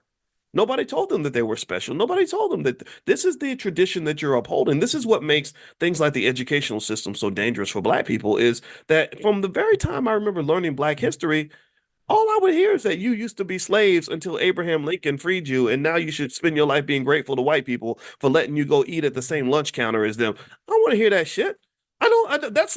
That's not inspiring to me. That means that I wasn't nothing until you decided that I was going to be somebody. You lifted me up and gave me my self-esteem. You gave me my identity. You made me relevant in the world, and then we carry that through life. The same person that brought you in this world can take you out. The same person who gave you your self-esteem can take it away from you. The same person who gave you your validation can rip it away when they get mad at you and you're not doing what you're told anymore. The same person who gave you your financial security can take it away if they're not happy with your behavior. So every time the situation calls for you to stand up, somebody says, sit your black ass right back down. This is the dilemma that we run into when we don't take control of what happens with our young people. If we don't inject them with the Black privilege that they need early, to know, no, to no. You are somebody, whether they say you're somebody or not. You were born somebody. You were born special. You're a Miller, you're a Smith, you're a Watkins, you're whatever, right? That's the standard you're upholding, and you don't need nobody out here validating none of that. You got the juice already. Don't go looking for the juice. The juice is inside of you. Look inside yourself to find out who you're supposed to be. Don't look at the world. The world don't. The world's full of people that don't know who the hell they are, where they're going. All they know how to do is look around and see what everybody else is doing. What's everybody else doing? I'm gonna go follow the crowd. That's to me is not that's not the goal. That's not the objective, right? So the same way my mother, she gave me the story about giving me to God as a baby, and I believe her. It sounds like a real story, and she was really scared. And I thank her all the time. I say thank you for not aborting me. I appreciate that. But still though, I don't know. Maybe her telling me that is one of the things that made me say, okay, you know what? I got to go out here and at least do my best. And again, this goes back to what we said earlier. I'm gonna close on this point because I think this is a great point to end on for today. Remember I told you a lot of the economics and which is linked to success and everything else, a lot of it just goes back to self-love. To love, right? If you love something and you care about something, then you'll tend to value that thing. And if you value something, then you're going to invest in that thing. And I argue that many of us don't see investment in our community because we don't see the value of that. We don't invest in our families because we don't see the value of family. That's why I have to spend time reminding you of how your family is that multi-million-dollar asset that you didn't think much about. Because if you knew how valuable it was, maybe you'd put more energy into forming the connections that make a strong family, or working on the marriage, like taking classes on how to stay married, or maybe spend time working on figuring out ways to spend more time with the children. Okay. Or also, and then more at the core of this is that in many cases, I think that we don't invest in ourselves at a high level, perhaps because we don't see the value in ourselves. You think about this. And an unemployed Black man, in many cases, will sit at home waiting for the phone to ring because he does not believe that his free time has value. He thinks, well, my free time only has value if someone hires me and they pay me for my time. But to me, an insightful person, a financially conscious man, would understand that, oh, wait, I've got 12 free hours every day to do anything that I want now. I can sit here and I can create a business. I can invest in my family. I can invest in myself. There's so many areas I can invest in now that my time has been freed up. I've got all this free wealth called time that I can then apply to all the things that matter to me. And that's where self-love and valuing what you have is really important. And you should be able to value what you have independently of whether or not a particular system acknowledges you or not. Because unfortunately, the reality is that we live in a country where being unapologetically Black means you're not going to get invited into a lot of spaces. I had a conversation the other day with somebody who said, yeah, boys, we got these people that have this money that want to partner with you on blah, blah, blah, blah, blah. But they're a little nervous because you do this and do that. Or we had you come to our event and we lost a corporate partner because we invited you. And I said, I appreciate you inviting me, but don't invite me next time, please, because I don't want you to lose money because you're affiliated with me. I know how dangerous I am. I know that even being associated with someone who thinks like this, you're not going to fit into corporate spaces because they're just not quite ready for whatever it is that I'm bringing to the table. But I'm okay with it. Like, I don't need to be invited. I don't care if I come to your stuff. Like, I like you. I just don't. It's okay. So uninvite me, kick me out, and keep your partner if that's going to help you because I can't back off of this. I'm not going to apologize for this. What I've got here is too valuable for me to not invest in this. I must invest in this. If I back away from this at all, I'm missing an amazing opportunity to do something that is the most important thing on earth I could be doing anywhere for anybody. So I'm sorry, I can't course correct now. Really. So really, I would just say to you, pick your thing, pick your juice. And if you really are committed to the damn thing and you're putting your energy into the damn thing the way you should be, you won't care what nobody else is doing. You don't need nobody else to invite you into the party for you to be relevant or to be important. They should be trying to come to your party. And that to me is an example of self-love. And when you love something, you invest in it. When you invest in something, it will grow. So the things in my life that grow, they grow because I invest in it. And I don't apologize for it. I don't hesitate. I do that every single day. So find your thing. I think you'll it feels good. It feels good. So anyway, Derek says I spilled my coffee after the Roland Martin comment. Sorry, Derek. When I see you, I'll buy you a cup of coffee. All right. So anyway, I can't start a day without being at least a little bit petty. But anyway, so let me stop. Roland's a good journalist. I've known Roland for a long time. We're not the best of friends. I can't lie, but I've known the guy for a while. All right. So anyway, let me finish up really quickly and say this. If you're not on the text list to get the text notifications when we go live, make sure you text the word morning to the number 87948. Text morning to 87948. Also, if you want to take a look at the Prime program and see what we're doing with stock options, stuff like that, feel free to go to drboyceprime.com. That's drboyceprime.com. And also to go with Money in the Morning, we created something called Money in a Minute that allows you to learn any specific skill that you want to learn. The first one we did was stock options. And basically the lessons get sent to your via text message to your phone every day. So if you'd like to take a look at the Money in a Minute curriculum, just text the word Miami to 87948. It's $2.99 for lifetime access, and you get 35% off if you're here in this class. So just text the word Miami to the number 87948, and you'll get a link, and the link will give you a place where you can go sign up at the discounted rate. And then what will happen is every single morning at 9 a.m., there will be a stock option lesson that will appear in your phone. And it's basically for those of you that are beginning, that are just sort of new to it and want to understand how it works and the basic terminology. So it's very basic. It's stock options fundamentals. So if you're more advanced, it's not quite for you. But if you're just getting started or you want to reset on the basics, then text Miami to 87948. All right. So yeah. So I hope that Nina says, please repeat your stock options email. So the URL is drboyceprime.com. Dr. Boyce Prime. Prime stands for Passive Recurring Income Machine. The number one goal of that class, and everyone loves it, it's really popular, is the number one goal is to increase income. And it's a direct pathway. It's not hocus pocus. It's not, a bunch of goofy stuff. It's really stuff that actually works based on economic science. And I think you're going to like it. I know you're going to like it. So anyway, have a good day, everybody. God bless you. And I will see you all tomorrow morning at 10 a.m. Eastern. And I hope you have a great day. All right. And let's see. Yvonne says text money to, the number is 87948. So that's the number for all the text words. It just depends on what you're looking for. All right.